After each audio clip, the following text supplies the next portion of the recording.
coach? Yeah, I mean, it definitely is a lot. It's definitely different from playing. I think playing, there's more onus on. There's definitely more pressure on you. At least that's how I felt when I was playing. Yeah, definitely. Because your own performance is so dictated to how much you're practicing. I feel like as a coach, sometimes it's like you could put in so much work and effort and prep, and then sometimes it's super satisfactory and it makes a big difference to the teams. And sometimes the players just show up and they're asleep and you get nothing all day. And then sometimes they're also just super focused and they lock in. But I do think in general, it is a lot. I think this team, particularly like starting a new team and having brand new players, I'm putting in a lot more hours than I was when I was like more comfortable and used to the guys on 100 Thieves. And I feel like I've also coached like in academy a bit as well. So it's definitely a different level of like, I think, grind depending on where you're at with your team and what's going on. But yeah, I do feel like right now, this is my off day and I'm probably working like 70 hours a week plus. And yeah, my off day, I'm always like planning the first meetings of the day of the week and like thinking about my opponent. So it is it's pretty relentless. And then if you then go into international travel, that's when it just becomes a full-time, full life cycle, feels like kind of thing. But I don't know, it's still fun. I still love doing it. I love competing. So it's one of those things where I do feel still very lucky that I get to do it, even though it is a lot of work. But I mean, I'm teaching people how to play video games better. You're coaching a video game. It's like you tell someone else you do this job. It's like, what? Like, how is that a job? What about you think, Ard? A lot of at least for me, I feel like a lot of the pressure is actually during the week, and then on game days, like it's the opposite for players. Like on game days, a lot of pressure on the players. Like it's really up to them to perform. But for coaches, it's most of the difference you're making is just the in between. And on game day, it's just like you're there for the players, you're level headed. But for the most part, they're the ones dealing with the pressure that day. So I think it's fun. Definitely a lot of work. The main thing that I think that tier 2 players and tier 3 players don't really understand and that they're kind of shocked by is what a pro player's life actually is. And you sacrifice so much to be a pro player. You miss family events, really important family events you're going to have to miss. You don't have a lot of time for friendships and stuff like that. And it's stressful. And I think a lot of people, they don't really understand that. And I think Cryo actually came on after one of our games, maybe against DSG. And that was something he actually brought up when they were interviewing him was I was shocked by the intensity of practice. Because it really is a job and it's really hard. There's no like physical limitation. Like when you're playing basketball or football, you physically cannot train for 6 hours if you're going hard. But for video games, you can. So you have to put in a lot of hours. And as a coach, it's really fun, but you're still working 6 out of 7 days a week. There's still long hours. You're still going to miss a lot of important things in your life. And it is what it is. Anything else, Dom? I mean, it feels exactly how I felt like as a player. It's the same type of schedule. Everything is pretty similar. There's like a comfort in that. I would say like during the week is like they're saying a lot of the times where you have to be effective. Players are going to have issues with each other, trying to resolve those. I mean, there's times where I have to, go back late at night and just have a conversation with somebody to make sure they're in the right headspace. Yeah. If we're running it down in scrims, like I have to be hard on the players. Like you have to make sure that they know what's acceptable and like set a standard and a level of like what's like what your culture will be. So there's definitely like a lot that goes into the normal week. And then, Nick and I spend a lot of time just trying to talk about like the direction of the team and how we optimize everything with like the players that we have, because all players are going to be unique in terms of the way they communicate, in terms of the way that they draft. How they are on game days is different than how they are in practice. Some people are really chill about like what they want to play in practice, like, oh yeah, just pick me whatever. Then they get on stage like, I have to pick this champion or it's like doomed, right? So like you have to just work through all these things the entire time. But I find it really rewarding, at least compared to streaming. It's way more rewarding than streaming. Streaming is just like like the benefit is good. I mean, obviously, like you can make good money streaming, but in terms of how you feel, like I don't feel rewarded if I'm getting like more views or something on something. I'm not like, oh man, I'm doing something good in my life. I'm just like, oh, that's cool. Like more people found this enjoyable or something. So I would say that like coaching, like helping somebody play the game better, even if it is a video game, it does feel extremely rewarding as a coach, at least. the peaks and valleys are much more extreme. Yeah, for sure. That's one thing I noticed when I haven't been coaching you as long as any of you guys have, but that's one thing I noticed, especially when I was on Team Liquid. Was there anything that like hooked you in? Because it is obviously a hard job, but you all still feel very appreciative that you get to do it. So do you have any personal anecdotes? Always are the things that travel the best. Was there like a moment that were like, wow, this was really rewarding, or this is something that made me really make sure that I wanted to keep coaching? Because I think I talked to you years ago when you were going to be the head coach of 100 Thieves Academy. Right. Yeah. But then, and you've obviously continued and found a lot of success. Was there a moment along that journey where like something really positive happened that made you want to keep doing it? I think definitely in the end of my first year coaching academy, we lost 2 of our players because they went to Kinvi and Tenacity went to like as subs for Worlds with the main team. And so like for the whole year, obviously we kind of like built the roster around them. And it was kind of like devastating for our year because we're going into our playoffs, and we picked up Chad Jungle and Gamsu, and I feel like I kind of had like a more impact on how the team was going to play and how the team flowed essentially. And even going into like we ended up making the finals and we're down 0-2, and I kind of gave the boys like a bit of a pick me up speech, and I was like, we're not going to fucking lose like this, that kind of thing. And then when we ended up reverse sweeping that series, I was like, oh wow, I feel like I actually do have a lot of impact. And I think compared to my playing career, I always felt like I was working really hard. I was really like going against the grind essentially. And I do feel like my coaching career has just flowed a lot more naturally. So I do feel like very frequently I like chose the right decision. Just because I feel like I've been joining rosters, and having success with rosters. I've been like the underdog in LCS for like 3 years now, but I'm still, and you know, we're still early on and it's kind of like fake format, but I don't know. I just feel like it's just been flowing more naturally since I've become a coach rather than when I was a player. Nice. Do you have one thing, Card? I mean, it's definitely fun to be the underdog. I think just in general, like team sports, the cool thing is when everything's clicking.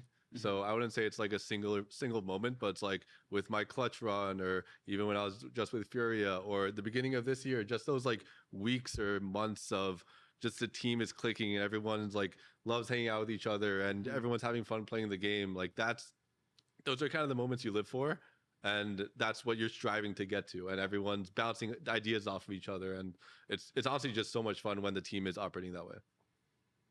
Yeah, so similar for me. I mean, obviously, I haven't coached that long, but I'm really grateful I get to work with who I consider to be like the jungle goat of North America, right? And just being able to like put some of my ideas into play with somebody that's so capable. Like Blabber can do anything you ask him to do, and I think that it's so cool to be able to like try out our ideas, and like if we come to like a consensus of like, oh, I think this would be really good versus this team on stage, and then seeing it done, like I feel like that's really rewarding. I'm like, oh, cool, like we did the thing, and then he comes backstage, it's like, yeah, that worked. Especially because you watched so many like hundreds and thousands of hours on stream, being like, I can't believe they're setting up, you know, Rift Herald wrong, and then you can actually try and change exactly. it. So I just find that type of stuff rewarding. Like seeing plans come to fruition on the stage just feels really good. Small tangent. The ward, you can see both ramps if you place the ward in the right spot in the bush. Yeah. We checked it today. Oh, so he placed it in the wrong spot? Yeah. That's a Blabberism. He placed it too shallow. Blabber said outside the brush, but there's a spot on the brush that can still see the entrance. Which is, it's probably like a 1 pixel spot. It's a small pixel, man. I mean, you can do it pretty consistently. It just has to be like a little bit away from the wall so it doesn't like cut off the vision. Yeah, it's got to be deep. It can't. If it's too shallow, it doesn't get it. But you get it deep in just the edge of the brush. Yeah. I've seen many people die because of that fake vision. Yep. It's probably just better to place it in the river. Yeah, I mean, you can just put it in the ramp, man. Like just go there, put your ward down. Let's not boom the game in the first. Yeah, I'm gonna die to Braum, like just sitting over there, like trying to get the ward in the exact right spot, and just get hit by a Q and die. I think that's it for this episode of Coaches. Unless you guys have anything else you want to add. You came all the way in here on your off day, Golden Glue. You want to talk I'm just some so trash? stoked to be here. You want to get in the heads of C9 before your matchup next week? They're pretty good. I'm not going to lie. I mean, it would really suck to lose against us. There's a lot of pressure on them. I would hate to see that happen. But, you know, we're just some underdogs just doing our best. And, yeah, I'm really excited at the opportunity to coach against this lad right here. Yeah, that's what it is. I mean, I think that Yeah, obviously Sentinels, they have the like they've won a major. You know, what was the last time they won like a major in Valor, right? What was the last time C9 won anything? So, you know, I think for us, like, we're coming in big underdogs. I think that Sentinels will be a tough opponent. So I'm not going to let him curse us here on the C9 podcast. hasn't gone to an international tournament since 2023 Worlds. At least we got America's Cup. You were at Worlds Worst last case. year. Yeah. So who's the real underdog? Really? Yeah, I mean, new team, same color, I guess, similar color, but ThinkCard went to Worlds quarterfinals. True. it's true. Yeah. That's all I got. facts. Unfortunately, I'm not partaking in the The last game time I went to between Worlds was Sentinels. 2012. It was 2012. It's been it's been quite a while. I helped get circuit points for that team. Oh, Yeah, thank yeah. you, Jet. You owe him. Yeah. Yeah, IPL 3 champions. Okay. That's it for this episode of Coaches. Remember, next week, LCS starts on Friday. You can check Coaches on the LCS YouTube channel or on Spotify. It's called Pros. Coaches only happens every once in a while. Dom, Golden Glue, ThinkCard, thanks for hanging out. See you next time.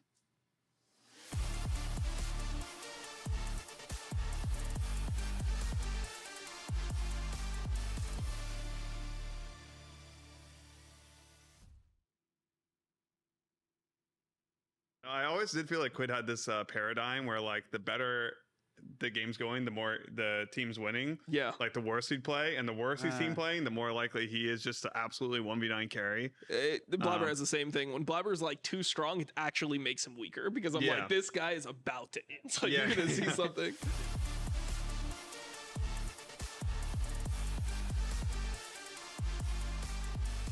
Welcome back to Coaches. It says Pros, but it's Coaches. Okay. Yeah. Former pros. Former Pros. Yeah.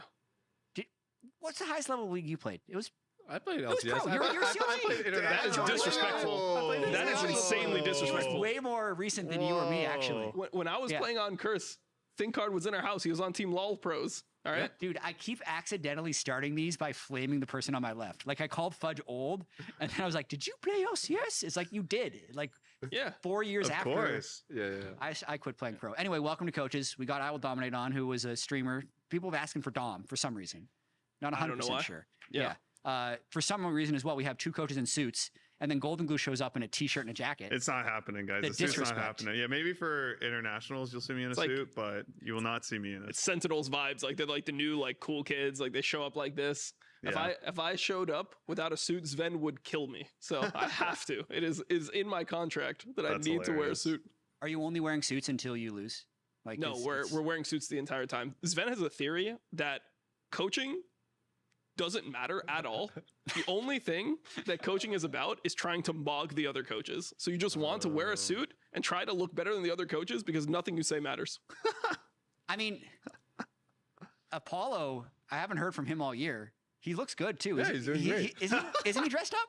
Yeah, he's dressed up. Yeah. I mean, that's why we wear suits. Okay, nice. You're the only two teams that wear suits. Are we? I think so. Maybe. Yeah. I'm pretty sure. They were the two first team places in Swiss until the last week. So Yeah. maybe there's Makes something to sense. that. Okay, sorry. This is a huge tangent to start the episode. Cloud9 hasn't lost yet. You guys are looking exceptional, but we haven't heard that much from you. I kind of want to first ask how coaching is and then more talk about why C9 is doing well. How's it been coaching with C9? I mean, coaching's been great. I think that when you coach at a team like Cloud9, it's probably like a lot easier than coaching at other teams because you have so many veterans. Like, everyone just understands how to play the game already. So I think a lot of, like, my job is trying to get people on the same page, like trying to make sure that we're, playing for the same objectives within the game. Because obviously there's a lot of ways to play League of Legends. And, I think a lot of playing in LCS is just about figuring out what everyone wants to do and then how people fit into the plan. So, I mean, I've been really liking coaching. I feel like it's really comfortable being on stage. Like, obviously I played in LCS before, but then also, like, when you co-stream, if you're actually paying attention, it's not that different than coaching when it comes to reading a draft, right? Like, you're just reading the draft, you're saying, hey, I think that they'll pick this. Like, are we good with, like, these answers? And then for, like, Blabber, a lot of times it's just me communicating about what jungle I think will be good in the game. And yeah, I mean, it's just, it's pretty cool. Yeah, and you got to try it out for a year in a sense too, because you were a remote coach that was fairly involved. How much has your role increased this year compared to last year? Well, obviously now I'm on stage, which is a huge difference. I put way more input into draft now compared to back then because I felt like it was weird if I'm putting a lot of input into draft, but then I'm not going to be there. So if, like, they do something random or something different, like, I can't call an audible or anything. So like, there's no point of me being really involved in that sense. But yeah, I mean, I think that I'm just doing different things now. Like obviously as a in-person coach, I'm going to facilitate like communication, try to resolve disputes, like make sure that the team environment is good. And, you know, Nick and I work on similar things throughout the day. So yeah, it's definitely like a big change, I would say, but I still really enjoy it because I mean, I genuinely just like the players on my team. So it's something that I wanted to do because I'm like, I want to see these guys succeed. That's awesome. I want to get a little bit more to the games today, and just so we keep things moving around, not the series you would have planned to have happen. What do you feel like went wrong today in the series against Cloud9? Well, game one was kind of just a disaster from start to finish, but it was pretty clear. Game two, we were a little bit more comfortable. We got through the early game, we got to mid game, but then it's pretty, I mean, as Don was mentioning, he has a lot of veterans on his team. Like they understand just game flow in general, just pushing side, retaking, make sure side lane tempo is even, stuff like that. And we definitely missed one or two timers that drastically impacted game two. So, but overall, game two, I was pretty happy with getting gold onto his ear. Quad was doing a great job, I think, game two and game three, playing to his conditions. But overall, it's all about consistency. And I think maybe like a month or two ago, I predicted that Cloud9 would be the best team out of the gate. You guys only made one roster change. Overall, they had really good macro last year as well. So we have a lot of learning to do. We have a lot of kids. Yeah, I mean, I want to do this as respectfully as possible because I think Griffin, I really like him. I think he's a really good jungler. Yeah. He definitely had by far his worst series. Did you feel like there was any level of like nerves that came into it, having lost the previous series, going up against exactly the same team? Because like the crab forces, it felt like he was overforcing a lot of situations. What was your read? Yeah, I mean, I would say also like jungles usually don't look good when the team just is falling apart a little bit, like here and there. So I don't want to put too much emphasis on his gameplay. He's definitely not super happy with the way he played, and he can play better. You die at 4 out of 6 crabs in 6 games, like it's not going to feel good. But overall, that just shows a bigger problem overall than if the fights are going that poorly, or just we shouldn't even be taking the fight to begin with. Like that's just a whole different problem than just like jungle gap, you know? Yeah, for sure. Golden Glue, did you get a chance to watch the series? I was watching it while I was also playing my ARAM Mayhems, so I was only kind of watching it on the side. Serious coach, right? Serious coach. But I will say I was impressed with game 2. I do also thought I was like when I was looking at the draft and I was watching it like 18 minutes, I was like, they have 2 dragons. I feel like their comp is pretty good. And then I kind of felt like you guys were in game. The call was to try to do something creative, like try to pull Baron on the dragon timer when it was like all 2 items. And I was just like, I feel like you guys could just fight the dragon. Then you lost tempo and then kind of crumbled, I thought, after that point. But I do think C9 is super strong and they kind of play the same style.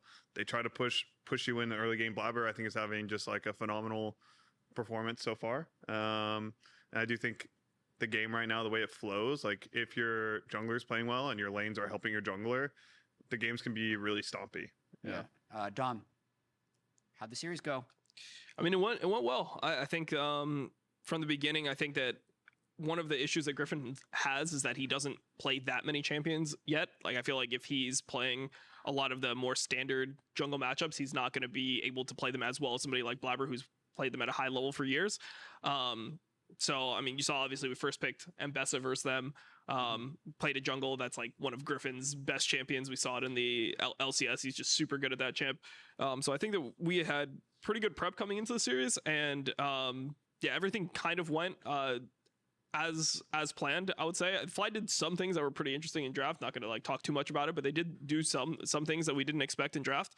But overall, I think the series was good. I think, you know, the real difference is just that we've been inting for crab for like 2 months and they've been doing it for like 3 weeks, you know? So it's like, there's a huge gap there when it comes to how long you've been inting. They're catching up a bit though. Griffin had already died at like 5 crabs, I think, in the first 3 weeks. Yeah. Oh my God. Yeah. And that was just the 6-minute crabs. There was a lot. We're learning. We're learning.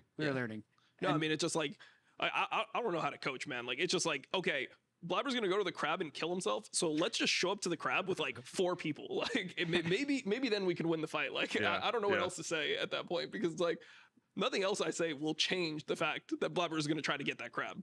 Like it just is what it is. But it is crab meta. I feel like you guys kind of started. It is the crab meta. Like it is so impactful. Your jungler hits 6 first if they get it. Like it's the blabber crab meta. It really is. Yeah, That's happening in other regions too. No, though, I mean, but it's blabber. It's blabber. No, Yeah. but did you see the DRX series? Like the DRX series, they just walked to the 3-minute crab. Their whole team killed themselves, and in the next game they just did the same thing, and they just like lost 2 games in a row. I was like, all right, cool, like we're done here. They just went. 4 people died on one crab. 4 people died on the next crab.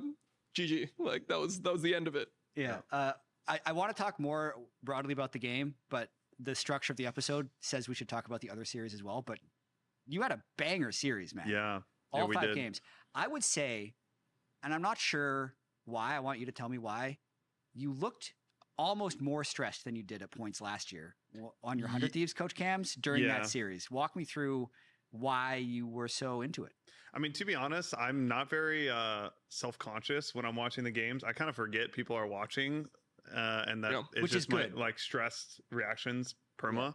I don't know. I think I was pretty into it yesterday because I felt like the games were just so close, and I feel like as a team, we're not super consistent yet, to be honest. Like we'll have really great games. We'll have games like we threw with Soul, right? So I feel like no matter what's happening in the game, like I'm kind of on an edge. I think, that game, the game 5 where we had a pause, the game was going insanely well, and then we just like entered into the top side and almost through. So I mean, I do think my team gives me a reason to be stressed, but I do think also, they're doing pretty good, and they did a really good job keeping the energy up for 5 games. And I think also props to DSG. I think they're a pretty good opponent, and I think they're pretty like exciting to play against, both the first time and this time we played against them. So yeah, it was honestly, it was a banger. Yeah, Dom, what do you think about DSG? Because I know there was controversy around the selection, but picking between DSG and FlyQuest, you decided that DSG would be a stronger opponent. Yeah, I mean, I think that it wasn't necessarily that we thought that DSG was significantly better than FlyQuest. It's just that like we had just prepped for FlyQuest and just beat them. Sure. And last year we made the mistake of beating TL and then being like, no, we're gonna play Shopify instead. And then we ended up losing that series, and it kind of like boomed our entire year. So, I mean, we just thought that we understand how FlyQuest plays, and I think we know how to beat FlyQuest. So that was the decision there. But it was something that Phil has been on my ass about the entire week, because every time DSG does anything remotely bad, he's like, oh, let's not pick DSG, guys. They're like good at making side plays. And I'm like, bro, like, what do you want from me? Number one, okay, I left the room and we were like, we're playing Sentinels. And then I had to do content or an interview or something. And I came back, it's like, oh, well, that wasn't an option. So we just like sent in FlyQuest. So I don't even know why I'm getting blamed for this decision. Like, maybe it was a miscommunication, something. As a coach, I thought that we were doing one thing, and then I left, and then we were doing something else. Sven said the same thing. So really, was it just Blabber who I made the don't decision? know who made this decision. Like, I don't think Wow. any of our players like knew what was going on, because we thought that we could choose between Sentinels and DSG. Like, we thought that would make the most sense. Yeah. I mean, we can call a spade a spade. It's I think a valid controversy. You guys were 2-0. You were one of the 2-1 teams. Yeah. You feel like you didn't want to run it back against C9. How have you tried to deal with that like emotion internally and like move forward? Since I agree with you. Like if I'm not making the format, but if I was making the format, the 2-1 teams would all be pickable by the 3-0 team. And then we'd see what ends up happening. But this has happened now, and how are you reacting to it? Yeah, I mean, that makes a little bit more sense. I was pretty frustrated, to be honest. Yeah. But it is what it is. And the good part about just all 4 teams playing well in the beginning of the split is we all earned the right to have double elimination. So even though we lost to FlyQuest or to C9 twice, we now get to have a second life. We go against Lyon, and anyway, like looking at the big picture, we have a lot to learn. So I don't think it's necessarily a bad thing. We got to play C9 twice. We're going to learn a lot from this series, and I think the players kind of understand that we have to level up in a bunch of different categories, and there's no better way to do that than playing against currently the best team in the league at the moment. Yeah, loses improve. Did either of you get a chance to watch much of the series yesterday? I know you're probably prepping forward. It's bad luck. You can't do that. You can't have a series the next day and then start looking at like the previous series. You have to lock in, all right? And then were you scrimming yesterday? we're scrimming the whole day, but then also like in between games, our scrims are going pretty fast. Dignitas day, so like the games are going pretty fast. So it's like we had some time in between to watch. So we check in and be like, oh my god, Castle's playing Nasus, he's the GOAT. But we're not like watching it, we're like essentially being fans in that moment. And then obviously Phil was just blaming me every single time Sentinels like did anything well. It's like, oh yeah, let's not pick Dignitas or not pick Disguise. So it was just a day of like casually watching it. But obviously for next week we'll have to watch the games intensely. For sure. You need to tell me more about the series then, because I can't believe we lost the Nasus also and Ivern Yeah, we had Rel. We had literally the shield breaker. Yeah. I mean, I don't know this. What is there to say, bro? Like we had Infernal Soul, and I mean, you could just see sometimes we're not always fully connected. I think, and I was like Jay. I think who he did get player of the series. He did. Is that correct? Which I was like very happy about. I actually made a series shouting him out before I even saw that. Nice. So I just think he, like, obviously people don't hear the comms, but his energy was just so good, and literally shot calling in basically 2 languages, because like they'll have their discussion in Korean and then they'll make a decision in English and then they'll say it to Isaac. Interesting. And it's just like, it's a lot of, I think, energy and stuff to keep up for him. And I think he did a great job. I'm trying to think like the highlights of yesterday. It was such a stressful day. I almost feel like I forgot about it. But I mean, I also think it was, you guys were talking about the format earlier. I just was so shocked too when we like going into that day. We're like, man, we have a chance. I hope we don't get kicked out of playoffs today. I hope we don't finish like, and then, we won. I had Guardian, also Aatrox. Right, because you could have lost the last day, moved to 1 and 2, then be thrown into the last chance game that's between the 6-7. Yeah, so I feel like I was already so pissed that like I had to play a game with my Aatrox having Guardian, that like when we figured out we got second place, to me that was like an apt reward. But I think it was just. So you int on purpose and you deserve a reward. Yeah. Okay. Sounds good. No, it's just like playing it on hard mode, Okay. All right. Started series 0-1, but no, I was actually shocked to see that we were second place. Thankfully, the format is in my favor for once. I feel like when I went to Worlds also last split, I had to play against 5 LCK, LPL teams. Yep. So that's funny. But yeah, no, I mean, the series yesterday, it was fantastic. It was really fun to coach. I feel like I was really happy into the Game 5 draft as well. I feel like the Game 5 draft, we were able to get like full comfort for the guys. And I feel like that made a big difference. Obviously in the games where I think things are more weird, they're playing Nasus Ivern, I think we're more likely to also maybe make a mistake just because we're not used to those kinds of things. Yeah, I don't know. It was fun though. Yeah, it was an incredibly entertaining series. Like the pocket picks that came out from both teams, Ashe Seraphine, which, I mean, we saw it in LCK last night as well. I think personally Enchanters are really busted in the right situations. We're probably going to see more of that. So just, hats off to an exciting series. Before we talk about lower bracket, hopefully you guys are comfortable talking without giving away too much. The game feels a little weird for me watching because of how much gold has been injected into everything. You can have situations where late into the game, you can have 2 players with like same kills, same CS, and one has like 2,500 gold more than the other guy because he's taken 3 turrets worth of plates and he's gotten like 2 of his kills are worth 1,100 gold, whereas the other guy's kills are worth 200 gold. Has that changed the way you are drafting or approaching the game in any way?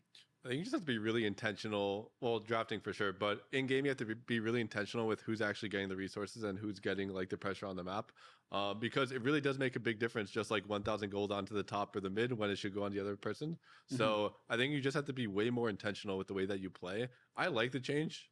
I think it's good. I think it makes it so that the team fighting ADCs can really diff like a whole game, and we see that a lot. And then also. Just overall, it's a good change. I think it makes it so that the fights are a little bit more explosive in the mid game, and you can really see a lot of skill diff.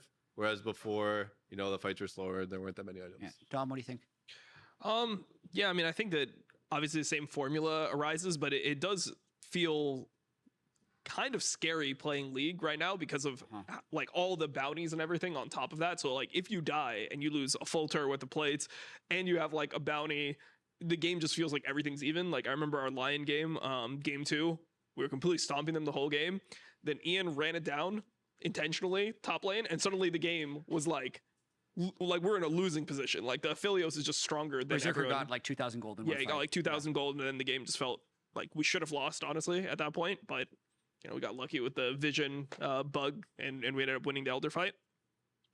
But yeah, it does feel like extremely strange with how much gold is in the game. And then also I just think that how you play for things is different. Like it used to be that you play for turrets, but now you can play for like hitting the crystal one time, or like, oh, like getting like 3 plates off like the tier 2 turret, because the gold is distributed through the entire turret as opposed to it just being like backloaded completely.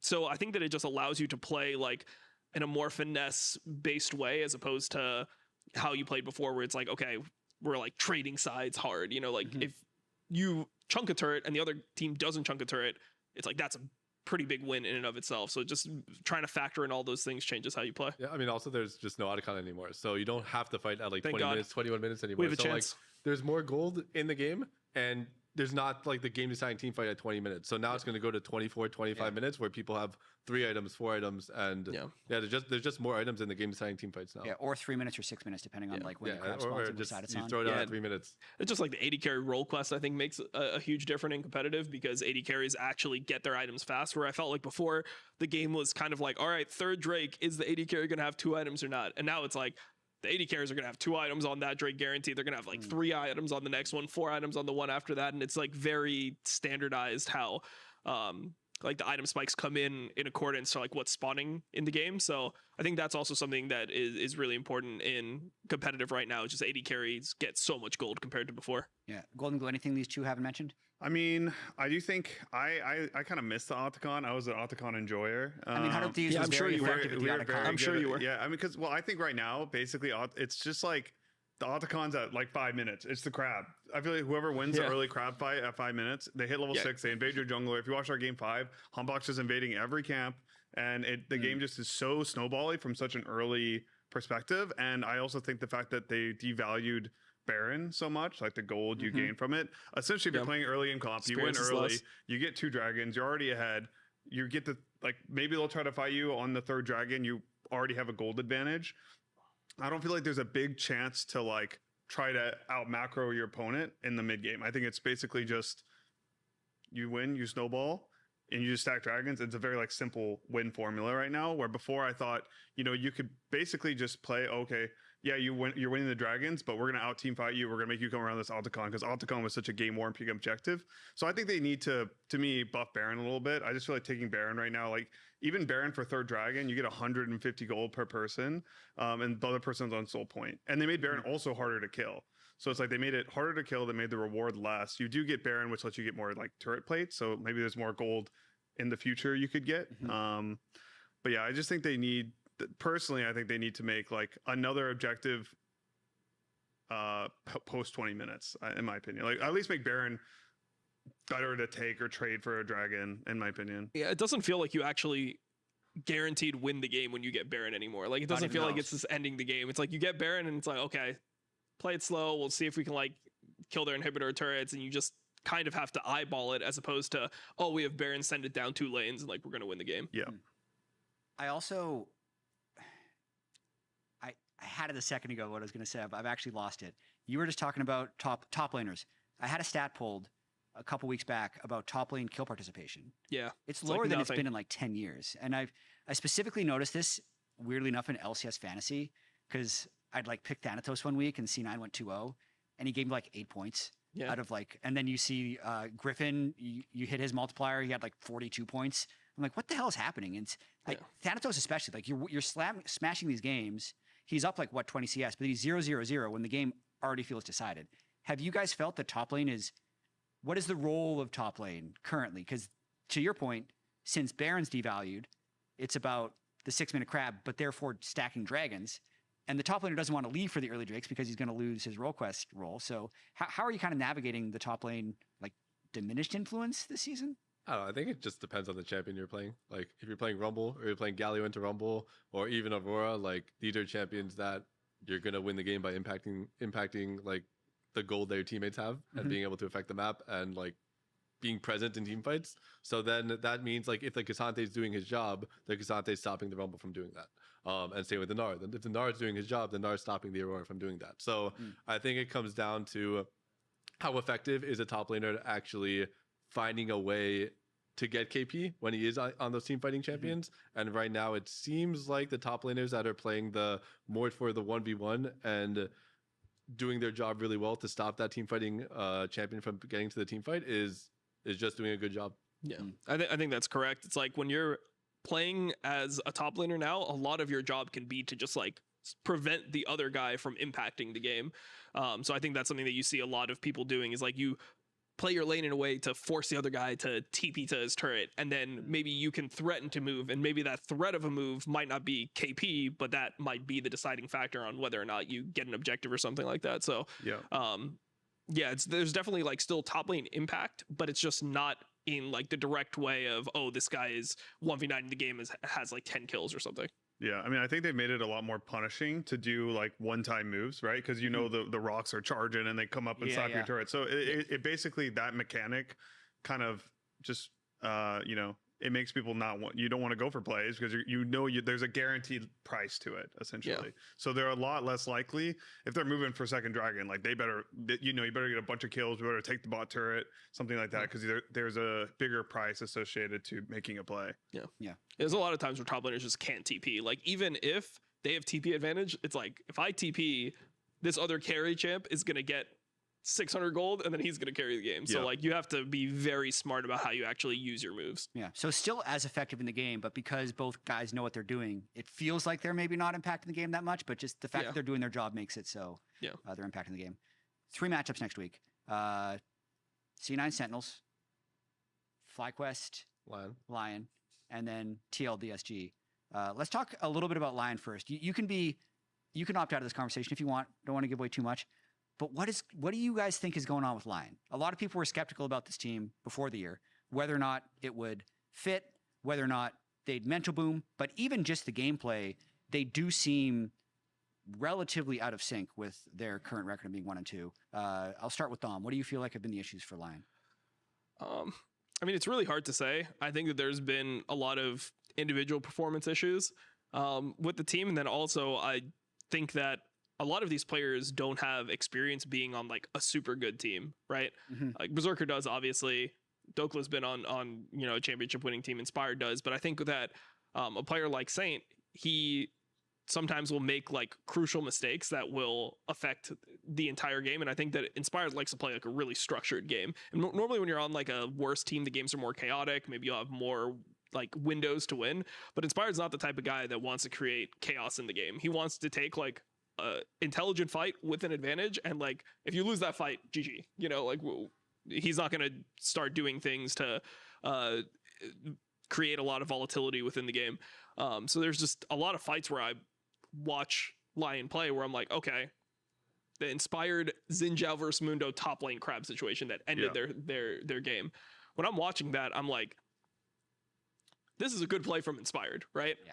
And the Cassio just doesn't kill the Mundo, and then somehow they get rinsed. Cassio ults Jace instead of Mundo. And then exactly. He like ults Jace instead of Mundo, and then Mundo lives with 100 HP, and then you're playing Xin Zhao from behind into Doko Mundo. ults the Aurora closer to the wall. So I mean, it was just a mess. So I just feel like, when you play with Inspired, there's going to be structure within the game, and he's going to do smart things within the game. Like one of the classic Inspired plays, Sven mentioned it on Pros last week, is if the Drake's not fightable, he'll just go top and like kill the top laner, take a turret. Like he's just somebody who wants to play the game in a formulaic way, and it doesn't feel like his team is, playing well in the windows that they have to actually play the game. Grayson? Yeah, I mean, I pretty much agree. I do think Inspired is obviously just like such an insane player, but I don't think there's maybe the same vision with how he plays the game and how the solo lanes play the game. I think like a good example of a team that does well is obviously like C9, right? They pick up the APA, and Blabber just obviously wants to end for Crab. I think APA is right now is the most connected to his jungler and like playing for his jungler. Where I always saw Saint as like the kind of player who's like really you pour resources into him, give him counterpick, give him Aurora, give him Yone, and he's gonna try to carry the game through like making it through lane phase, winning lane, and then playing side lane. But I think Inspired, that's not necessarily, he's not kind of like the AFK passive jungler. He's making plans, he's getting his own advantage, and he needs his laners to facilitate that. So I feel like sometimes they just struggle to share the same vision of how they want to play the game, how they want to draft around the game as well. But I still think they're like a scary team because I do think that the game is just so jungler centric right now. And if Inspired just tells everyone what to do and they do it, I think they're in a good position. Yeah. Do you have predictions? Just pretend he's not here. I mean, the best teams that we've played against have been Lyon and TL. Like, we think that those are the best teams in the LCS right now with us. So I just predict those teams to win and then play each other. Gonglu? Wait, he didn't give an like. Well, I mean, I guess he gave an answer, but give us a You scoreboard. gave an I answer want to a both. You score. gave an answer to All both right. series. That's true. Lion. Give us a score. I want to score. Since Okay, Thinkar's fair. here, I'll go 3-1. Could be 3-0. 3-1. We'll say 3-1. Yeah, take the suit off. Be A casual. close 3-1 with a lot lot of good coaching on the Good FlyQuest drafts. side. Yeah, good drafts. yeah. The Strong macro. FlyQuest wins that game because of Coach Cap. All right. And then on the other side, I think TL is going to. It's hard to say because I feel like Disguise is kind of a stage team and TL is the opposite of a stage team. I would say like 3-1, 3-2 maybe in that one. So yeah, those would be my two predictions. Gonglu? I would say I think probably Lyon like 3-2. I do think they look, I think it'll be close. I think TL, DSG. Yeah, I do feel like, I mean, we played both of them on stage. I feel like DSG had way more aura on stage. And I'd probably give it like 3-1 to DSG. I just think also the way, I actually really like the way DSG drafts and the way they play.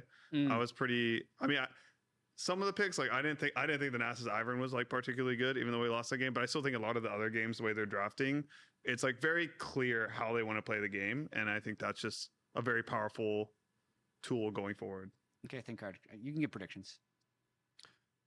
So if we improve off what happened today and we know how to play mid game, I do think we match up very well against Lyon. I think the thing that Dom said is very important, which speaks at how good Quad and Masu actually are, which is when FlyQuest is fighting on those timers with Inspired and Quad and Masu, they'd win the fights. Right. And Lion's not winning those fights. They're not winning those skirmishes. And we have Quad and Masu. Yeah. And I think we have the better backline against them. So if we do brush up our mid game and actually understand the flow of the game, I think we match up pretty well against them.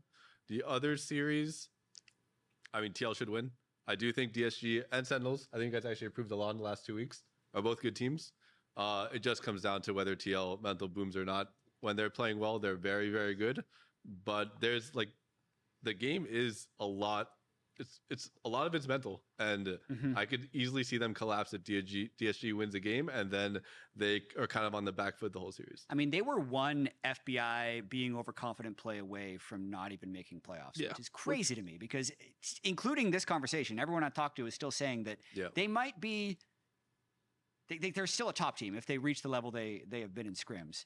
On stage, though, we haven't seen it. Like we saw it in one of their Shopify games. They beat Shopify in like 25 minutes. Everything else has been super messy. What is, Grayson, to you, what has been the thing that falls apart the most for TL? Yeah, I mean, we haven't scrimmed them that much, and especially not since we've improved. I think we scrimmed them in the first week, and that was pretty much it. But I think, that like our stage games and then into that Dignitas game, which that was just like, I thought, one of the funniest North American games of League of Legends I've ever Very watched. North American. It was just like ridiculous. Entertainment maxing. Yeah, entertainment maxing. Like I just, like I also, since I have players that I worked with last year on both sides, it was just like I was seeing like bad habits everywhere that I was like coaching last year.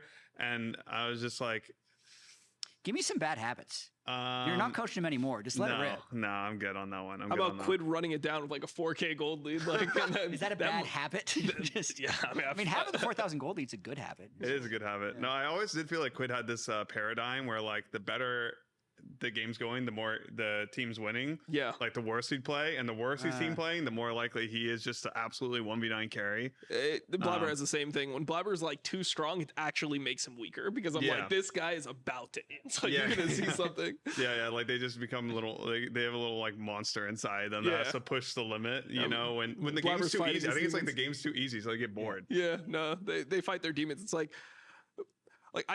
sometimes I talk to Blabber and I'm like, and he'll be like, no, I thought I was really strong here because I have my death stance. And I'm like, they have an extra champion. Like, I hope that this whole champion's existence is worth more than your 4,000 gold item, or there's a huge balance problem in League of Legends if this makes you like stronger than the entire other person being here. Yeah. So they're fighting their demons for sure.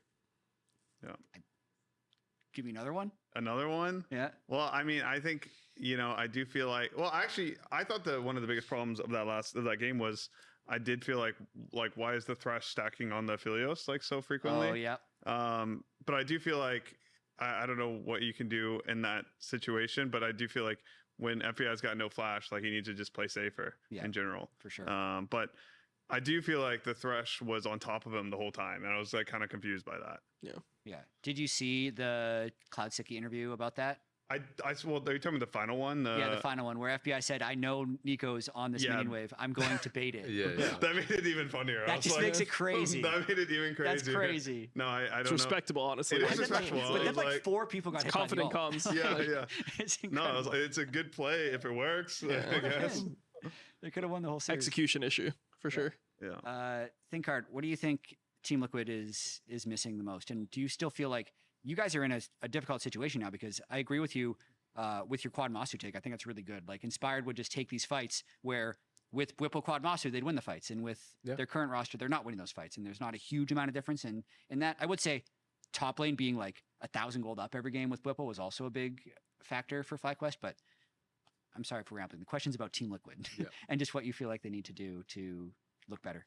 I think they like want to play the Inspired way, which is structured, fighting your good timers. I mean, I think it's a great way to play the game. Yeah.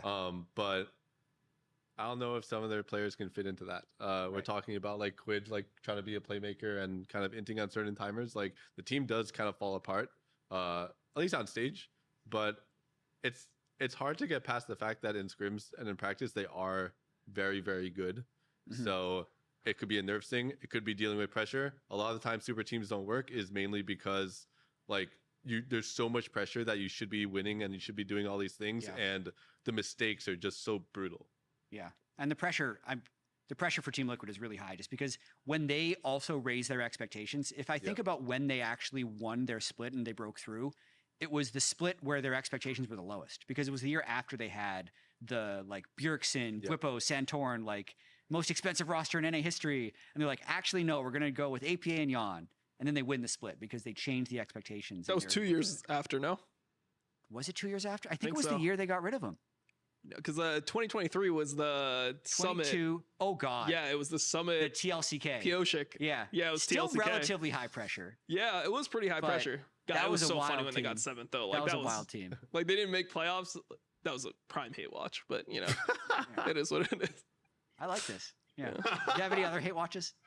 No, I don't hate watch any teams. Definitely not never. T1 that lost to BNK FearX. It was horrible to see. I was really sad seeing BNK FearX take out T1. Yeah. All I'm saying is C9 beat BNK FearX in Kespa Cup, but T1 couldn't. So that's really interesting. Who's the better team? Like, really? Yeah, that's true. Like that's T1, true. like C9, like I don't know. Begs the we'll question. have to see. I mean, if they don't even make it to first stand, then we'll they're never scared know. of us. Yeah. That's why they're trying to avoid going there. I see. Yeah, I like this. I think we're out of LCS topics, but I did actually legitimately want to talk. Did you catch LR at all? Los Ratones? Just follow a little. their story a little bit. A little bit, yeah. A little bit. I've VOD-reviewed every single game they played. Yeah. To me, and this is a question for you, Dom, like how crazy is a full-time streaming schedule? I mean, you did it a little bit last year on top of coaching a team. Yeah, I mean, it's like pretty much impossible to maintain. That's why I decided to go in one of the directions. I said, I'm either not going to coach at all this year, or I was going to coach full time. And like, I'll stream every now and then, but not really. I think it's just impossible to maintain really, because I would wake up at 3 a.m. and I would co-stream LPL. And sometimes like the LCK games last year, they would do like the 1 a.m. starts. So I would do like 3 a.m. until 10. And then I was also doing like, you know, talk shows. I was doing some podcasts as well. And then I was also doing Ruddy Sack. So You were also trying to run a team. Yeah, I was trying to run a team. So I would sometimes do those games as well. And then scrims would start at around around 2 my time, because I was in Texas. And then I would go from 2 to 8 and then wake up 3 a.m. and do the same thing again. So that was probably the most tired I ever was.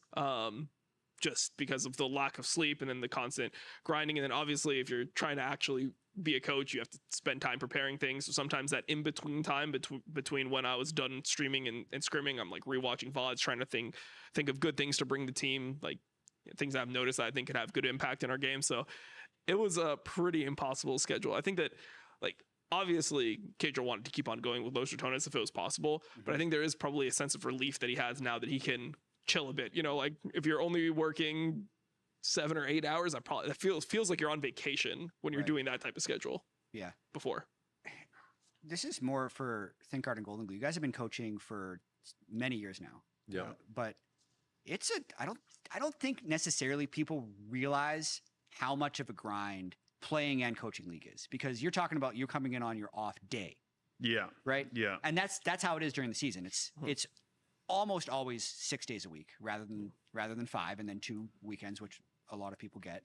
But then even on your off day, you're doing something like this, or you're watching your opponent, or there's a pressure to play solo queue, or there's a pressure to press drafts. Now that you've been in it for a few years, like, I don't know, how do you deal with the nonstop work that it is to be a pro coach? Yeah, I mean, it definitely is a lot. It's definitely different from playing. I think playing, there's more onus on. There's definitely more pressure on you. At least that's how I felt when I was playing. Yeah, definitely. Because your own performance is so dictated to how much you're practicing.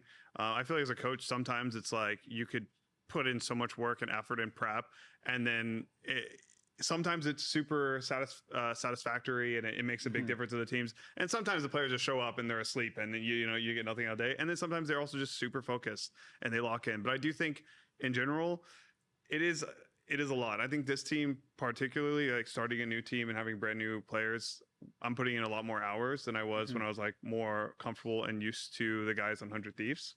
And I feel like I've also coached like in academy a bit as well. So it's definitely a different level of I think grind depending on where you're at with your team and what's going on. But yeah, I do feel like right now, this is my off day, and I'm probably working like 70 hours a week plus. And yeah, my off day, I'm always like planning the first meetings of the day of the week, and like thinking about my opponent. So it is it's pretty relentless. And then if you then go into international travel, that's when it just becomes a full-time, full life cycle, feels like, kind of thing. But I don't know, it's still fun. I still love doing it. I love competing. So it's one of those things where I do feel still very lucky that I get to do it, even though it is a lot of work. But I mean, I'm teaching people how to play video games better. You're coaching a video game. It's like you tell someone else you do this job. It's like, what? Yeah. How is that a job? What about you think? A lot of at least for me, I feel like a lot of the pressure is actually during the week, and then on game days, like it's the opposite for players. Like on game days, a lot of pressure on the players. Like it's really up to them to perform. But for coaches, it's most of the difference you're making is just the in between. And on game day, it's just like you're there for the players, you're level headed. But for the most part, they're the ones dealing with the pressure that day. So I think it's fun. Definitely a lot of work. The main thing that I think that tier 2 players and tier 3 players don't really understand, and that they're kind of shocked by, is what a pro player's life actually is. And you sacrifice so much to be a pro player. You miss family events, really important family events you're going to have to miss. You don't have a lot of time for friendships and stuff like that. And it's stressful. And I think a lot of people, they don't really understand that. And I think Cryo actually came on after one of our games, maybe against DSG. And that was something he actually brought up when they were interviewing him, was I was shocked by the intensity of practice, because it really is a job, and it's really hard. There's no like physical limitation. Like when you're playing basketball or football, you physically cannot train for 6 hours if you're going hard. But for video games, you can. So you have to put in a lot of hours. And as a coach, it's really fun, but you're still working 6 out of 7 days a week. There's still long hours. You're still going to miss a lot of important things in your life. And it is what it is. Anything else, Dom? I mean, it feels exactly how I felt like as a player. It's the same type of schedule. Everything is pretty similar. There's like a comfort in that. I would say like during the week is, like they're saying, a lot of the times where you have to be effective. Players are going to have issues with each other, trying to resolve those. I mean, there's times where I have to, go back late at night and just have a conversation with somebody to make sure they're in the right headspace. Yeah.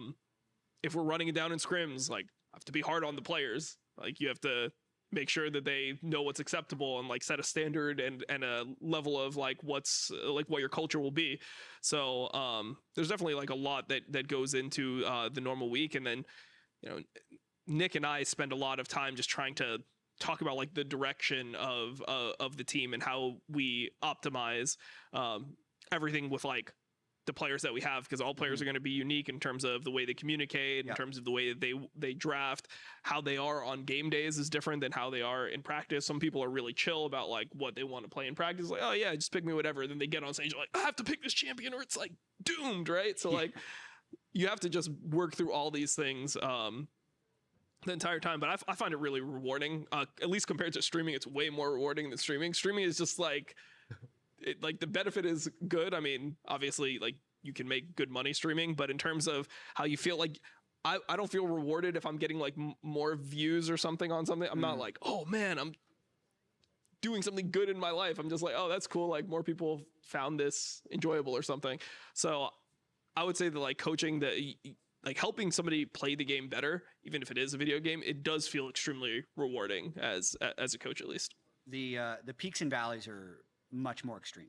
Yeah, for sure. That's one thing I noticed when I haven't coached you as long as any of you guys have, but that's one thing I noticed, especially when I was on Team Liquid. Was there anything that like hooked you in? Because it is obviously a hard job, but you all still feel very appreciative that you get to do it. So do you have any personal anecdotes? Always are the things that travel the best. Was there like a moment that were like, wow, this was really rewarding, or this is something that made me really make sure that I wanted to keep coaching? Because I think I talked to you years ago when you were going to be the head coach of 100 Thieves Academy. Right. Yeah. But then, and you've obviously continued and found a lot of success. Was there a moment along that journey where like something really positive happened that made you want to keep doing it? I think definitely in the end of my first year coaching academy, we lost 2 of our players because they went to Kinvi and Tenacity went to like as subs for Worlds with the main team. And so like for the whole year, obviously we kind of like built the roster around them. And it was kind of like devastating for our year because we're going into our playoffs, and we picked up Chad Jungle and Gamsu, and I feel like I kind of had like a more impact on how the team was going to play and how the team flowed essentially. And even going into like we ended up making the finals and we're down 0-2, and I kind of gave the boys like a bit of a pick me up speech, and I was like, we're not going to fucking lose like this, that kind of thing. And then when we ended up reverse sweeping that series, I was like, oh wow, I feel like I actually do have a lot of impact. And I think compared to my playing career, I always felt like I was working really hard. I was really like going against the grind essentially. And I do feel like my coaching career has just flowed a lot more naturally. So I do feel like very frequently I like chose the right decision. Just because I feel like I've been joining rosters, and having success with rosters. I've been like the underdog in LCS for like 3 years now, but I'm still, and you know, we're still early on and it's kind of like fake format, but yeah, I don't know. I just feel like it's just been flowing more naturally since I've become a coach rather than when I was a player. Nice. Do you have one thing, Card? I mean, it's definitely fun to be the underdog. I think just in general, like team sports, the cool thing is when everything's clicking. So I wouldn't say it's like a single moment, but it's like with my clutch run, or even when I was just with Furia, or the beginning of this year, just those like weeks or months of just the team is clicking and everyone's like loves hanging out with each other and everyone's having fun playing the game. Like those are kind of the moments you live for, and that's what you're striving to get to. And everyone's bouncing ideas off of each other, and it's honestly just so much fun when the team is operating that way. Yeah, so similar for me. I mean, obviously, I haven't coached that long, but I'm really grateful I get to work with who I consider to be like the jungle goat of North America, right?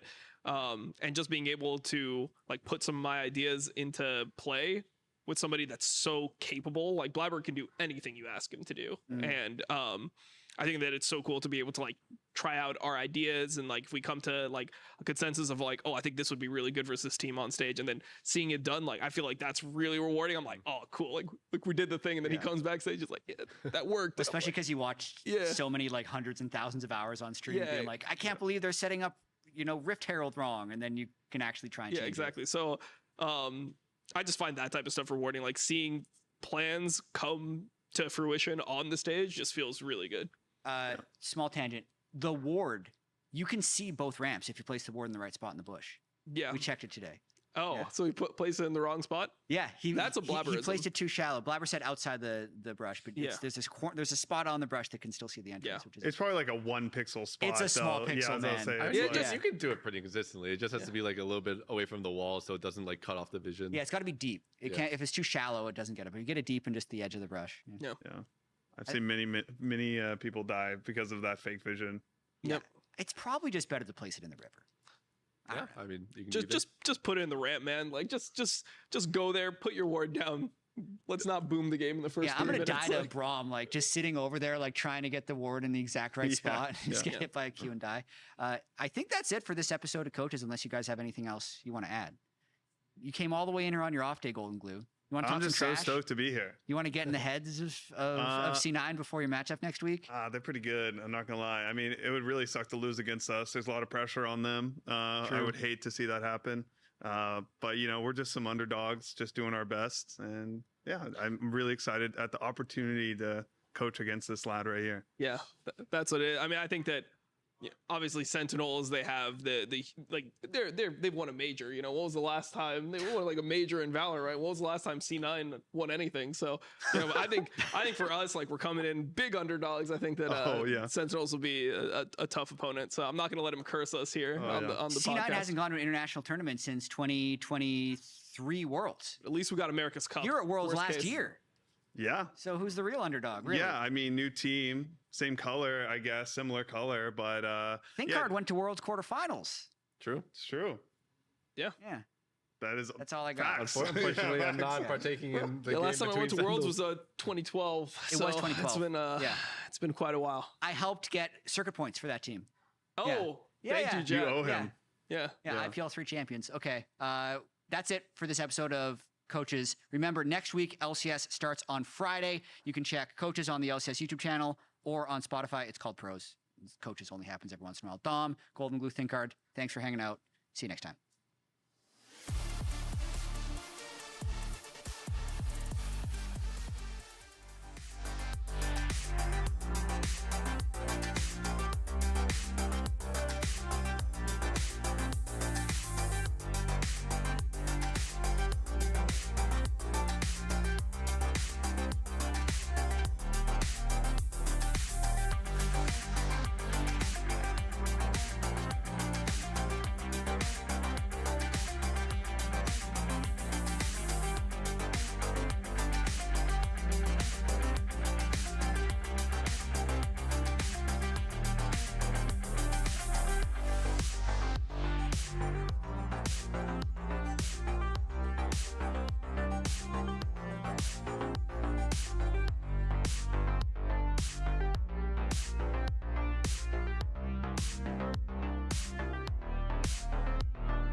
A Lion yet to find its claws. With pressure mounting, this would-be super team needs to find their footing now.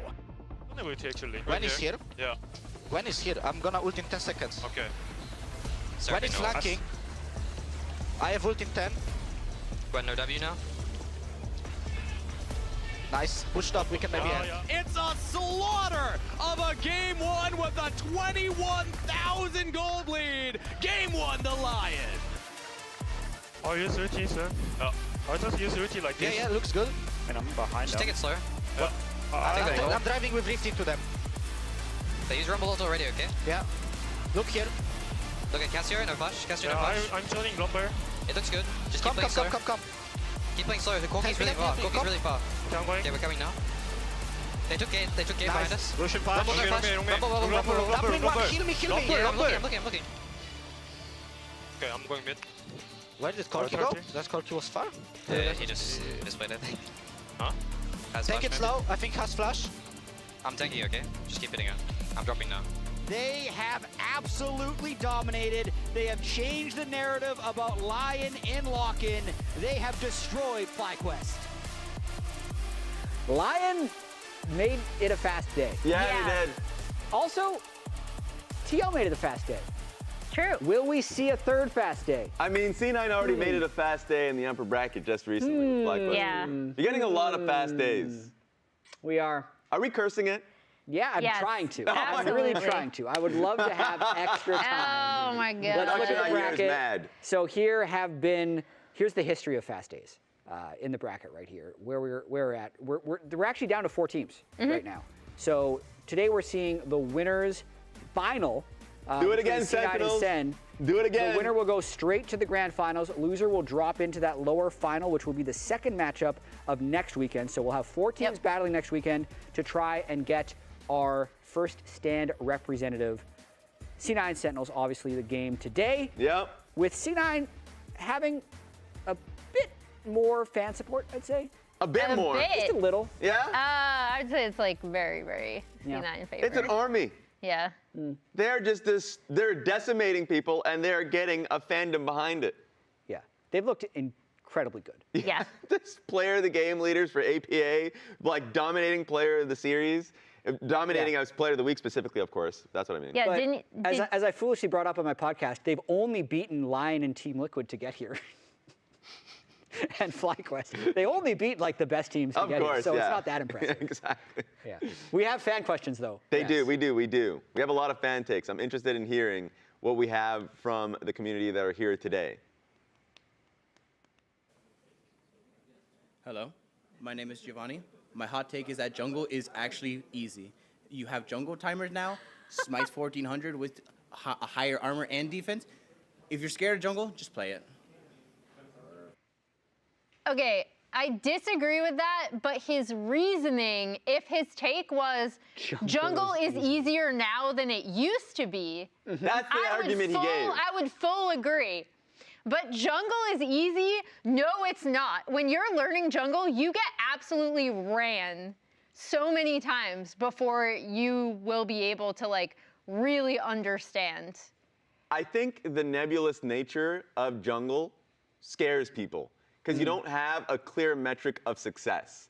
Like lanes, I just have to CS well, I have to kill my laner, I'm doing well. Jungle, I'm like, I'm clearing well, but what is that man doing? No, I think Giovanni's correct if he added one more take. Oh. That you now have a very easy way of muting the whole team. Because that's the metric of success is am I getting flamed, which always happens. So you'll always feel like a failure if you're jungling. You'll be 3-0 and your team will feel like you're doing or you'll be up like 60 CS and the other guy's ganked like 4 times in a failed fashion, but your top laner tilts off the face of the earth and it's over. Because to his point, like if you just do inspire jungling, full the clear, and then either you take the crab or you take the other crab, that's like the first 4 minutes. That's the easiest first 4 minutes of any role in the game. Yes. Absolutely. I'm pretty sure it was Bengi who, when he like went back to give a talk at his school, this was back in like 2014. He was like, yeah, you just need to block everyone out. It's very funny because right now I'm like helping coach like a Rumble team, which is like a really low level team. And my jungler is new at jungling and new at the game a lot of the times. So there is that external pressure of like, I have to be here for a gank. Yeah. Like I have to, like, nope. You don't. Clear. Ignore them. Clear, skull crab, clear. Like maybe there's an angle, but for the most part, just learn how to clear your camps efficiently. Get strong. Okay, second fan take. Let's hear it. What's up, guys? My name's Will, and I think Fly is terrible now. It's unfortunate that they replaced their best player with a completely terrible player in their jungle, but you know, it is what it is. Whoa! Okay. Well, what the hell was that? They're terrible. Now they're terrible? It's terrible. Did Will have this take in the first 3 weeks? Yeah, so I'll say, talking to FlyQuest before the season, they themselves were like, I don't know, guys. Like, I don't know if we're going to be good. Like, I remember Masu in the draw show was like, oh, don't look at us to be beating you, essentially, right? And I think the surprising thing was that they all got along so well and they were all on the same page ahead of a lot of other teams. I don't think they're terrible now. The worst thing is like when you talk about someone being bad or terrible, it is relative. So like, what are you talking about in the grand scale of the LCS? Hell no. They're like in the LCS, absolutely not. Shopify was worse. Like we can talk about Dignitas, we can talk about DSG. Like no, specifically FlyQuest did perform really well, and Griffin for the first 3 weeks performed incredible. And then we're now rating him against Blabber and Inspired, the two best junglers for the past couple of years that have dominating the league. So I think the next week and a half, the next 8 days actually, are going to decide whether or not Will is correct. Because, right, if we see Lyon just flail out next week and get slammed by TL, well then FlyQuest will be bad. But if it turns into like a Lion C9 final and they've lost 3 weeks in a row, they've gotten slammed 3 weeks in a row. Yes. But if it turns out they've lost to the two best teams in the LCS, then they're not terrible. Yeah. But Will, that was a hot take. We appreciate that. And you have a great jacket. That's a great jacket. That's a dub. All right, Jaden, what do you got? Hi, my name is Jaden. My hot take is that Ezreal is a troll pick, and no one should ever pick it over something like Corki. Don't do it. That is so funny. No. I disagree. No. No. Ezreal Karma is one of the strongest lanes right now. It's just, and it's a really safe pick. It's funny because I remember I had a assistant coach in Jess's, and the one thing he always get tilted about is like if it's Ezreal's go like tier cull, and if you're just like permanently scaling and like you're like please just you are strong in lane. The difference between seeing Uzi on Ezreal and seeing like your AD carry on Ezreal is going to be different. It's about the player, not the champion. It also just gives you so much agency, right? Like Ezreal is really, really hard to get on, even when your opponent team has like a full dive composition. We were literally just talking about this in the green room watching LEC this morning, and I think that's the big thing for ADs right now in particular. He's super strong in lane, especially when paired with something like the Karma or like an Enchanter support. He has push. And whenever you see like the constant insane damage numbers, I feel like 9 times out of 10, that's always an Ezreal putting up like over 1K damage per minute. And just I can't stress enough how much agency means to an AD. Yeah. I'm going to have one. You go first. I need to steel man this guy because you're just disagreeing with him. He probably watched Ezreal play into like Sion Cassante or Sion Ambessa or something. Something like that, yeah. Ezreal can be a troll pick. Yeah. I think it definitely can be. Yeah. It's usually picked in the right situation, but when it's not picked in the right situation, I completely agree. Yeah. So for the most part, I disagree. But in my solo queue games, completely agree. Because that's usually a fill pick. You can immediately identify that that is not an actual AD carry player. If they're just queuing and they're not auto-attacking, that's a filler. So like, yes, I agree if you're playing with that Ezreal in solo queue, not so much in competitive. All right, we got next question. Hi, I'm Pearl, and my hot take is I think Nasus should be picked. He's a sleeper pick, and he scales really well, so come on, please. Deadass. More than once. Deadass. Yeah. Pick it more than once. More than once. Although it matched up to a blind pick Kennen, basically picking it against lane bullies where you can itemize the resist that you need to spam farm with E, and then also pairing it with Ivern, I think was actually really key to close the gap in team fights. But yeah, I can see it. There was a solid meta there last year or the year before. Time is an enigma for me, where we're just seeing a bunch of Nasus mids for sure. But yeah, it's... Oh God, the Nasus mid. Yeah, the Nasus 2024 summer. 2024 summer. There it is, 2 years ago. That was the meta. So it can always come back. It's a looming Nasus, so it might be a thing. Now we got a final take. We got one last take here from the Big Z. Big Z. Okay. Hello. My name is Zeke. My take is that Sentinels are not frauds. I think Rahel is at the worst the second best AD carry in the league. Yes! I think that Hanbok has the potential to make any play happen, and I think they're going to surprise people in the coming splits as well. Thank you. That's my brother right there. We need this. Yeah. We need this. Too C9 biased right here. Yes. Yeah, so social media steps in. Zeke is like, don't worry, I've got you covered. And he knows how to like just pull at my heartstrings talking about Rahel. You're a big Rahel fan. Talk about it. Rahel, for the time that he's been in the LCS, has been a big boon for the two teams that he's been on. In DSG, he was an incredible player, lane kingdoming some of the best teams, especially C9. And then when he's on Sentinels and they just look like headless chickens at the beginning of the split, what do? Pick a simple front-to-back team composition to protect Rahel. Rahel is what makes them succeed, and I feel like that is going to be a player that we look towards right now in this series. Full agree. I'm a Rahel apologist, but I don't even have to apologize because he's still performing. He didn't even mention Huhi. Yeah. He didn't. Yeah, player of the series, one of the best players on the team. Yeah, I was going to say, I think Huhi has been so key to the success of the Sentinels team, especially talking to him after their first win, where he was like, we were all over the place and we have a good team, but it was just a matter of we're all doing different things and we needed to be on the same page. That's when you saw their Drake focus coming through.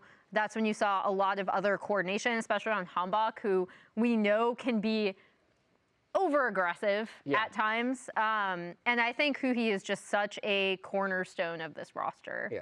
Also, a big shout out to all the fans who gave us their thank you. We want to move on to the rest of our show, and it's actually related to the Sentinels topic. We were discussing before how these playoffs feel a little bit weird because the lower bracket has dominated. Yes. Team Liquid and Lyon, both 3-0 from the 5 and 6 seed spot. Yes. Which then makes us question how strong the upper bracket was, and therefore how strong the two teams sitting at the top of the upper bracket are. Yeah. And do you then reevaluate the strength of their victories? Because to take number 2 from Matt, I think, saying FlyQuest was terrible. FlyQuest? Yes. Yeah, Will said FlyQuest was terrible. Yes. Listen, if FlyQuest is terrible, that's all C9 has played for the last 2 weeks.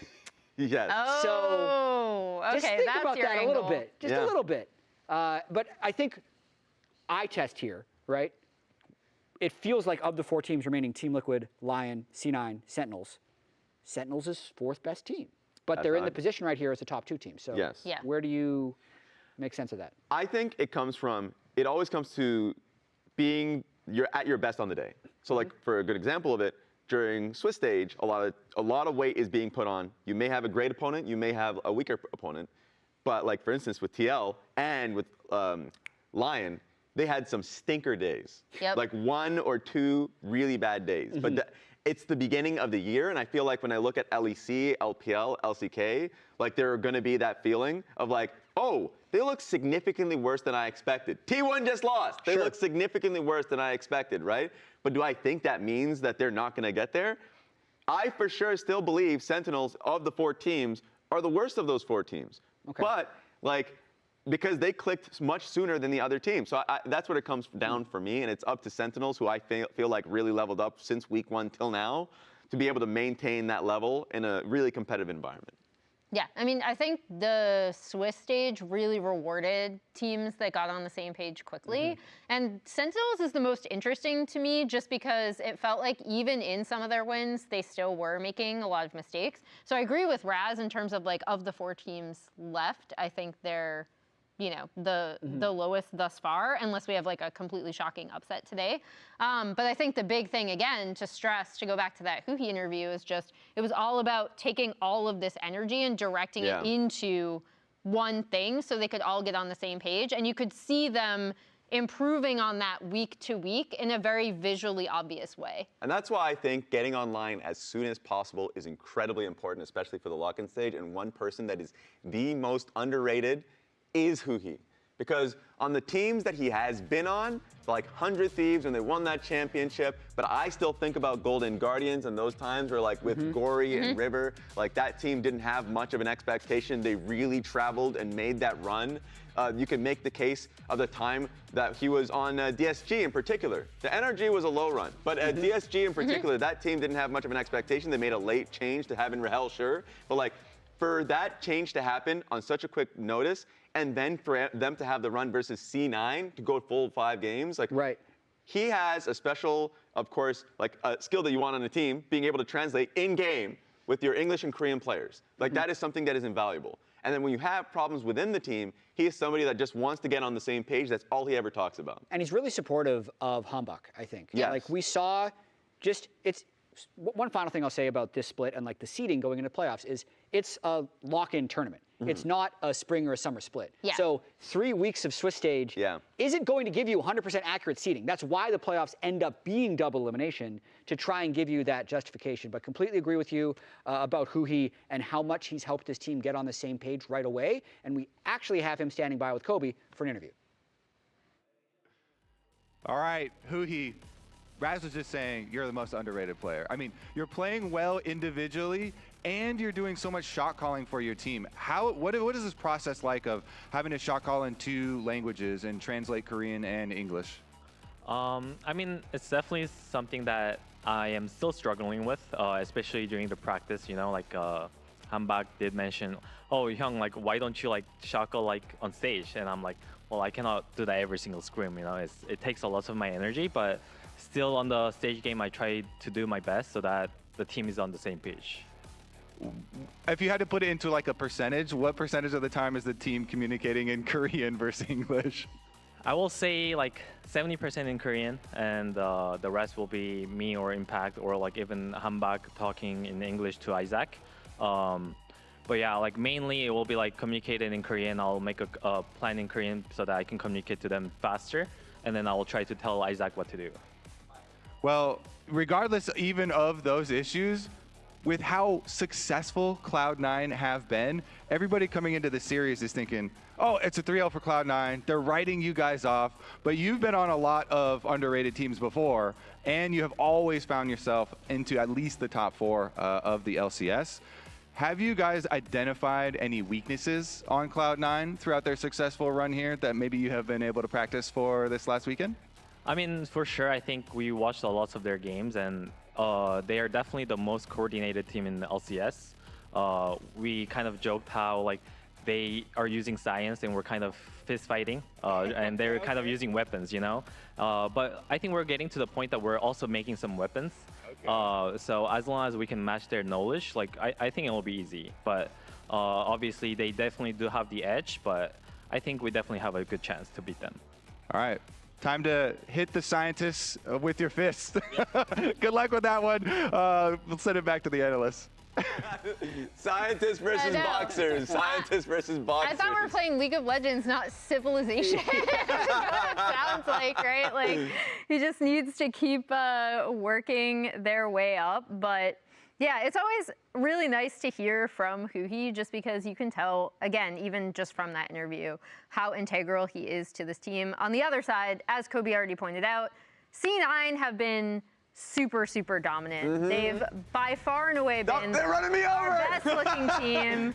I keep hoping that they're going to do something really fun with these intros. There were a few weeks where Sven promised me he would do something, and I forgot to remind him to do something, because we show him every single time. Maybe he does something this time around. And he's blowing us off, man. He is. He actually is. Vulcan waved. APA looked like he was like, you know, muscling his way towards the bathroom. Well, they got on stage real fast from that car. Oh, God, what the hell? Direct access. So, here's the thing with C9. Hit me. Yeah. They've won all of our awards. True. We've had 4 weeks.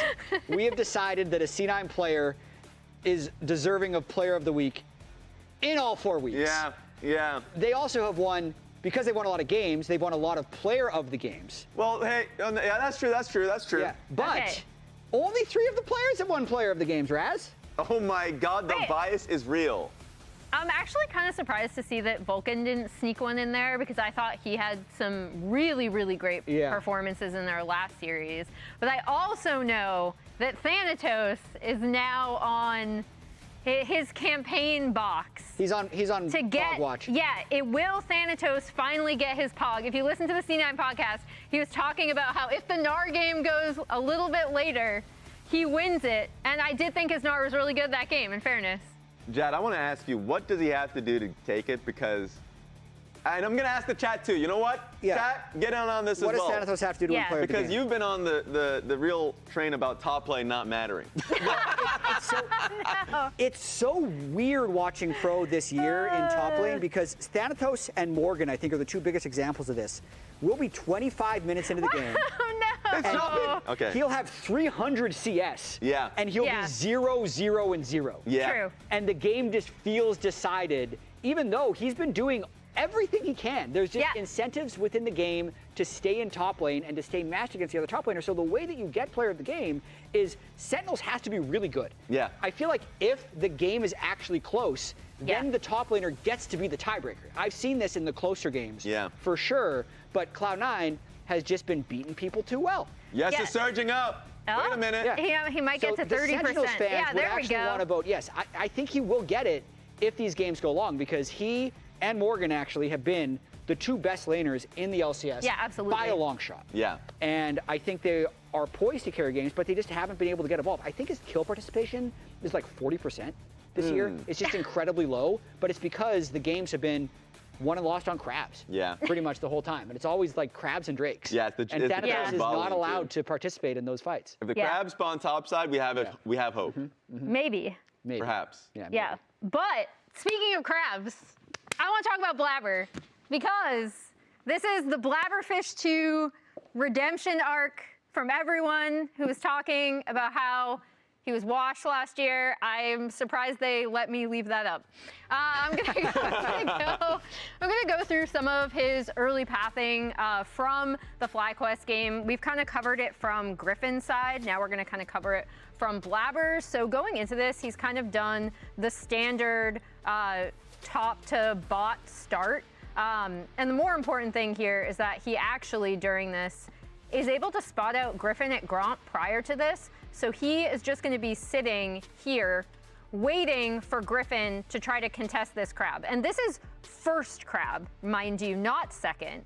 The other important thing that I do also want to point out is that bot lane is pushed up really, really far, which is actually going to allow the bot lane of C9 to come up and help Blabber in his quest to destroy Griffin early. We see APA rotating in here too, but primarily Vulcan landing that. Then all of C9 kind of coming to back him up. I know he already mentioned this in his interview, but it does seem like C9 is so on the same page with all these plays they make. And this actually allows Blabber to get both crabs in this. Free win. Yep, this is now game 2. And this was a really sneaky play that I absolutely loved from Blabber, where it's later in the game, right? So second crab is going to be coming up soon. However, Griffin is here. They're both level 5. Griffin is here seeing if he can make a play here. But more importantly, Blabber is just going to go off this wall, get Drake, and it's going to completely nullify the power of this crab, which is spawning on the bot side. And we've talked about how important it is when that crab spawns on the bot side because you get level 6. Well, guess what? Blabber is going to tick over to level 6 from getting this Drake here.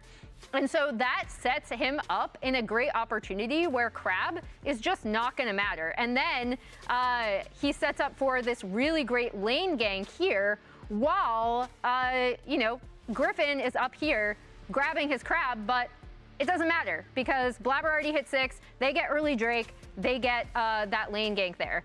Game 3. Again, it's early. This is still first crab. Blabber is waiting here. We kind of know that there is going to be this contest. And the thing I want to highlight here, in the game 1, I highlighted how bot lane was going to have an easy rotation. APA is already rotating in prep for this. And this is just a really clean setup and fight from C9. Vulcan lands this really, really great double bard stun on the back half of that right there. And I just really loved how, as you can see, poor ThinkCard is having to watch his team get massacred. But you can just really see the early game thoughtfulness from Blabber and the rest of his team whenever they had a pushing wave on those super early crabs. That lane was really ready to join him in these fights. It put Griffin absolutely in the dust in all of those games. Yeah, and I think just it goes back to an interview I saw, or just like from Blabber talking about how he's being thoughtful about his general strengths and weaknesses, and his strengths in particular being as good as he is in early game pathing. That has really shown itself. Yeah, I saw that on Sheep Esports. Yes, Sheep Esports. And so the fact that he's able to do this on top of his coordinating with his lanes, bot lane getting pushed out like you mentioned, or how APA is more than willing to drop a wave to be able to play to him, and the meta being heavily, I think, influenced by jungle more than ever, it has allowed that to be really good for Blabber within this meta. Yeah. And I would also, inject a tiny little bit of doubt. Do it. Griffin also died a bunch against Lyon, too. So was it Blabber genius, or was it Griffin being a little bit young and a little bit tunnel visioned? I think it's both. Yep. It's both. But the thing I really wanted to point out, especially from all of those games, is you just see how well he's coordinating with his lanes as well. And I think that's important. Yeah, and I also hear we have a little bit of cross-team banter we're going to check out right now. 그럼 못 올라가게 해야 되는 거 아니야?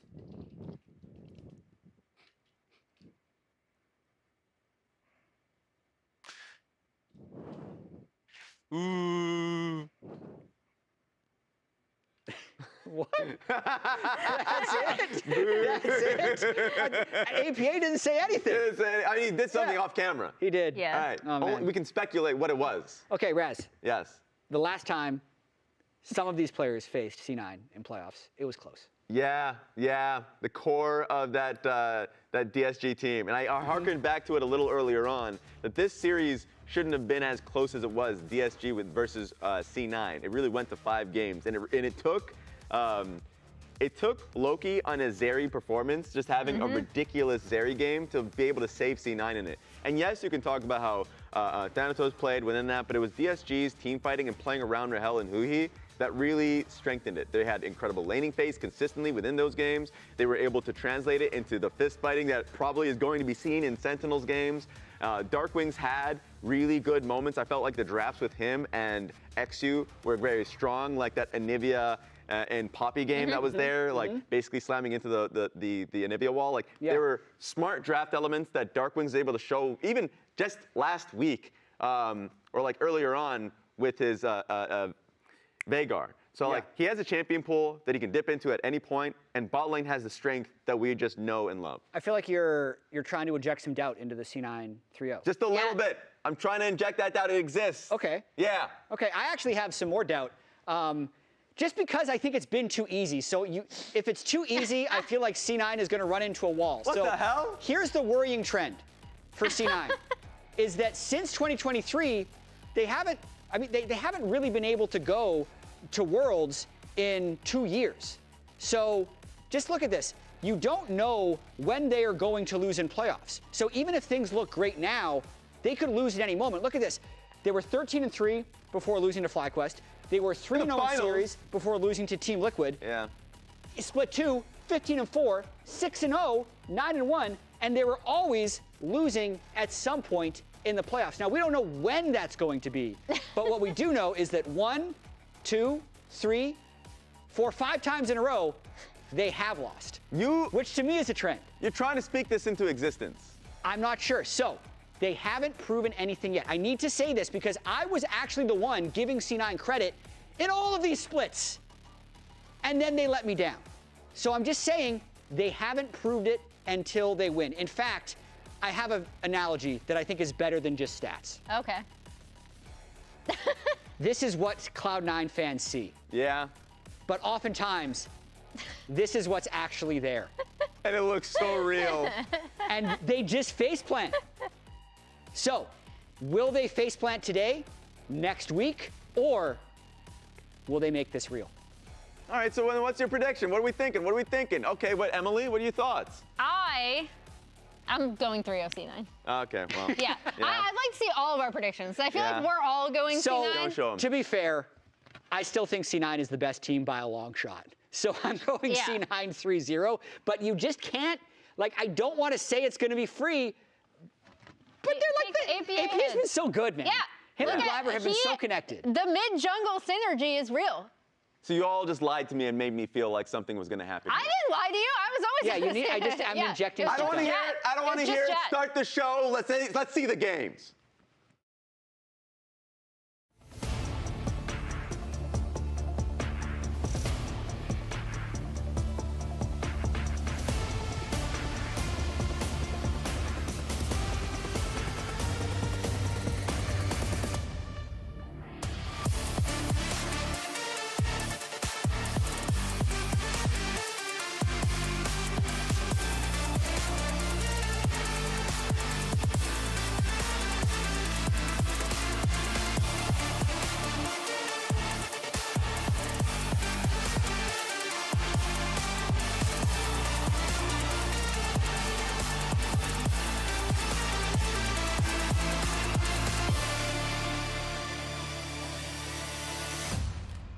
Welcome back to the LCS. It's the upper bracket finals today at the Riot Games Arena, and the winner will earn themselves a spot in next Sunday's finals.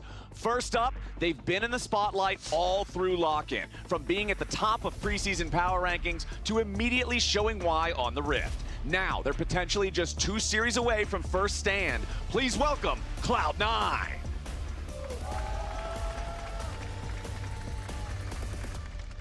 And their opponents, the new team on the block, looking to pull off the upset and avoid the chaos awaiting in the lower bracket, it's Sentinels.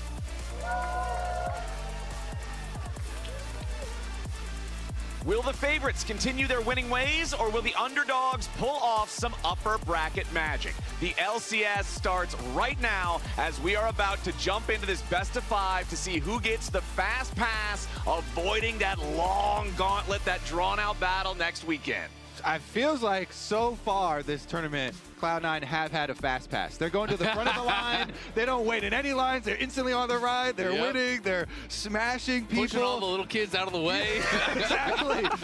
Like, they definitely paid for the fast pass. And I also saw, during your very good and dramatic intro, APA's giggling and like typing already and stuff. How rude. How could he? Like, come on, man. Have some respect. Flowers trying to hype you guys Decorum, up. please. Come on. But it is good to see. They're definitely in good spirits. And there's been some back and forth, especially Impact with a lot of these players as well, with some light banter. So we'll see. I talked to Huhi right before, and he's like, yeah, Cloud9, they are at the top. They deserve to be at the top, but we have cooked up some of our own secret weapons, maybe. That's going to be exciting to see. See if they can upset everyone's predictions, because, across the board in the lounge, all 3 zeros. Pretty much everyone I'm seeing talking about this online is thinking, Cloud9, they're going to be guaranteed to win, and then we'll have to see what happens after that. But there almost always are some upsets in playoffs, almost always. So it'll be exciting to see if Sentinels can throw a wrench in the gears of Cloud9's plans today. I think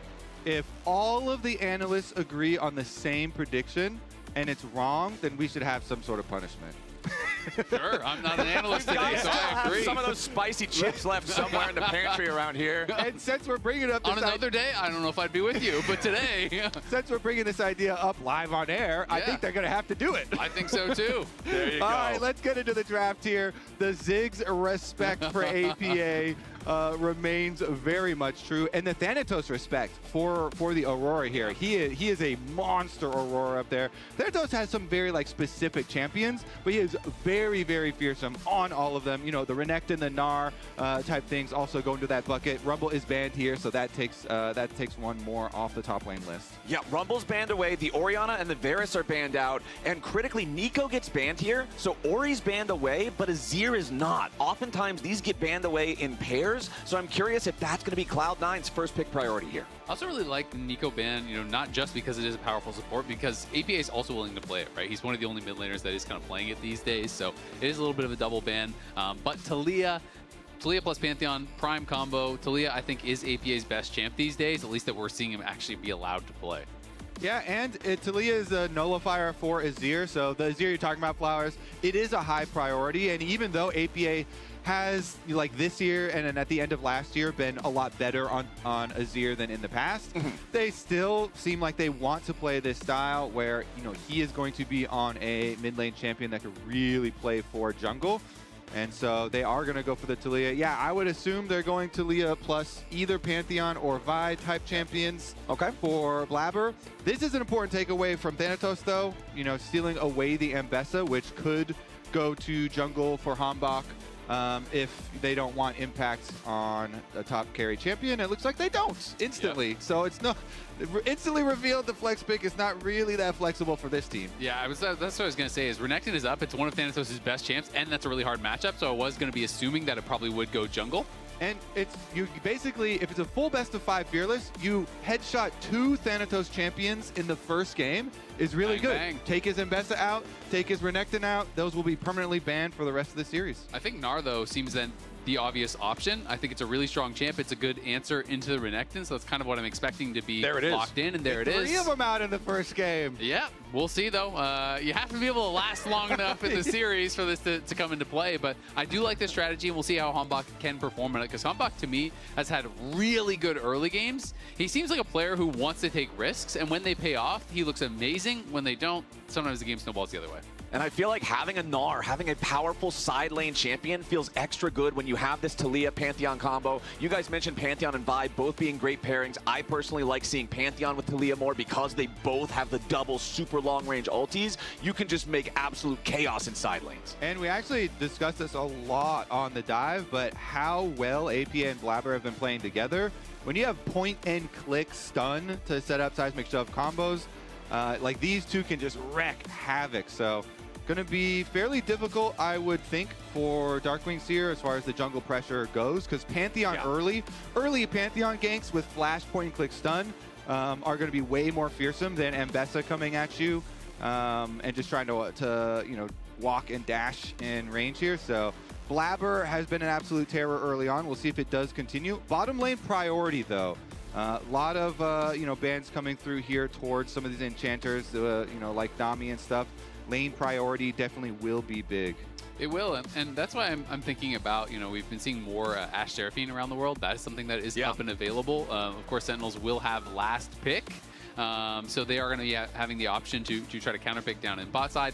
There's already some pretty good engage on the C9 side, so they maybe are kind of less needing that. I do think Sentinels needs a go button, and Huhi, just like as a player for this team, it generally feels really important for him to be on engage, so I feel like they have less of an option to go towards the enchanters, but obviously Cloud9 disagrees because they're double banning enchanters. Yeah, they really want to be able to get some lane priority for themselves on bottom side of the map. And it really does make a lot of sense, because like Flowers is saying, if you're running Taliyah and Pantheon for later in the game, you can make a lot of side lane plays, and you're assuming that Gnar is going to scale into being a good side lane threat as well in the hands of Thanatos. Seems like a safe bet there. But Bard is a really good one at kind of stuffing some of those plays. It covers a lot of these like side lane bases, and some defensive Bard ults could go a long way. Yeah, and it gives you a little bit more engage, right? You can set up then. You throw down the Bard ult on Taliyah or whoever, then the Renekton and whatnot come in to follow up on that. Plus, it's a great denial from Vulcan. So I actually really like Sentinels draft priorities in this first game. You talked about it with Thanatos. I think they're doing the same thing with Vulcan. They're trying to target picks that are both good for them and denials from their opponents. We're going to get Yunara plus Lulu down on the bottom side, though. And it's going to be answered by Corki. So some pretty good laning power for Sentinels in the 2v2, but some really strong scaling for Sven and Vulcan. Yeah. And this is something that, you know, Sven has been very aggressive on. When they've run this duo, you know, constantly jumping in, trying to push out the enemy AD carry from mid lane. So I think the mid game in this first one is going to be very, very impactful. Okay. Going to be really interesting to keep track of these side lanes, you know, with one side having Realm Warp and Bard and the other side having Taliyah Pantheon here. It's going to put a lot of emphasis as well on the top lane matchup to see who is going to actually get a lead for individual top laner who can actually have some side lane pressure. Can Impact, who has been having a better year this year than last year for sure, can he hold up to Thanatos counterpick Gnar? It's going to be exciting to see. I'm also really curious to see how C-Line's bot lane is going to perform in the 2v2. I think they were great overall in this series against Fly. Obviously, they dominated, but they did die in the 2v2 every single game. All 3 games, they died to Masu and Cryogen.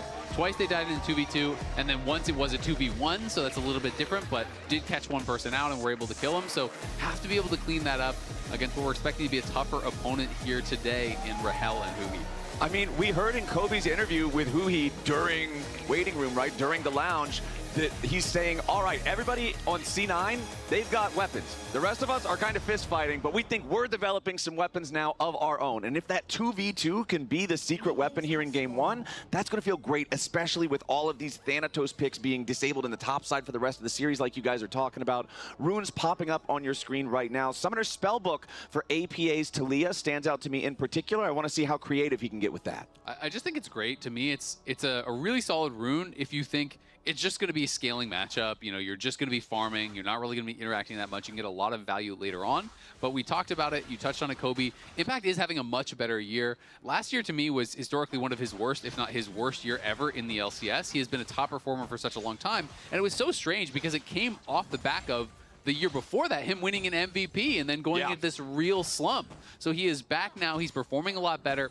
And he is currently holding second place for most assists all time. First place in the LCS is held by Aframu still by quite a lot. But there's two other players here that are, you know, hot on his tail, shall we say, for that second place in this series with Huhi and Vulcan, two veterans of the scene. Yeah, and when you look at the difference between Vulcan and Impact here, it's what, 59 assists? If you have a best of 5 that goes the full distance, that's entirely achievable. So we'll keep an eye on how those assists stack up as we go throughout the series. If anybody can steal someone else's position. Right now, though, at the beginning of our game number 1, Huhi is going to take a little bit of punishment down here in that bottom lane 2v2 as Sven and Vulcan want to continue to control the wave. Of course, Huhi has his little shrines. Junglers are pathing towards opposite directions here early on in this one.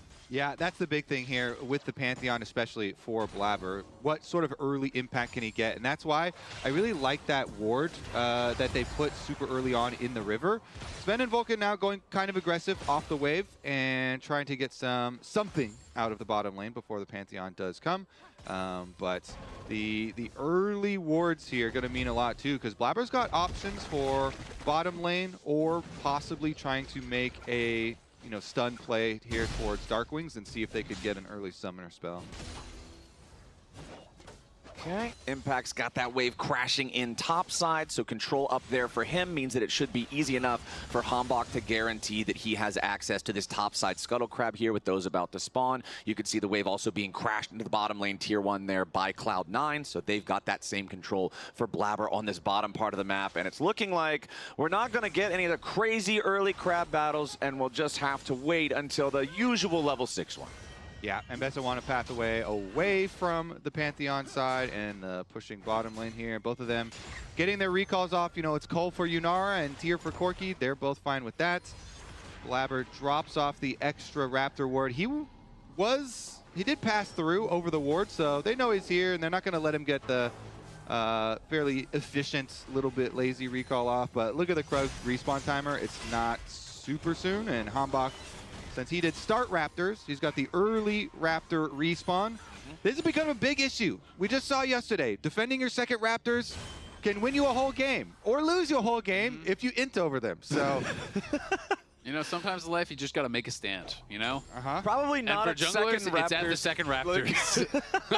I don't know if it's I'm worth willing the whole to lose game. the whole series, end my career over these Raptors. Well, hey, you That's can the see line I'm drawing. The communication with your support is important as well. Huhi, since they did have that ward that was in the river there to see it come in, they're like, hey, Huhi, get over here too. Just make sure we're gonna protect these. And nobody wants to fight super early on, so it means Blabber will go into a regular top-down clear again because his was a little bit delayed, starting on the red buff. Means that he's not missing any time with the interrupt. He got his second Krugs respawn basically as they respawned. Same thing here with Raptors, so he still remains efficient. Yep, Hambach going to be feeling pretty happy, though. Had a really fast clear, got to do both the respawns of those little camps, and now is out on Wolves with a better buy, has the Tunneler, so going to be pretty strong right now. And, of course, when you do get 6 for Hambach, yes, Gnar can be difficult to lane against, for the Renekton, especially once he has steel caps. Both of them are going to rush steel caps, let's be real. But the move speed becomes really, really difficult, and it's so easy when you're in mini Gnar then. Post 6, Renekton stuns, in comes the public execution, and you can sometimes get that 100-0 play. Got a little time here. When you do the Raptor starts, has a little bit of extra time. He actually dropped his Gromp to make this play, though. So Impact wants a dive. Level 6 Renekton here. Look at that Gnar bar. Thanatos is charging it up. Hambach in the area, and Rise Realm Warp will be 3. Okay, Thanatos is already in Mega Gnar. He slams Impact into the wall, but the burst damage comes down. The final turret shot can't fire, and Sentinels draw first blood. Really well played there. I didn't think they were going to be able to pull that off until I see Darkwing's Realm Warping in. The 2v1 dive would have been really risky, but Impact gets out without even having to flash. That is a big win. And Darkwing's, nice move from him. Yes, he's going to lose a play. Yes, they're going to lose the Dragon, so there is a cost to that, but that is a great play. Yeah, and they called it really early on. You could tell he was like, Hambach, drop your Gromp right now. Get over here. We're going for the dive, Realm Warp. The mini-map does show what is being taken by Cloud9 on the opposite side. But also remember First Blood. So it would have been bad if the counter kill went over, because then you lose your mid-turret plate and you lose the Dragon as well. But remember, the First Blood extra bonus is back in the game, so you get that extra boost of gold on top of it. It is a small thing, but honestly, watching the replay back, I think if Thanatos angled his Gnar ult differently and actually pulled Impact towards the tower instead of towards the wall. Just straight into the wall. Yeah, I think he might have been able to get him. Ooh, meanwhile, public execution here in the mid lane, and Hambach's not done. The jungler is off to a flying start here, 2-0 on the Mbessa. Hambach always likes to get active pretty early on, and it's successfully active. Immediately using the ultimate as soon as you get it always feels so good. Put it on cooldown, make use of it the next time for your next play. He does invest the double flash. It is Darkwing's flash and Hambach's flash to make that play, but it is beautiful. The synergy right there between them. And it looks like, you know, the communication where I interviewed Huhi before, and he's like, well, we're 70% Korean right now. That's the 30, baby. Yeah, Darkwings was locked in. They're like, all right, we're both flashing for this play. Yep. I'm going to set it up. Boom, CC chain, and they get their target. They kill off APA. Sentinels here, showing some of the weaponry they were talking about. I mean, this is just really nice. It's pretty simple play, but Flash, Room Prison, lands the stun, then Flash, Public Execution there to follow it up. We talked about how you can do that with Renekton. Obviously, you can do that with Ryze here as well. Yep. So, nice play from Hambach, and he is sitting on a ton of gold. He is still just being so efficient, re-clearing all his camps for bases. He's going to be on over 1,800 gold, so he's got a full item when he actually goes back to base here, pretty much, and he is going to be really tough to deal with. This champion scales incredibly well, I think, in the jungle. And because there is such good setup from the Bard, from the Ryze, from the Renekton, he is in a good position to have a great game. Yeah, I mean, generally you're expecting the Pantheon with the point and click, you know, early levels to, you know, have some sort of openings. But Cloud9 have also been focused on the objective, so they did get their Dragon, was one of the payments there.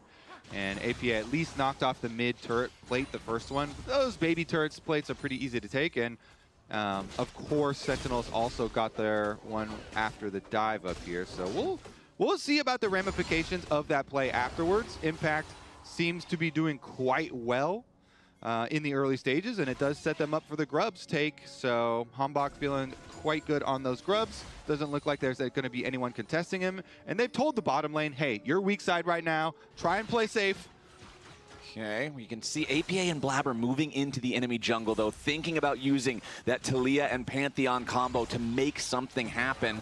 We do have the wave already crashed into the bottom lane tier 1 turret here by C9, but there's no move from the mid jungle. And it's interesting, Hambach backed off after one. So you just want to take one really quick grub, back off, and he got enough money there to buy his Spear of Sojin.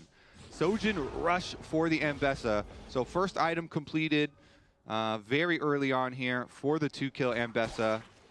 There's tons of wards, though. Whenever you kind of leave that bottom side of the map, you know when you're retaking this area, you see all these Cloud9 wards. Oh, yeah. And Hambach knows it. Yes, we just left this area unattended, so there's going to be plenty of vision here. Yeah, it's kind of just a line of wards all through. So well done there by C9. Of course, you know, they moved in on the bot side, as you're saying. That's kind of that price that you do pay. Sven and Vulcan farming well. They do have a slight advantage, but of course you're going to be pretty happy about that when you are playing the Lulu Yunara. You know, less laning power here.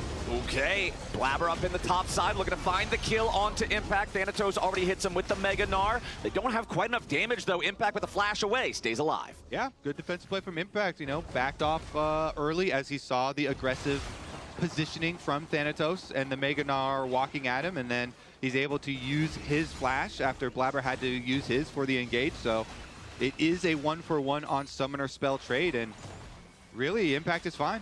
Yeah, I mean, it's a 1-for-1 on that, but the cost to me, the biggest cost is the Pantheon ult is such a long cooldown. It's nearly a 3-minute cooldown early game. Yeah. So when I see my Pantheon jungle hasn't been able to find anything on the other side, you have 2-0 Mbessa, and then you use your first ult and you get nothing from that either. Like, that hurts because, you know, Blabber's not going to have much playmaking now until, you know, really after this next dragon fight would already be done, so they're not going to contest it. It's just going to be a dragon take on the bot side for the Mbessa. Yeah, and again, now they're the ones with the deep wards because topside play was Cloud9's. They show jungler, so not only is it your Pantheon ult as well as your Pantheon Flash, but it gives vision of your jungler and allowed Hambach and Sentinels to move into the blue quadrant. They're the ones with the deep wards now. They're the ones with the Dragon Take. And gentlemen, we get to have the Hex Rift for our first game in this best of 5. The most chaotic of the rifts, the one that allows the fastest playmaking, the fastest responses. And I want to see if Sentinels are up to the task of using that to continue trying to accelerate the game. Hambach had a great first couple of plays, but things have been pretty quiet afterwards. Honestly, I actually like it. Usually I'm like, oh, quiet, you know, I'm getting a little bored, but I really like it because we've had so many blowouts so far. This week we had back-to-back 3-0s, and this one is looking very competitive here, at least in the early stages. Huhi has been able to slip in for a lane gank. Okay. Oh, just barely couldn't get range actually for the stun. And that's going to give some freedom to make a play on the bot side for Blabber. But they're sending 4 top now. They're looking to just try to re-dive Thanatos. Yeah, they want Thanatos, but he's already turned into Mega Gnar, and he's stopping the wave before it ever hits the turret. So there's nothing there to set this up. And Sentinels are going to send all that manpower up there for nothing so far. That was 5 top. And it results in a 1.2k gold lead now for Sven individually. Look at this Yunar just decimating the bottom tower here. Cloud9, they still have Blabber. They can go for a dive or try and get first tower. They've got 4. Yep, they're bringing everybody down here. Impact has already popped the Dominus, trying to clear the wave out of the way and stop this from going down. But no, it's C9 finally finding their first kill of the game. 12 minutes in, they make the 4-man dive happen. Yeah, the wheels just kind of fell off there for Sentinels. They way overcommitted to that topside play. They were too slow to actually execute on it. You send 5 top, Thanatos clears the wave, so he's not even losing anything before he bases. And on the bot side, Sven is farming plates. They make the dive happen down there. Sven is now 1.7k up, and Sentinels went from 1,000 gold lead to a 600 gold deficit in a matter of a minute, 2 minutes, and now the tower is going to fall as well. This game is already getting out of hand. Sven is going to be such a problem. He's going to base with, let's see, 2,500 gold in pocket. Yeah, first tower bonus feels really good for the bottom lane. Even though it's answered on top side, it's being that much slower really does have a huge effect. And the extra kill into Sven's pockets as well. I mean, Yunara is an AD carry champion that can certainly carry against short-range clumps of champions very, very heavily. Especially with Lulu in her back pocket, that is frightening for Sentinels to try to assassinate this high-value target. Fiend Hunter Bolt's just completely purchased straight up right there for the Yunara. He one-shots it already. His ult is going to be insane. Yunara ult here is going to be the biggest cooldown that you have to play around. And I always feel like it's so difficult when you have a team comp like this. As Impact is going to be pushing Thanatos back, but he should be fine. Because clearly now, Yunara is so fed that Sentinels basically can't win fights unless you kill Yunara first, right? So that is now your goal. But then you look around him, and you're having to go through Pantheon, through the Unraveled Earth of the Talia with all these champions that want to dash in and get on top of him, and then through the Lulu shields and the Polymorph and the Barrier, and like there's so many tools that it is really, really rough now for Sentinels to have allowed Sven to get this fed. Because there's a lot of tools that you're going to have to deal with to even try to get access to him. I'm seeing a little bit of pathing. I'm just trying to watch because everybody's hanging out in this like southern quadrant of the map, and I want to see if they want to make a move. He's the one finding himself in danger. Arc of Ruin plus the Wild Growth. It's Vulcan taking the kill, but C9's bottom lane, they're showing us what this farm means. Yeah, you can just feel it. Sven's like, I'm strong, I'm strong, I'm strong. I want to use it. And as soon as he sees any target and Huhi even being close to the brush, he immediately jumps the wall, destroys him. Fiend Hunter Bolt's on display there. You saw how quickly he was able to burst him down. Plus it gives you ultimate ability haste, so it'll be back up again for another play, and they should have control of the next dragon here, you would assume, for Cloud9. Yeah, the Yunara ulti is already halfway off cooldown. That thing is coming back around real fast. Yeah, it is really a quick cooldown here. Sentinel's going to try to make a fast play. Well, it is still on cooldown, though. Going to try to grab the Herald. You can see it is the Ardent Sensor Rush for Vulcan. So he's just saying, you know what? It is all about Sven. Just get all of the buff items for Sven. You already have the additional attack speed. Obviously, you're giving him from the Whimsy if you're using that offensively. Plus the Ardent Sensor on hit damage as well as the attack speed there. And that is just amplifying him that much further. And as long as Sven can get peeled by both the Lulu and the Talia, it makes it incredibly hard for Ambessa. If you have a rock field in front of you, like you just have to back off. You have to like walk away. No way he's going to be able to fight over it. So like you've been saying, like Sven has a lot of stuff around him that also makes it easy to play. Double summoner spells, lots of setup from his teammates. Here comes that dragon we're talking about. Cloud9, they've got the control wards really early, so they also have vision advantage and early positioning. Yep, and the Wild Growth is just about ready to go again here for the Lulu, but the fight's already going to start, and it's a lot of damage onto Hambach. The Fed Ambess is about to get bursted down, polymorphed, and Thanatos takes the kill. Now Impact's going to try to get away, but Sven is on the hunt. APA rides the Weaver's Wall, and Rahel barely escapes. C9 find 2 kills very easily and go to claim their prize. Yeah, I mean, Hambach is in there almost alone. Over the rocks, just gets destroyed very quickly. Even like Hui Bard ults, like, you know, to try and buy some time. Maybe they could think of a way to get him out of there afterwards, but unsuccessful. And Cloud9 very quickly making it look like, no, this is going to be a one-sided affair here because of the vision advantage in that side rush. Yeah, vision advantage comes through. Bardal just to give you some time to think about what you've done. Think about your mistakes in life. Wonder how you got there, as Sven is going to clear it up. They are just crushing through this fight, and now the game is really out of control. And this is the thing. With Cloud9's success as it continues, this tournament, what has really been on the biggest display, because, yeah, you know, a lot of these guys are really good individual players, but their team synergy and the way they pull off really quick snap plays has been what has really rewarded this team. A lot of them have been through the mid game. It hasn't been just like, oh, we're crushing all the lanes from the very beginning.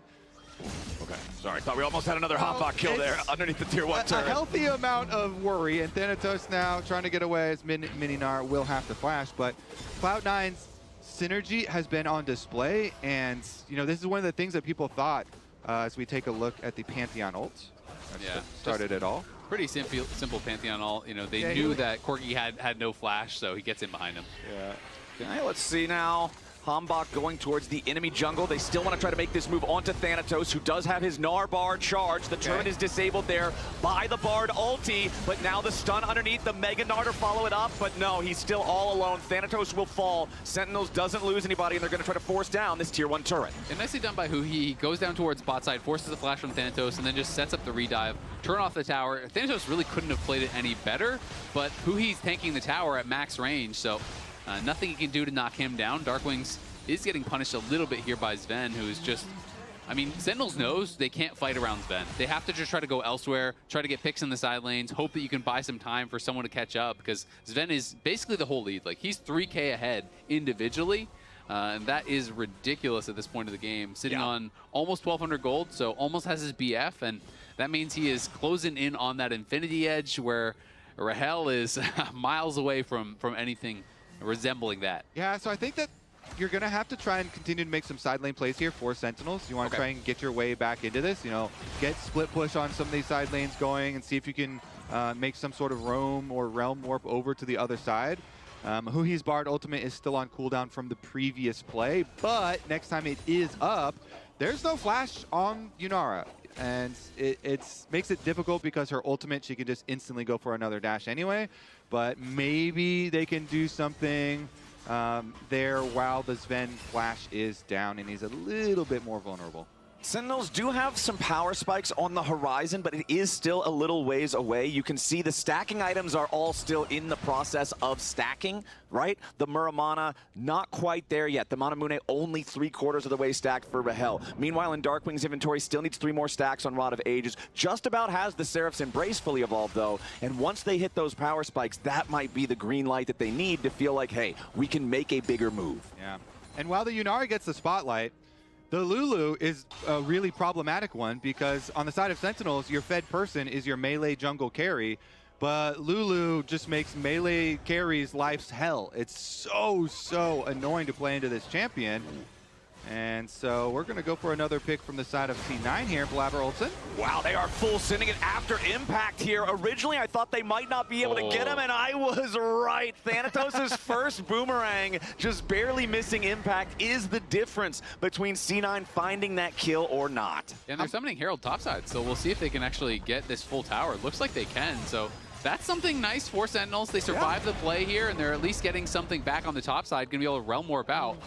I didn't know you could realm warp the Herald, actually. I wanted him to charge right out of it, but it went instantly into the wall. Darkwings is in some danger. He's got to try to get out of there. Is polymorph, but luckily he does have the ghost to get himself all the way out alongside the phase rush. So C9's not going to get a kill there, but they do force the summoner spells out of the Rise. I was hoping we were going to see the teleport car crash play, where you teleport the Herald in and immediately like run someone over, but not quite there. Too close to a wall. Not going to be able to make it happen, but still, nice play from them. And we're going to get the replay of the realm warp. It's facing up right now, and then it goes right next to the wall, so I assume it's like instantly donked. Yeah, it just immediately bangs into the wall. All right. Scientific term. Yeah. Donk.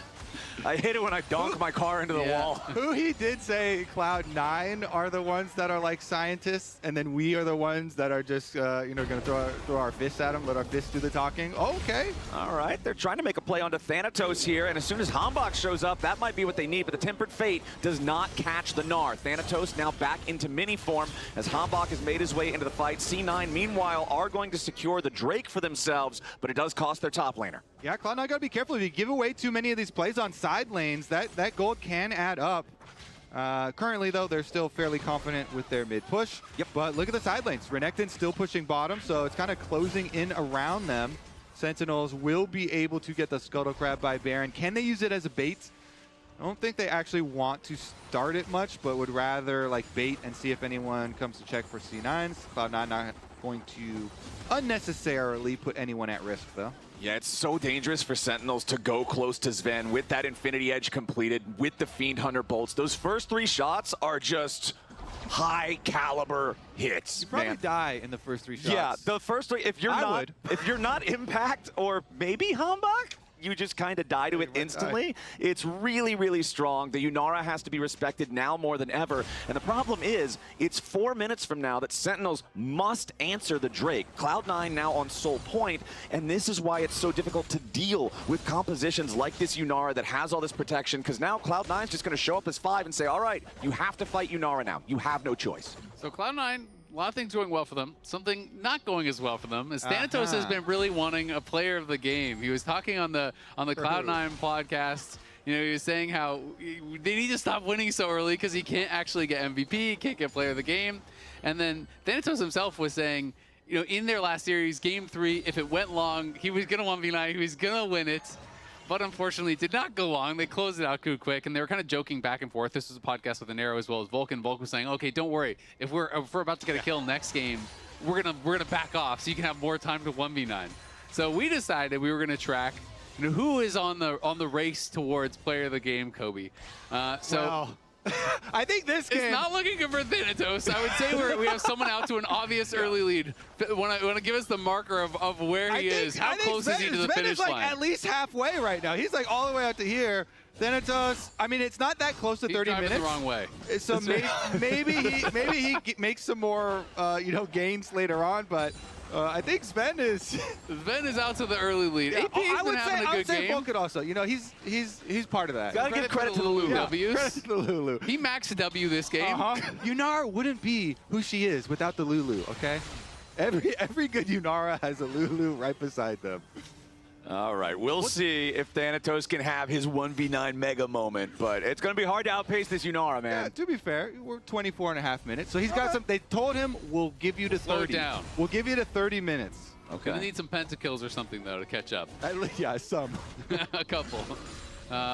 Was Vulcan also not too surprising, but you know, you were talking about how annoying it is to play as a melee carry against Lulu. Yeah. He did go W max this game, so he went 1 point Q, 3 points E, and then just full 5 points into the W. So that polymorph is going to be that much more frustrating. It really is so difficult to deal with. I mean, you fly in there. There's no other way to play the fight. You have to go into the backline as Mbessa, but you immediately are going to get polymorphed and wild growth. Sentinels going in, trying to find the Pantheon, but Blabber blocks almost all of the damage. Flashing away, trying to stay safe, getting the other side of the unraveled Earth, and now C9 fires back. Darkwings, defensive flash getting out. Thanatos, wild growth here on the front line. APA tries to scatter. Sven looking for the damage, trying to find Huhi. Gets one kill. Hambach goes after Sven, but he can't kill him. The pocket Lulu is there for the save. It's a triple kill for Sven's Yunara. Impact will fall now as well. The fight was so close at the start, but C9 comes out on top. That's why I put Vulcan up there in the race. He flashed over the wall to get there when Sven dashes in for the 1v3 at the end. Yeah, Sven just kind of biding his time. Blabber, it looks like, is going to be in some trouble. They're able to focus him down, but watch Sven right here. He finds his time, flashes forward. As Rahel was moving up, he was focusing him down, and then as he bounced back, just flashes in and Vulcan follows. And I'm pretty sure he just dodged the Ambessa ult with the same move. He dodges the Ambessa ult and gets into their faces, and then the Lulu flashes in to support the play. Like, that was quite good for Cloud9. C9 looking strong after that one. 5,000 gold lead after they take the fight. Hambach is still the only one on the Sentinel side with an individual lead for himself, but Sven is up 5,000 gold on Rahel. All right, Isaiah, what's our update? He's getting pretty close to the finish line. It's going to take a miraculous comeback. Yeah, where's Vulcan's still there with him? You know, yeah, he's there. He's there too. In, yeah. He's saying, "Good job, buddy. You can do it." Did Thanatos get like shorter, or is it the same? It's like there. Okay. Okay. Cool. It's not this game. It's a best of 5. He'll have plenty of chances to get his player of the game here. But Sven does now have Lord Dominic's regards as well here on the Yunara. Sentinels thinking about how they're going to try to position and play this. Remember, the Drake is now alive. This is the Hextech Soul if C9 can secure it. So Sentinels are trying to make a gambit for the Baron instead.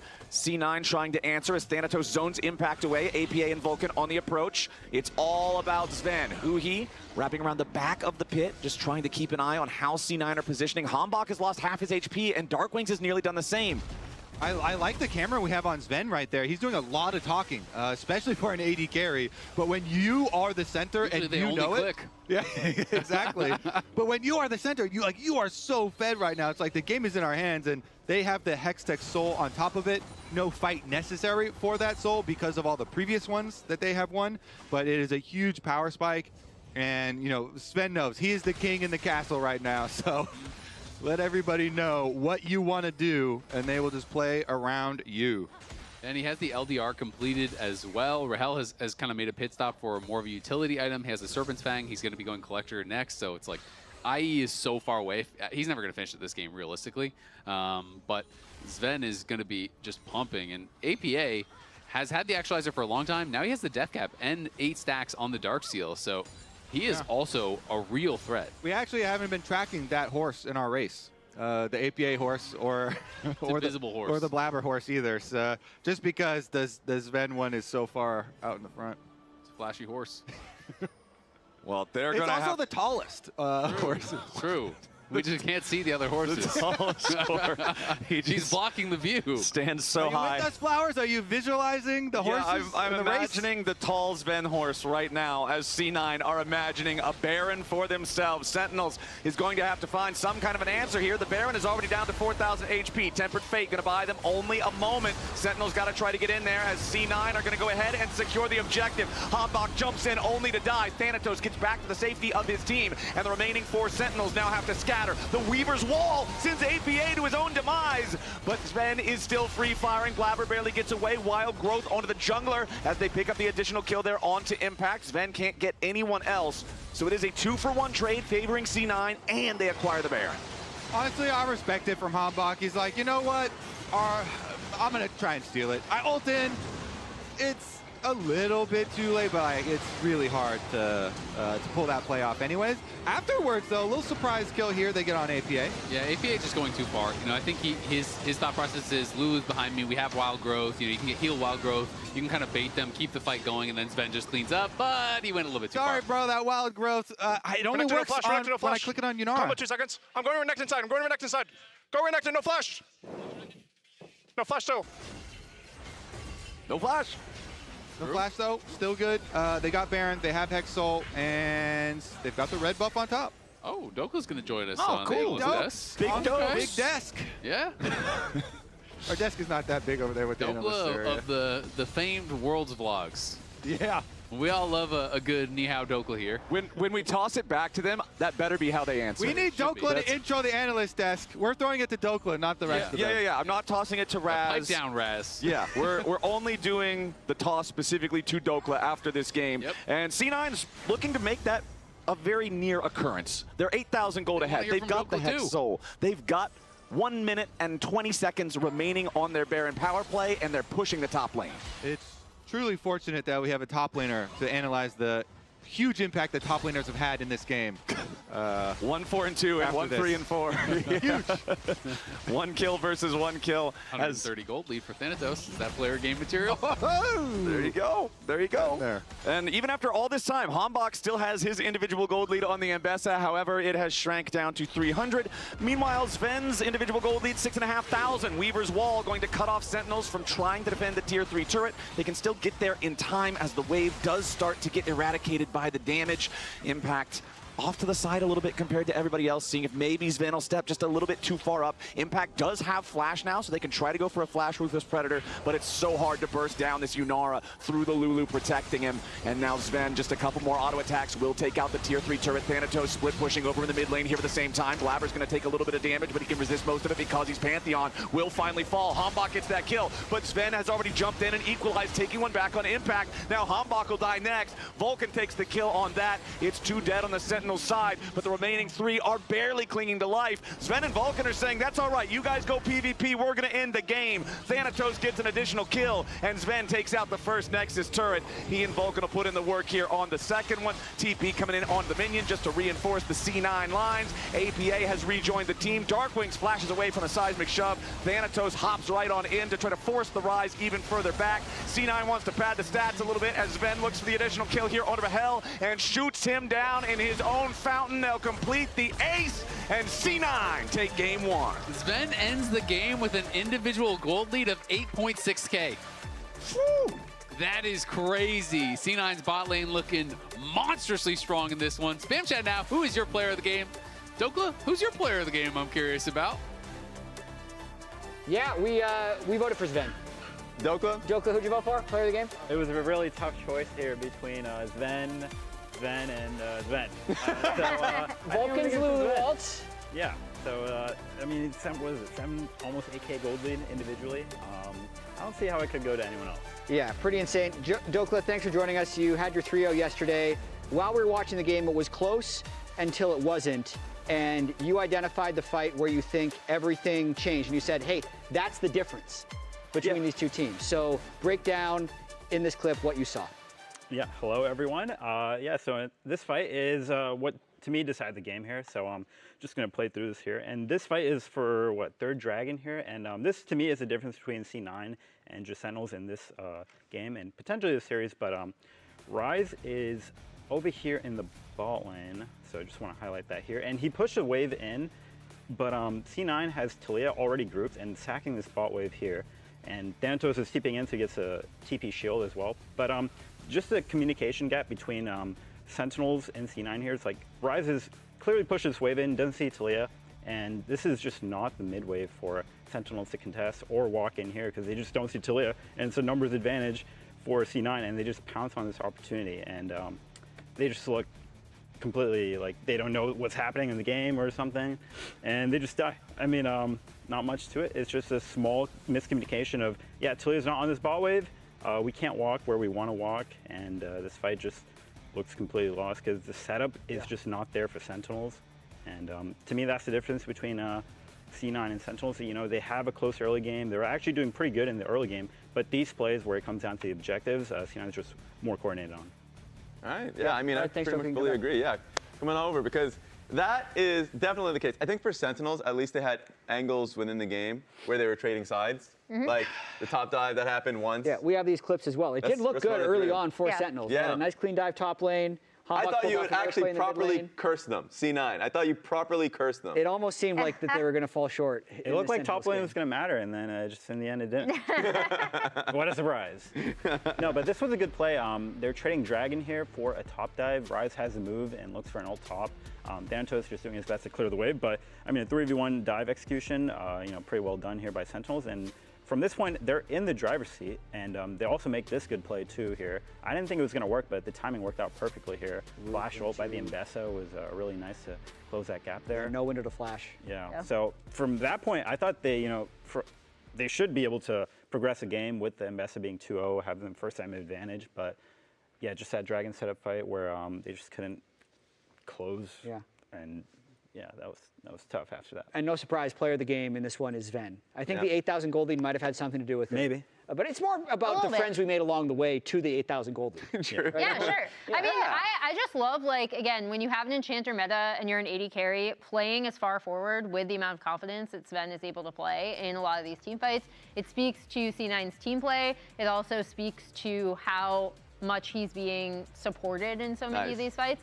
And I always like when AD carries can play that far forward and not get punished for it like they might in a different meta.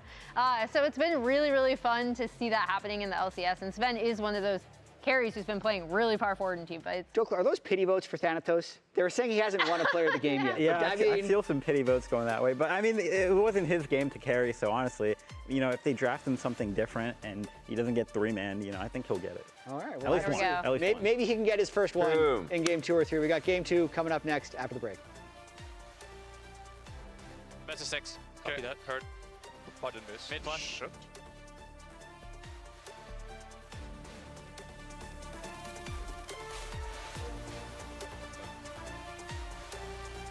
Looks like we've got a new addition on the Rift here today. Emily, is the Telluride just the obvious pick? Well, Flowers, we're looking at the turbo hybrid powertrain. That's already a problem for the rest of the Rift. And a 30-inch panoramic display too? That is unfair control. Guys, all-wheel drive with terrain mode? No shot anyone's catching this. Yeah, this seems completely OP. No debate. This first pick, we have to lock it in. Now! The Kia Telluride Turbo Hybrid. Pick it before your opponents do.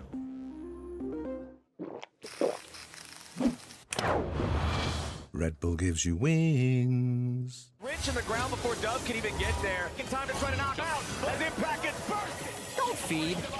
Knocks him down. Get fed. Scan the QR code for deals only on Uber Eats.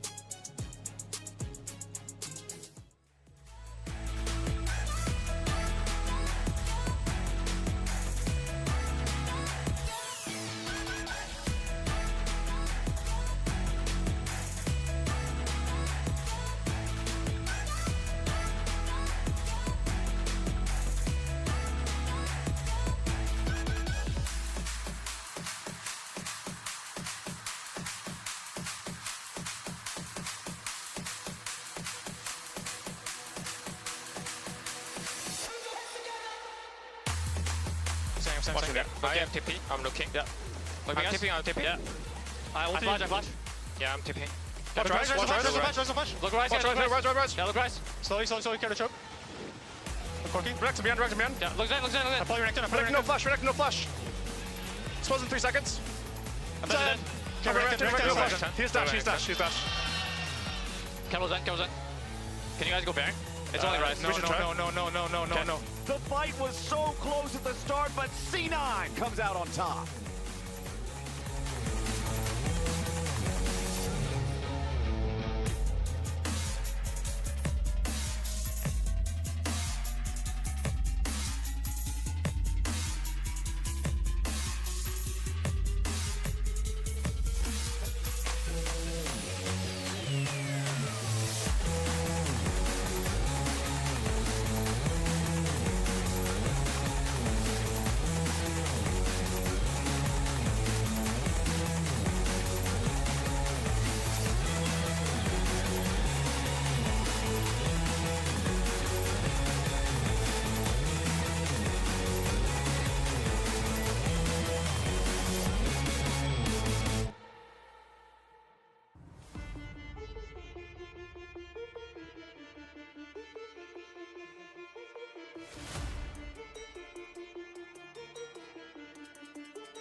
Welcome, everyone, and congratulations, Flabber, on winning a Player of the Week. First of all, that was based off of your FlyQuest series. You went 13, 4, and 25 on the Ambessa, Vi, and Wukong. Just like, how's that series in retrospect, looking back?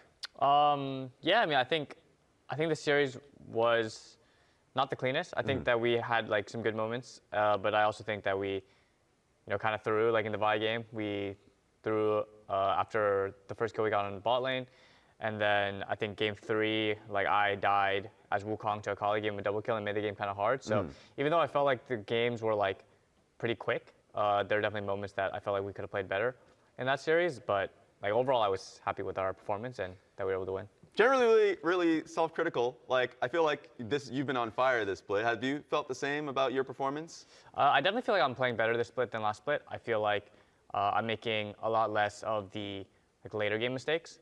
I'm still like sometimes, dying early game, like in my Nilly game versus TL, but I think that's just sometimes how it goes. Like you go to these skirmishes and, your team loses them, or like you lose and you make a mechanical mistake. But overall, like I feel like I'm playing a lot better. All right. So for the Player Week interviews, we do rapid fire questions, 90 seconds on the clock. You ready? I'm ready. All right, sweet. 3, 2, 1. Who made the decision of choosing Fly over DSG? Because there was some confusion about that. I think it was the C9, like together, we all made it, but we didn't really want to pick Fly in the first place. And then we were told we couldn't pick Sentinels. So then we didn't have much time, and I think it was just a snap decision. I think it was probably like me, Nick, and a couple other players. Okay. I don't think Dom was there, but. Yeah, fair. Solo queue voice comms, good or bad? From your perspective. You can also skip if you don't want to answer. I think. It's a tough one. I don't know. I feel like overall it could be good. Yeah. When I play CS, I use the voice comm sometimes, but when I don't want to use it, I just mute it. Yeah. So I probably myself won't use the voice comms that much, but I think it could be good. Okay. It's a tough one. Yeah. What does Thanatos have to do to win a Player of the Week interview? Should not be a top laner? I think his team just needs to play worse. We just got to play worse. Top 4 LCS junglers right now? Me, Inspired, Hambach, Jose, probably. And from some of the viewers, some of the fans out there in Discord, LTA Till I Die asks, why drop the fish 2 in your name? Someone told me that my name would be too long. Yeah? At the beginning, so then I just changed it to Blabber. Like right when I started. My first game, I just changed it. But I think it would have been cool to keep Blabberfish too. Bring it back. It's never too late. I mean, Darshan went back to Zion before he ended up like, so it's never too late. But that's it. That pretty much wraps it up for the interview. Once again, congratulations on winning that thing, and good luck in the future series. Thank you, Russ. At least delete the 2. Yeah, there you go. Be the true Blabberfish. Then everyone's gonna wonder who's the original. Yeah. Do you want to be the two Blabberfish or the true Blabberfish? He keeps the people guessing. All right, all right. Welcome back, everybody, to the LCS. It is our upper bracket final between C9 and Sentinels. Game 1, honestly, started pretty close for quite a while. The first 2 kills went over to Sentinels. Hambach was active early in the solo lanes on his jungle Ambessa, but then I think it really just all came crashing down at the failed 5-man play top from Sentinels that opened up the opportunity for Sven to balloon his individual gold lead, and the Nara was never again approachable by Sentinels. Yeah, and then really nice from Cloud9 after that to utilize their power to set up before the objectives, gain their small advantages first, and blow the game open, steamrolling it from there. I did like in that interview how Blabber gave a lot of respect to Hambach and mentioning Hambach in the top 4 junglers, the best junglers in the LCS at the moment. And it was on display in the last one. Very good early Ambessa play. It's just like really hard to play the game afterwards. Those are our 4 junglers that are still alive in the LCS Lock-in tournament as well. So I guess you just need a top 4 jungler and you're guaranteed top 4 team. OP roll wins as usual. There you go. All right, so getting into this second game, you can see Sentinels once again banning out the Ziggs and the Aurora. Respect to the Cloud9 solo laners. They'll also take Nocturne off the table. Both Orianna and Azir are going to be banned out by C9. Azale, you mentioned in the draft for game number 1 how Talia is one of those champions that can really stop Azir from being able to do what he wants to do, and how they love to draft Talia anyway for APA, but now that that's eliminated through Fearless, Azir is going to remain banned here alongside the Nico, and Sentinels will lock in the Rumble Rumble. I mentioned it on the series on Friday. Rumble's win rate in LCS is bad. It is, but it got better after he mentioned it. They won that game. Okay, he doubled his wins from 1 to 2. Now he's 2-9. How many games has he won out of his last one game? One. This is a chat stat right here, man. This is his a chat last game. Could be another win right here. How tilted are you going to make Flowers before we get into game 2? 100%. 100%. I'm upside down. Galio is kind of the other obvious answer to Rumble. That's generally what people will go for when Aurora is banned out, as it is here. So curious to see if Thanatos wants to play that style. I think with Vi getting locked in, I would expect Galio on 3 if Vi does get locked. It's just such a strong combo already. You have a really good AD carry, but instead it is going to be the Cassante as the answer here for Thanatos. Yeah, easy tank to play into it. Cassante also has an easy time getting early magic resist. You can go Kanik Rookern if you're facing double AP lanes. The only situation usually now where you don't face double AP lanes if the enemy is a Rumble is if they have Yone. So Sentinels could make this a Yone comp, but it's Darkwings. So I don't think it's going to happen. So I think it's going to be a double AP comp. So I think you can just go Kanik Rookern. Yeah, I mean, that's the reality of basically every team right now. We talked about this on the Dive Flowers, but it's out of the top 20 picks in mid lane, there is one AD mid laner. It is Yone. Out of the top 20 picks in jungle, there's 0 like true AP. There's like, like a Maokai or a Sejuani or whatever. You have to go down to like that does magic damage. You have to go down to like 23 to get Diana. So basically, it's just always AD in the jungle, AP in the mid lane, every single game in pro meta these days. So yeah, I mean, it does make tanks in the top lane have a really easy time on how to itemize when there is an AP top laner. So we have mirrored picks here in the first half of the draft. I think we all do. I saw him at a Magic tournament recently, actually. How do you? He's doing well. Jurgen or the guy with the sign? I mean, well, both. They were both there. Okay. That's why he misses him. He saw him at the tournament. But, all right, we've got junglers, top laners, and AD carries drafted for both sides here. It is the Jhin alongside the Rumble, so a lot of long-range damage support for the Vi and whoever else is going to go in. We've got the Wukong drafted for Blabber and the C9 side. Let's see what we're going to get with the bans here. There's that Yone ban that you're talking about. They're paying the respects, even though it is Darkwings here who really likes playing control mages in mid lane. They're respecting the champions themselves and the comp that you can make with it. And it is interesting, though. Yeah, he has 3 games of Yone all time in competitive and 1 and 2 on the pick. So definitely not a Darkwings pick, but they are going to respect it. And, Cloud9 did talk about how they felt like they failed in their preparation, last summer, coming into playoffs. And that was one of the reasons that they wanted to play FlyQuest again after having just played them. Being able to rely on that preparation. So they're trying to kind of check all the boxes here. How quick did they make that Cassante sign, huh? He got that instantly. He was just prepared. It gets locked in. Takes one for every champion, and then just pulls it out. That's preparation. That's thinking ahead. That's how you get shown. All right, let's see. The Annie also following it up. We haven't had the Annie picks, but we do keep getting a couple of these straggler little bands there. You've got Wukong.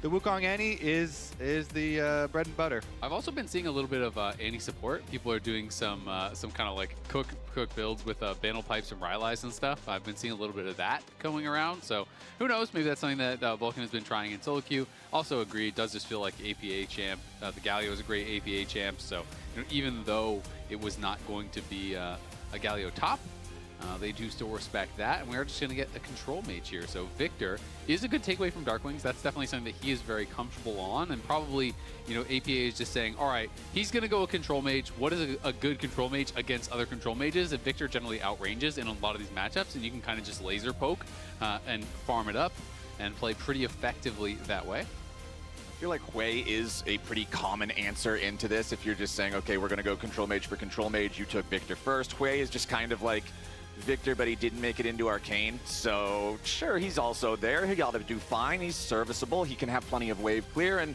you can really pop off if you can get a big spiraling despair in a team fight. And it's a Darkwing's comfort here. So with a Vi, it also does make it easy to like set up the big AoE combo from Hui.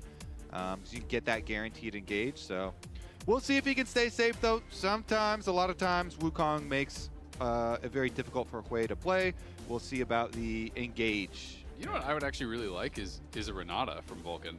I feel like Renata goes crazy, but maybe they just want to guarantee some engage. It just feels like there's so much dive that's coming through, and it's just about absorbing that initial punch. So to me, Renata could be incredibly strong if they wanted to go on hit Varus. You're looking at Vi, at Rumble, at Huhi on the Rakan as well. They're all going to be diving in, but considering some engage options himself, so just wants to be able to start the fights. Yeah, I could definitely see for Cloud9 side, you want something with Wukong, like you get your point and click now with Nautilus, so the way that I think was already going to have a difficult time staying safe, now if you get point and click on your head either way or the Jhin, it's very, very hard to get away from Wukong and the Cassante coming for you, and I'm assuming Sven is going Lethality Varus here, so the long range, damage over the top as well. Just stay safe, bro. Seems like Cloud9 are going to put a lot of pressure on those immobile carries, but you could say the same thing the other way. Yeah. So whoever gets the early lead there, they're gonna put pressure on both sides. Well, the last game, remember, was decided largely by AD carry gap, right? C9 played around Sven. They enabled Sven. He was up to, what did you say it was, Azael? 8.6K. 8.6 thousand gold individual lead by the time the Nexus fell, and there was just no answer that Sentinels had for him. Now, of course, if you're playing Lethality Varus, it's a very different champion. It plays a very different role in the team as a poke champion instead of just being that hyper carry. So I don't think it's going to be that again, but I also think for Sentinels, you want to see your bot lane bounce back a little in this one. Yeah, you really do, and I think they're going to have a good series from the bot lane if they want to make this competitive. Rahel has been a standout player. I think he has been very, very strong for Sentinels. He to me is their primary carry. When you're thinking about how this team is going to be able to win a series, that's the guy that generally does take over. Going to be interested to see how Impact plays this out. He's going first strike, so just thinking about it, less about dominating the lane and more about just kind of farming gold off of Thanatos, being able to get to those item power spikes faster. And then, of course, first strike does scale really well as a damage rune into the late game because it is that percentage damage amp. Yeah. And it is going to be Lethality Varus as he's playing Comet. That is crazy. Huhi now passes Bjergsen for third all-time in North America for games played at 612. They're just rubbing it into that guy with the fan sign. Oh, no, yeah, sign guy. Oh, yeah, you missed Bjergsen? Well, guess what? He just lost a record. Oh, no. Kind of messed up, production team. The update on our battle for the most assists here, you can see it is still Impact, comfortably sitting with that silver medal. Like Azael mentioned at the start of game number 1, Aframu is way out in front of everybody else, so they're not really competing for the gold here just yet. The bottom lane, Sven and Vulcan getting the slightly better trade over Rahel and Huhi here nice and early. Both junglers this time are starting on the top side of the map, pathing towards this bottom lane compared to the crisscross starts of last game. and I think that's more about the repeat clears for these junglers, both Wukong and Vi Ultimate Reliant. And you just want to set up your camp respawns in a way that you're going to be pathing towards how you think you're going to win the game. And so they don't want to pay as much attention to top lane, to Cassante lane up there. So try and get down. And again, like you're both saying, the bottom lane, incredibly important here. And the junglers are also saying that. So game 1, pretty one-sided, but last time we saw C9 in the best of 5, it was one of the fastest in LCS history, 5th fastest, in fact, against FlyQuest. 80 minutes, just a hair over of total game time. So we'll see if they can continue a race towards that, try to get close to that, or maybe even one-up themselves. I've cast an LCS game, a single game that was longer than that. So that was a fast series. Huhi's on a fast roam towards mid lane here, though. If you can get an early flash out of Victor, that could be... Yeah. Ooh, or APA will just step in front of him casually and not even worry about the roam. I like it, and the crowd clapping here for some of the footwork from APA. Dodged out on the damage afterwards too, so he doesn't even, go too negative on the trade there. Yeah, really well done there by APA. He was already winning the lane against Darkwings, and even with that pressure coming through from Huhi, he's in a great spot. Huhi's still hanging around though, looking to try to see if there's anything he can get done here. He is invested in this. Meanwhile, you can see Hambach has made his way onto the top side. Scuttle Crab, considering the enemy support is now roaming, C9 knows they have total control over the bottom lane in terms of the push, in terms of the priority, so that's very easy for Wukong to pick up that crab too. And APA getting active in chat, hits him with a good gank XD. It's the XD that's the diabolical classic, letting them know you absolutely do not respect what they are trying to do here in the mid lane. We still have not seen either of our junglers get active, so Kobe's initial prediction is, oh, we've got the yap cam. I like how he still bothers to capitalize both the X and the D. But look what you can see. That top line that was up there, that was half cut off, it said good luck, have fun at the beginning of the game. So he starts it out on good terms, you know. Raises you up so he can slam you down. Yeah, the good terms last about 3.5 minutes. Good luck, have fun, idiot. All right, our junglers are doing exactly what you predicted, Kobe. We're just farming till 6. We're trying to unlock those ultis, making sure that they can play around what is expected to be the win conditions down here around the bottom side. The first Drake this time around is going to be Ocean Drake. We know that those also feel really good if you can get them while the laning phase is still, you know, active. So if we can see a big play, a big fight perhaps around a third crab, that could lead into a Drake here as well. APA with a very bursty trade here onto Darkwings. Extra auto attack with the Airy there at the end, and APA just keeps controlling this mid lane matchup. I mean, Hwei just keeps using QE on the wave. You know, he's just trying to actually AoE down that wave, the kind of mini Rumble equalizer. And every time he's doing that, APA is just stepping to the side of wave and stepping forward and just looking for that trade. He has really good range, can trade through with that Victor laser. And I want to see if that you know, cannon ends up getting melted and just dies in mid lane, because APA pulled the wave. So that cannon, yeah, his the cannon for Darkwings, the whole wave just gets annihilated here on the recalls. APA getting back in time for his own cannon too. Oh, gee, that's just GG right there. Where's the chat? That's just, where's the typing after that? Cannon XD. Yeah. He is controlling the wave very nicely here so far as Darkwings and Huhi again going to step into that bottom side river, try to get some vision control. And it gets him level 6 advantage here over Darkwings. So, you know, walks back in, he'll soak up some experience, but it's gonna remain an experience lead for him. Bot lane pushing in, mid wave control as well. That's why Sentinels were trying to set up the vision down here, but it's C9 first to the Crab, and Blabber and the Crabbers do what they do best. Crab secured, Wukong level 6 secured, Hambach still only level 5 on the Vi, so if they want to try to take any sort of a fight, it will be tough.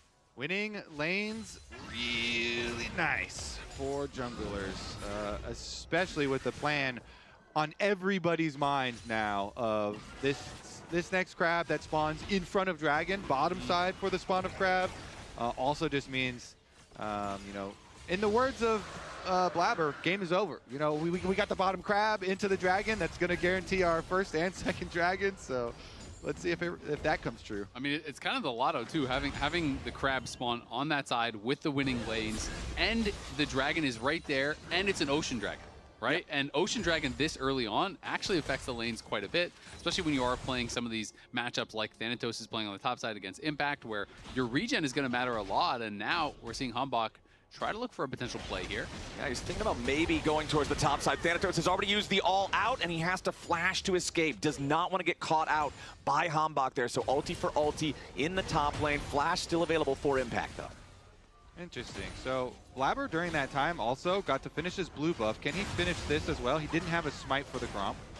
Okay, now Hambach's going to force Blabber out of the jungle. Does find about half his health bar in the process as Impact and Darkwings are both rotating over to back up their jungler. So honestly, pretty good for Hambach there, because, you know, he comes in with smite ready. He can just yoink away the Gromp that Blabber had been working on. And just by showing himself, he got the flash out of Thanatos. So Hambach with a little bit of value play here for the jungle. It doesn't like win the game or move the needle that much, but that's some decent value after they did lose out on bottom side Crab and Dragon. Yeah, it's a nice little play, trying to get something back. And Impact in a pretty good spot. I mean, the farm is even, but he has been able to get one plate, and he's been farming some gold with First Strike as well. So Impact's in a pretty good spot. Okay, let's see if Huhi ends up meeting the welcoming party here. Is not going to overextend himself. As Blabber, though, trying to go in. He's overextended, trying to steal away the enemy blue buff. Drops the clone to try to defend against the curtain call, but it's APA who's going to be killed off first. First blood over to Sentinels there in the mid lane for Darkwings, but Sven gets one back with the Hambach.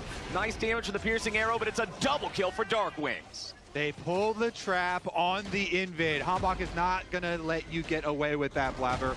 The bump onto the blue buff into the Jhin root, really nice, and so they forced out the flash from Blabber early on, so they knew they wanted to follow the play. Here's another look at it. It's Q from Hambach onto Blabber on this side, but on the other side, APA, right in their faces, goes down first. Well, the biggest difference is Impact made the roam, right? Impact actually just walked down there with no TP, so I think that is the real surprise here for C9, is Rumble shows up, immediately flashes in as soon as the fight starts, and they're like, oh crap, like we don't have TP on either top laner. We thought it was going to be a 4v4, so as soon as he's there, the fight is looking really bad for Cloud9. Yep. That being said, that couple hundred gold lead for Impact did vanish because Thanatos took 2 plates on top side, and there was some CS lost for Impact as well because of that roam.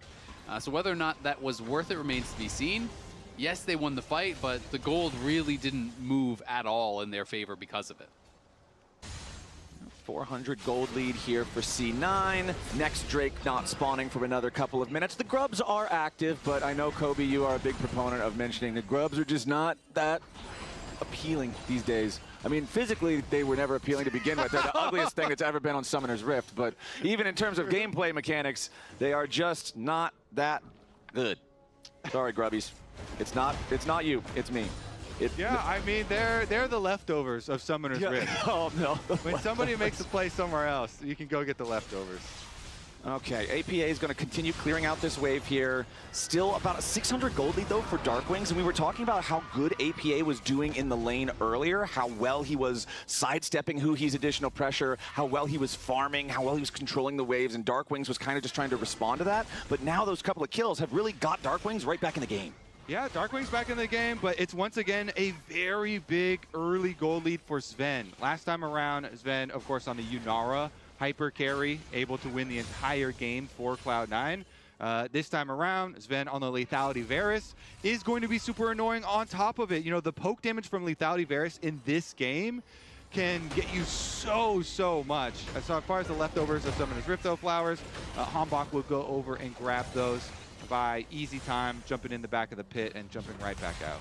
And Sven's hit a couple of good piercing arrows so far this game here, too. You just saw that take about 1/3 of Rahel's HP as he nails him with the full charge there underneath the turret. So Lethality Varus doing some good work here so far. Does have his Yumu's Ghostblade, is stacking the tier. He's going to hurt a lot if C9 can do what they did last game and set up around the objectives and make Sentinels have to dodge those bullet hells. And you can see the MasterCard Power Spike for Thanatos has been completed. The Kanik Rookern that you guys were talking about, you build it against double AP solo laners. This is where Cassante starts to feel comfortable against the run. Yeah, he's looking really comfortable now. And I mean, Rahel had to take a pretty rough base timing there, so even more damage being dealt to the tower.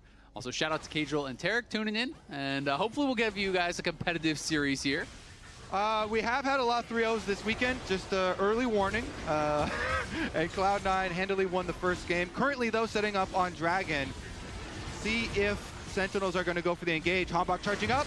Okay, Hambach wants to jump in. APA is going to be your target yet again. The curtain call opens up. APA is already down. A lot of damage coming out, though, the other way around, and that's 2 Sentinels dead. 2 dead on the C9 side as well. Sven back into the Dragon Pit as the Equalizer drops on top of the objective, and Thanatos is still looking for his angle. C9 have lost 3. Sentinels have lost 2. Junglers are out of the picture on both sides. Thanatos still trying to fight here. Open up a little bit of space for Sven, who wants to steal it away, but no, the Jhin, Rahel, secures the objective. Yeah, I'm pretty sure he had a 4th shot there, and he loaded, and he was just waiting to get it low. So Darkwings gets it low enough. Boom, 4th shot, even with a Varus, not able to steal it away. With both junglers down there, Sentinels make a big play, and Hambach in the brush onto APA. Look at right out of here, he goes straight for APA, gets the bump into the Jhin route, and they immediately assassinate him with the follow-up. I mean, it's just really nicely done. Huhi is there for the follow-up. The Jhin all over the wall is landing the damage. And Sven was kind of just trapped in the pit here,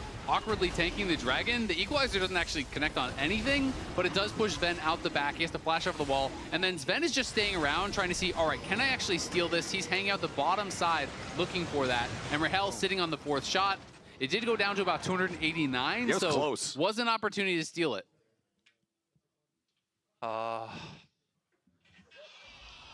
Yeah, I mean, you're just focused. Everyone is focused. Nobody talk while I'm trying to steal this. And then afterwards, okay, didn't get it. Yep. But yeah, 4th shot Jhin and Varus are two of the AD carries that are very good at stealing objectives when no junglers are around. You know, on the new patch, of course, the new season, when junglers are around and smites increase damage, makes it really hard to steal stuff. But that was a fun one. And Sentinels here, striking back here in game number 2, evening up the Dragons. Let's see about this bottom side, though. A lot of participants. Yeah, and I mean, Sven is still out to a very big lead, 1.5K. He got another kill. He is really strong this game, so gonna be pretty annoying. There's a lot of squishy members over on the other side to be able to poke away at. No true tanks or anything like that. Obviously, there's some tools to be able to absorb, but they're going for Zen. Yeah, they want a full send after that. Varus, Hambach goes in with the equalizer right behind him, and Sven is cooked. Sentinels have found their first kill, and now they're trying to get everybody out alive. Hambach is taken low, but Blabber's got to be careful. Impact goes underneath the turret. He does get rooted up by Vulcan. Sentinels, are they going to get Impact out? Not quite. It was nearly perfect, but they still make the play. Yeah, really good play once again. They come at 3 angles at Sven. Flash Vi ultimate into Rumble ultimate into Huhi follow-up on the Recon. They take him down. Hambach surviving there with the Sundered Sky healing, doing a decent amount of work as well. Unfortunately for them, Impact at the very end does barely go down to the last shot. But still a very successful play and taking down the Varus. That is the only one with the gold lead on the side of Cloud9. Clearly, Sentinels here with a really good attack plan. Huhi ults early for the move speed to be able to follow up, and it's just a really nice flash ult from Hambach, knowing they've got Impact for the follow-up. I just like how proactive they're being. They know that Sven is a really strong member. They know he had no flash because of that earlier Dragon fight, and so Hambach has no hesitation to just fully send it on this play with everyone around.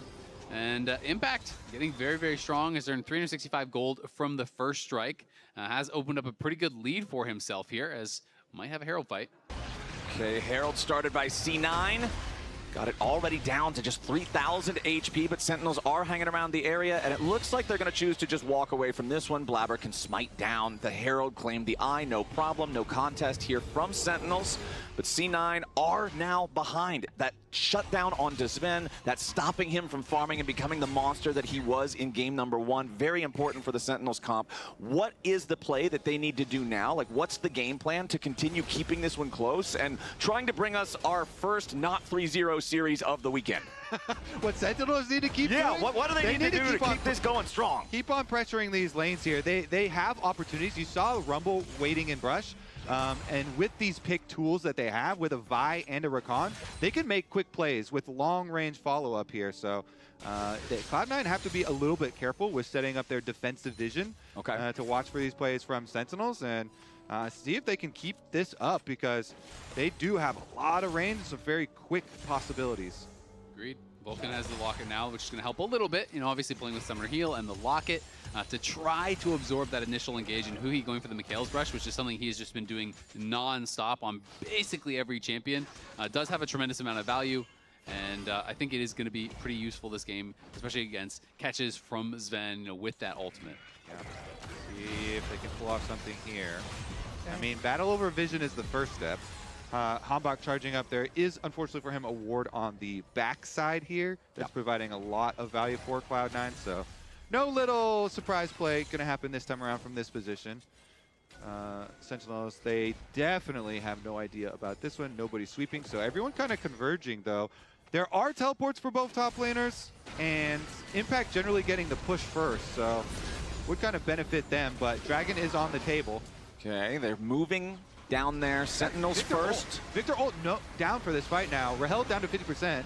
Yeah, Rahel is chunked out. The Rift Herald is going to be summoned up mid lane to put pressure onto the tier 1 turret, while Sentinels still trying to make sure they can defend this objective. Thanatos and Blabber were working on the Drake here at the same time, while Sentinels are distracted, making sure nothing bad is going to happen to Rahel. Impact still hanging around on the flanks, seeing if C9 is going to overcommit towards this Dragon so they can look for some sort of an angle to punish. Rahel still has Curtain Call. He can contribute from a long way away. Vulcan engages. They're trying to find the burst here onto Huhi, and they barely miss out on killing him. Now C9 still looking to see if they can make this fight happen. APA does finally burn Huhi down. Vulcan barely staying alive. C9 take the objective and 1 kill.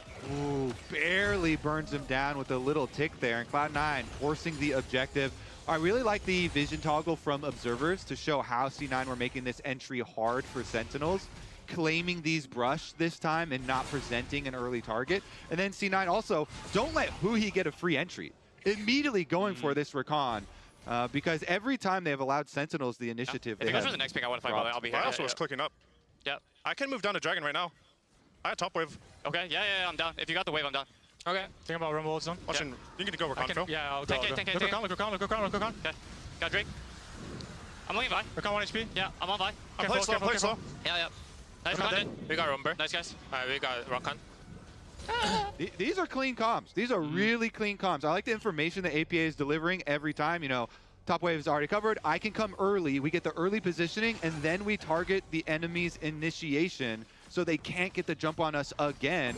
And C9 rewarded multiple times. And that is one of the big differences that C9 will tell you between APA and Loki as well. You know, Loki just did not communicate as much. Obviously, it is a second language. APA is a very vocal player and is going to be really comfortable communicating what he thinks you should be doing in the game. All of that information has been pretty useful for them. Yeah, and we've heard multiple times too, really confident listen-ins on these comms. He's like, you know, I can go on this play now, and then he'll also follow it up with, I'm going no matter what. So it's not really a debate anymore in some of these scenarios, and that kind of removes any sort of doubt from your teammates as far as positioning to follow it up. But nice decisive play there from Cloud9 to kind of retake. I think Huhi might have just pressed the wrong button because he just used the quickness in the jungle while he was walking up towards top lane. Sometimes you gotta go fast, brother. Yeah, I guess sometimes you just want to run really fast through the run fast zone in the jungle with the Cloud Rift, but Huhi not having quickness means that Sentinels are going to have to be a little bit more cautious about taking fights here until that is caught back up. Darkwings getting comboed down pretty heavily by APA, but Hambach is ready and waiting. APA with a Seeker's Arm Guard, staying alive for now. Spiraling Despair, can't kill him. Hambach's now got to be on the lookout. Huhi coming to try to protect his jungler, but Blabber has gone in here for the Cyclone. Thanatos right next to him. Sven's here for the additional damage with the piercing arrow. Hambach's going to fall, and Thanatos takes the kill. I mean, APA, that was very nice. Really good reactions from him instantly to be able to deal with the attempted play from Hambach. But honestly, the setup from Sentinels, also a pretty decent one from them. Unfortunately, the rewards for Cloud9 are going to be huge positioning advantage around Baron. And now Sentinels have no smite, no jungler, so they just have to 4-on-5. Yeah, Impact's already made his way in here with a teleport. Keep your eyes out for the equalizer. Vulcan there with a Hex Flash trying to catch Sentinels as they want to stop the Baron. It's already down to 2,000 HP. Smited by Blabber, and C9, 21 minutes into the game, secure the Baron. But now they got to try to make sure they get everybody out. Thanatos and Blabber both low on HP as the curtain call opens up. Vulcan's going to body block the shots as APA has made his way back, and C9 will walk away successful. No deaths after the Baron. Big sequence there for C9. The Zhonya's gets revealed, you know, able to survive on the top side because of that. Even though it looked like a good look there from Hambach and Darkwings, they can't kill him.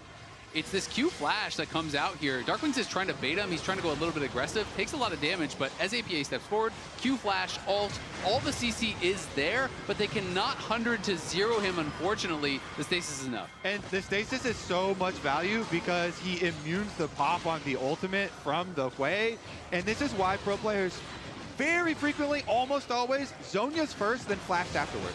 Because when you Zhonya's early, that makes Hambach stay around for the follow-up play, because Hambach's, oh, well, we got to finish you now. So Hambach stays there by your Zhonya's, tries to cue you out of it, and your immediate flash afterwards makes sure that the follow-up play could be there from Cloud9, resulting in now them wearing Baron and taking towers. Yep, those towers are under pressure as Impact got knocked down below half HP. He was forced to flash just to not die there. They cannot afford to lose Impact on the Sentinel side. He's the only one with an individual gold lead so far in this game. After C9 had their big swing with the Baron, Thanatos is just going to mine more plate money off the mid lane tier 2, and it's the C9 push in multiple lanes, really trying to build this lead even further. Yeah, this is going to get pretty difficult here for Sentinels. Of course, they do have good wave clear with the Hui.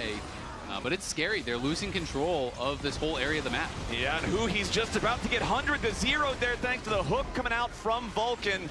One support catches the other, but now Sentinels are once again in a 4v5. Vulcan nearly gets an additional dredge line there to impact. APA swooping in from the side as Thanatos keeps everybody else occupied. He wants to go all out, and Darkwings tries to flash, but he still falls. Thanatos fighting for his life, but he finally drops. Meanwhile, Impact's cleaned up over in the jungle. C9 might have lost their top laner, but they got 3 kills in the process. Yeah, really nicely done. And APA kind of reinforcing from the side made that fight very awkward for Sentinels.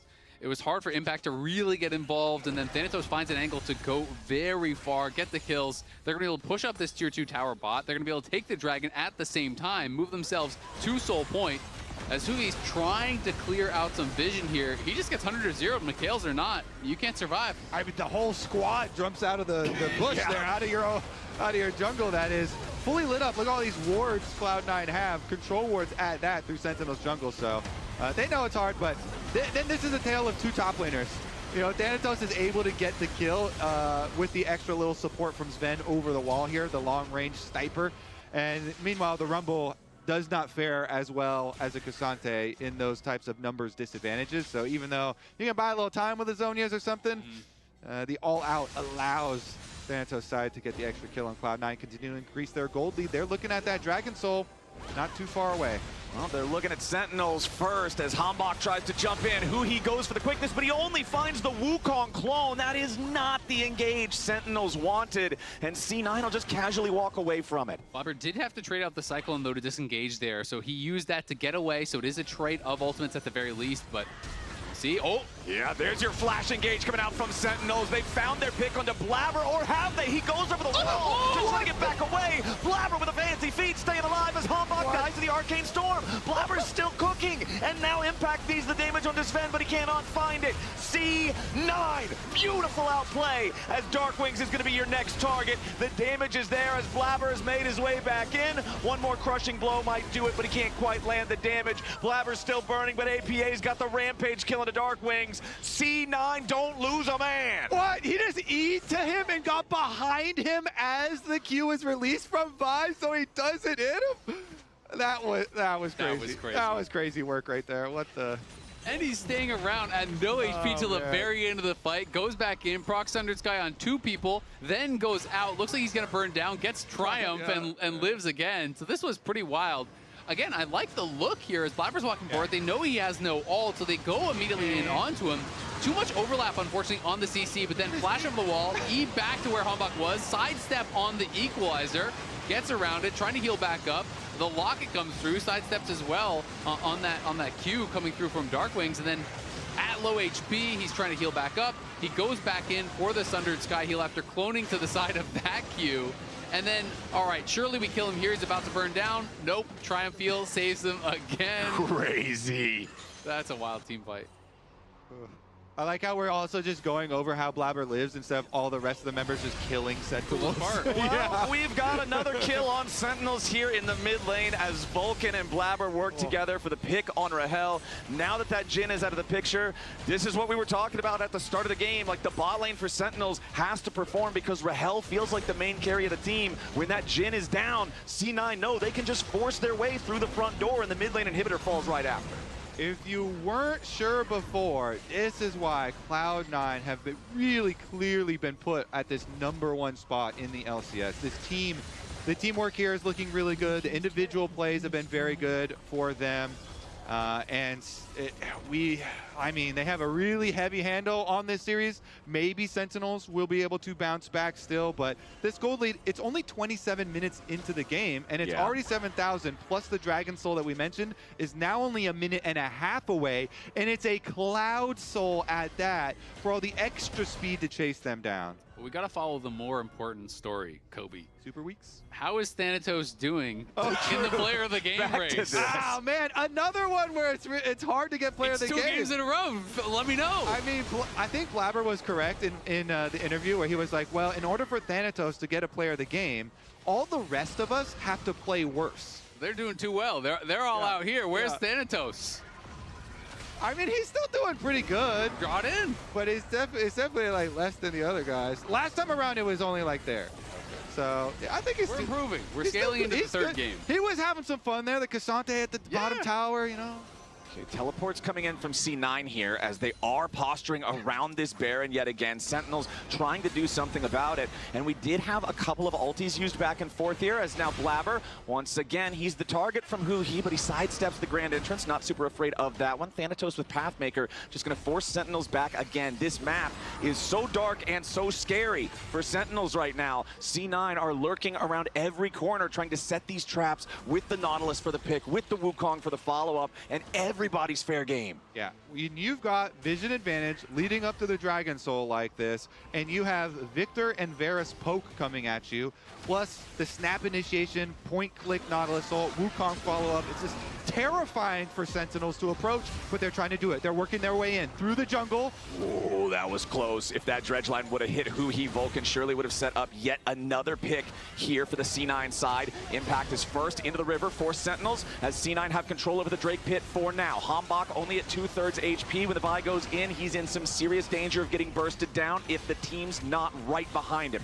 Huhi takes damage from a single piercing arrow. Thanatos off to the side trying to deal with Impact and Dark Wings there in the 1v2 while the rest of C9 engages, and Huhi is already down. Hambach in the middle of everybody will fall second as Thanatos goes all out and drags Impact all the way in. Blabber picks up a killing spree there onto Rahel as Dark Wings knocks Blabber down, but it's only his Guardian Angel, and now it's an out of mana way. He's out of space, he's out of time, he's almost dancing. Out of there. They're okay, dancing, they're just gonna bro. dance. I was trying to do the whole tempo call, but they're just gonna rub it in. There's the ace for C9. They're gonna take the Cloud Soul, and the only thing they get to use the speed for is a faster march to the enemy Nexus. 29 minutes into the game, 11,000 gold lead, and C9 is going up 2-0 in this series, showing why they are such heavy favorites. Yeah, APA was like, all right, I'm gonna let you live for a while. And then Dark Wings tries to do a combo. He's like, I'm gonna fear you and teleport away. Doesn't matter, next game. Honestly though, that fight was beautiful. Like Cloud9 were able to dissect Sentinels really well. Yeah, they already have such a huge lead in the game. It's also pretty easy to execute. But again, this team, the synergy is looking really, really good. What do you think, analysts? I think the synergy is looking great. Yep. A little too good. I also think we got to the point where the Sentinels composition just did not do damage. Yeah, and we got to that point really, really fast, faster than probably they anticipated as well. You know, they have a hard engage comp, and when you can't hard engage onto the champs that are poking you, it's simply not going to go well. So that happened really early in this game, and yeah, the comp just kind of fell apart, and they just have to wait and just get poked out, and just did not look good from that point. With that being said, I do think Sentinels made some mistakes. Yeah? So 20 minutes in, when C9 broke the game open, I believe this started with Hambach getting a little bit jumpy. So let's pull in to full screen right here. This is the play where APA and Dark Wings are fighting under the turret. APA goes in to get stunned, moves up, and Hambach is charging his Q. Now, he's actually in range that this Q will connect. So if it doesn't connect, APA could just flash, and then for what it's worth, 20 minutes in, you have a 4-0 mid laner, a 2-2-2 Victor, getting his flash, great, play done, reset, play the map. Instead, watch what Hambach does here. Slowing it down even more. He flashes to land the Q, watch his cooldowns though. Ults immediately, doesn't even weave in his first E, so he's a little bit low on damage. Then APA pops his stopwatch. Arguably, at the health that he's at, 260, maybe he has a chance of dying if he gets that E in. Is able to immune the Darkwing's ult damage. Then Hambach goes in for the Q off the stopwatch, doesn't time it perfect, so APA flashes it. But now notice, since Hambach doesn't have flash from overextending the first time, then he falls, and that's what starts Cloud9 from starting Baron. And this could just be an opinion thing, but if I pull up the full vision here, I believe when the other team has Smite, they're just trying to get Baron as low as possible. So when you're Jhin right here and you're Rumble teleporting in, up in the top, as soon as that Rumble goes in, I would like to see Rahel open up, start firing curtain calls, and Impact equalize a line right below the Baron to not help the Baron, but start chunking them. Because just letting them hit it for this long, and then, in fact, never engaging, because by the time they pop the equalizer, the Baron's basically in Smite range, and Rahel only opening up after the play, I think is like a series of play from about just before 20 minutes to just after 21 minutes that kind of lost them the game, in my opinion. The over-aggressive from Hambach. I will say, you know, what do you think they should do in that situation with Baron? I mean, I agree Jin should ult, but like realistically, Jin ult is not doing damage. Like it's probably doing like 100 damage to Nautilus. Yeah. Like he had Rapid Fire and Yomu, so he doesn't actually have too much AD. So it's really not going to do that much. By that point, I think the Baron's already lost. I think just to play beforehand, it's like way too jumpy for Hambach to go for. Just take the flash, take the, just slow the game down. You're not in like a hard loose state. You can still find the pick onto Victor after. So they just overforced that play. And also like Dark Wings was playing to bait that. So he just walked into the Victor stun, got stunned, and he's overforcing. It just looks like a ton of damage. Yeah, they're just not playing normal, and they just feel like they have to make a play happen. I heard that we have a tie in the POG votes. And usually when we get into a tie, it's the fans that break it. So the tie's between Sven and APA. So fan vote, start populating. Thanatos is getting pity votes, man. I swear.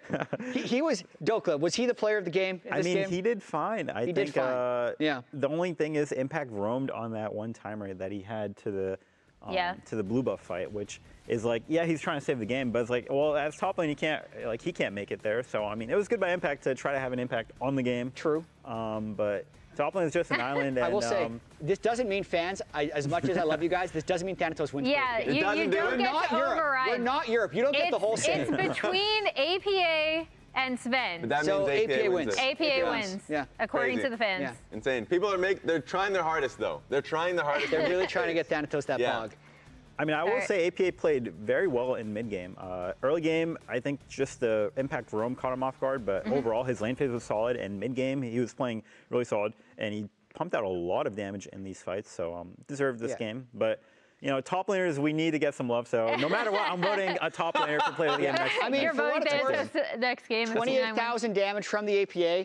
Slightly more than the 8.6 thousand damage from Cassante, I will say. But also damage on kills is a stat we like to look at as well. So APA also very contributory towards the kills. So nice game. I think it's a new word. Okay. Yeah, we just made it right here. Lingo. Yeah. We'll see if they can continue to be contributory towards the victory with Game 3 coming up after this short break.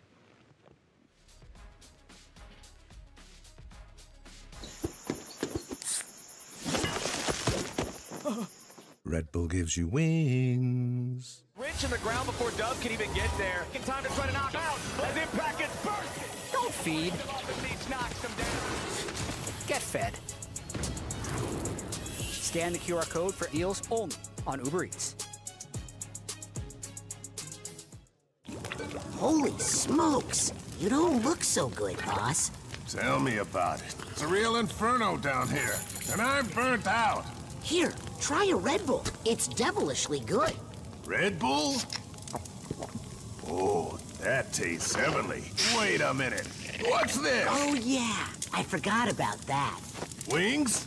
Wings? I can't have wings. Not in my position. Red Bull gives you wings.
Look here, guys. Yeah, we have TP. Look in Blabber. I'm tipping. Okay, I'm playing the fight. I'm gonna hold Jin, guys. I'm gonna hold Jin, guys. Look behind. I'm looking front, actually. I'm gonna take away those. No flash. I'm gonna look Jin.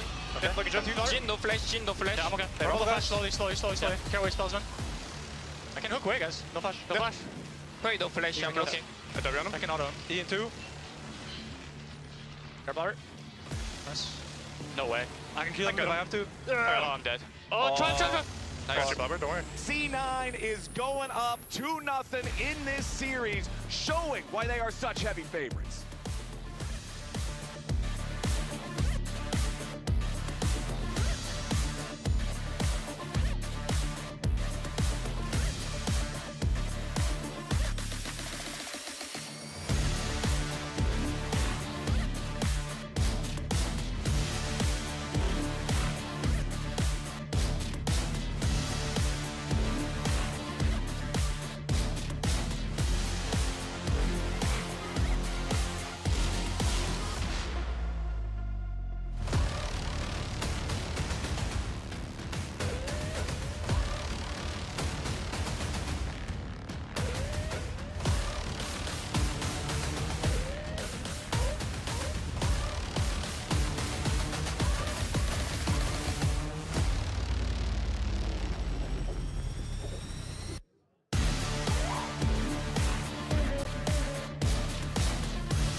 Hey everyone, I'm Sven from C9 Kia's Dealers team. I'm here to show you a pro tip for Kai'Sa. So the first tip is when you get your upgrades on your champ, you buy your items like you always do. You buy Kraken Slayer, you get your upgrades. If you press the icon above the evolve and you press your E button at the same time, you can cancel the animation like this. So you don't have to do that whole RP animation in your base or something. The second pro tip on Kai'Sa is you can use W while you're ulting. This is how it looks like if it's done correctly. Assuming you already have plasma on a target, you can press R and a W while you're flying. Your opponents can't see the animation and therefore it makes it really hard to dodge. Thanks for watching. Don't miss any LCS action when you get your favorite foods delivered on Uber Eats for less gold. I love all the little animation canceling tips that come out from people on specific champions, because those are ones that actually make you do more damage in a shorter time period. Like things like that where you're always like, man, this guy is so good at this champion. Why does he do more damage than me? There's so many little animation cancels in the game where they can do things quicker and hit harder. Some of the pro tips make you do more damage, and others you're just not good enough to do. Like my friend who was trying the Akali one that Saints recommended. Where Saints talking about the like he's like, oh, you can cancel the animation on the E, and it's unmissable. So my friend tries to just whips the E point blank, loses his flash, dies. Oh, he died too. So it turns out you can miss it. Okay, well sometimes. Some of the pro tips only for pros. Unmissable if you're a pro player. Exactly. Some pro tips only for pros. All right, well, speaking of some pro moves, we definitely saw those from APA and Blabber in our previous game. It was Blabber's crazy Wukong escape in the mid lane where he should have died 5 different times. And then long before that, APA's outplay in the top lane that set them up to take that 21-minute bear. And that's where it really just, the game was no longer competitive after that point. Now that we're getting into game number 3, it's do or die for Sentinels, and they're going to ban out the Nocturne and the Nico. C9 are going to ban out Akali and Yone. I think they're planning on opening the Orianna again. If we're Nocturne banning, then maybe you're not as just leave open without the combo. Oh, okay. Orianna banned out by Cloud9 side. So are we going to get the Azir ban to match it? Yes, we are. But Ziggs is open. I don't think he's going to blind Ziggs. We'll see, but I would be pretty surprised if it's Ziggs blind. I feel like a lot of drafting these days is kind of just tier listing, right? It's kind of just going down top to bottom, most popular champs. Would be cool, though. We'll see if he goes for it. Oh, Yeah! okay. All right. Tier list be damned. We're getting APA Ziggs. First one? He has to teach you a lesson. He has to let people know. If they're going to leave it open, then I got to smack them. True. Right? So I have to keep the fear. Gotta earn the bans. Yeah, I got to keep the fear instilled in them. If I don't remind them, then we're not getting our free bans. It'll be interesting, though, because there are counters to it. It was Palafox who played the LeBlanc into this specific matchup, wasn't it? Yeah, and that I remember that matchup, and Palafox talking about how, like, you can't blind it. You know, this matchup is so bad for Ziggs. You can slam him. So it will be cool to see if Darkwings has a counter prepped. Also, to my recollection, when I think back to last year, he brought it out for TL a lot of times, and or at least a couple times, and was doing really well individually in all those games, but all those games were losses. You know, like they kept losing with it, even though he would be like, hey, no, a bunch of gold ahead. They would always seem to get caught and kills. It wasn't the champion's fault, though, for sure. So it was his teammates' fault. Sometimes it was his fault, but it was player choices, like the teleport one, remember? But it wasn't a champion. Like, no, don't blame Ziggs. Blame APA. If he did that teleport on any champion. All right, well, Sentinels are going to start their draft strong in the bottom lane. Lucian, Nami duo. They want to enable Huhi and Rahel to be able to play aggressively, to fight against Sven and Vulcan, to try to carry from the bottom lane, because they really haven't been able to do that in either of the previous games. Ooh, and Aphelios has been on a bit of a streak. So Sven here with another big carry possibility in front of us, and the Thresh picked up for the extra safety there too. Time to find out, are we going to get a mid lane counter pick, or is it going to just be, something more standard? Will he go kind of outside of his regular wheelhouse, which is just control mages? I will also say, generally, when APA picks the Ziggs, he doesn't protection ban. So they could drop their mid lane pick till later too, because if you have like a counter like the Palafox LeBlanc or something, generally it doesn't get sniffed out. And so they grabbed the Jarvan instead. I mean, the Jarvan and the Xin are the two kind of really nice AD junglers that are highest in the tier list that are still left up. And Jarvan here with the Cataclysm could get some value if you have follow-up to take down Aphelios. Yeah, we still have things obviously like Zehen, like Aatrox, like Mundo, and then you're getting down to kind of some of the ones that are more niche, that aren't being played as much, but those are kind of all still up and available as we've gone through most of the primary AD junglers these days. And with the Xin ban, I don't even feel like you really need to throw another ban, because I feel like everything below that is kind of different tier. Well, Malphite's going to be banned out here as well. The Galio banned out by C9. They don't want to deal with the Jarvan Galio Wombo combo. The Gwen will be their last ban here, and we're just going to slam Vayne. Insta Vayne here, and is it Vayne mid? I mean, it could be. I mean, that's one of the counters that you don't sniff out. Right? It's flexible. Because if you blind a Vayne top, that's kind of crazy. But you're putting pressure on them to now try and counterpick Vayne top, and then I mean, you could put it mid versus the Ziggs, I guess. Then you can like Q dodge on the Ziggs bombs. The minefields are still pretty easy to hit. You just get pushed in. Like that would be like my question is with Vayne in a lot of these matchups, it's like you just get shoved in nonstop. But is it a blind top Vayne? That's kind of crazy too. Okay, well, James like just went away, so I'm assuming it's maybe a wrong pick. Yeah. Because to me, like I was just trying to think through, and I was like, okay, it has to be mid lane because there's no way you're blind picking a top, but mid lane doesn't even seem like a good matchup. Producers have informed me the reason that the champ select went down is because they are investigating a potential champ select bug. It's going to be like pretty much everything else where we have these champ select issues. If it's deemed to be the error of the player, you're playing Vayne. Dude, you know what's so funny though? Impact was literally the player that took Guardian and had to play Guardian Aatrox in the game. I swear if he's using the same mouse and it's the same double click mouse thing, you gotta get a new mouse now, bro. Like, what? Well, who locked that in though? It wasn't him. No, it wasn't, because it was fourth pick, yeah, so it would have been. So someone else did the clicking this time around. Because it was pick order would be Rahel, because it was the fourth pick. So does he have the same mouse? What's going on? Yeah, I'm not sure. doesn't really make sense that that it would have been a pick either way. But yeah, like you said, basically, if you don't know how these work, what they do is they have a full recording of like every button press, your screen, everything that's going on, every mouse movement, everything is recorded, and then League Ops can go and they can watch everything back, make sure they know exactly what happened. You know, was it a client error? Those are pretty common, let's be honest. Or was it actually a player error where no, he clicked Vayne and then he clicked lock and like, well, too bad then. Right. And that's kind of the situation is if it is your fault, then you are going to be stuck usually with that mistake.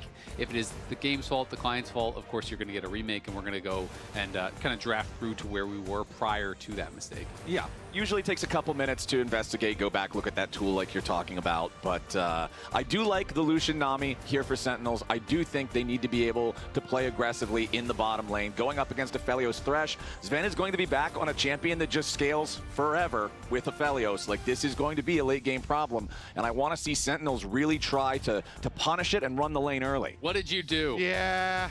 Admit your crimes. Top blind. Did you repent? He was talking. He was talking, apparently. Too much chatting. Too much chatting. He's following the Disable APA way. chat and we'll consider it. He's following the APA footsteps, man. They're He's trying yapping. to look cute in their Timo hats. I'm not buying it. Yeah. You think it's a various Timo What hats. word did you use? Yeah, wait a second. Should we default to trust or no? Based on my League of Legends experience, we're defaulting to not trusting him at all. Did he insta-lock a Vayne and then start trash talking really good? I don't know. All right, well, we're still just waiting for this to get worked out. Obviously, if Sentinels didn't intend the pick and they're stuck with it, they're going to be pretty unhappy. Golden smiling. He is smiling, but is he smiling because it's like... Is he smiling because it's cooked or smiling because they get to redo it? Well, maybe it's Thanatos' time to get an MVP. He gets to play against a blind Vayne top. Gets to stomp Vayne top. What if Golden Glue is like, all right, we'll save a counter pick Vayne top for our last pick. And then they're like, oh, Vayne pick? So, update, it was a player error, so they are going to have to play the Vayne. No way. So Rahel did, in fact, choose the Vayne, lock the Vayne, so they're stuck with the Vayne. That is the update. So now they have to choose, is it going to be mid or is it going to be top? Definitely a bummer that it happened to them twice. I hope that Sentinels make some content around it and actually, give us more of the story. Because, yeah, that's crazy. Yeah, that's tough. I mean, they have to reverse sweep, and they're going to have to do it with a blind Vayne. Well, I mean, it could be mid, so I don't know. Yeah, I'm kind of with you, though. I feel like Vayne into Ziggs, you're just going to be under your tower. The wave gets kaboomed, and you just sit there and try to farm under turret. Yeah, exactly. You know, because when I was thinking through, I like playing Vayne, and I don't play Vayne mid or anything, but when you play into Mage's bot, you just live under your tower and you never get to interact and you're just kind of getting poked, right? It's very, very difficult. So I would think that would be the difficulty. Maybe there's a world in which you can try to play past the wave and look to make it so he has to spend the spells on the wave. You can harass him.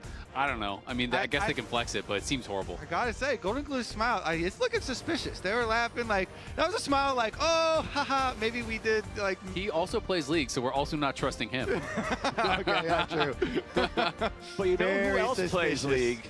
Famous LCS superstar Michael I'm a Cutie Pie Santana once said, how will the opponents know what you're doing if you don't know what you're doing? Facts. Sometimes you just have to lock blind Vayne solo lane and YOLO it. Just go random. I'm ready to believe. Random. I'm ready to believe. Sometimes you do let them know your next move, and it's a crazy move.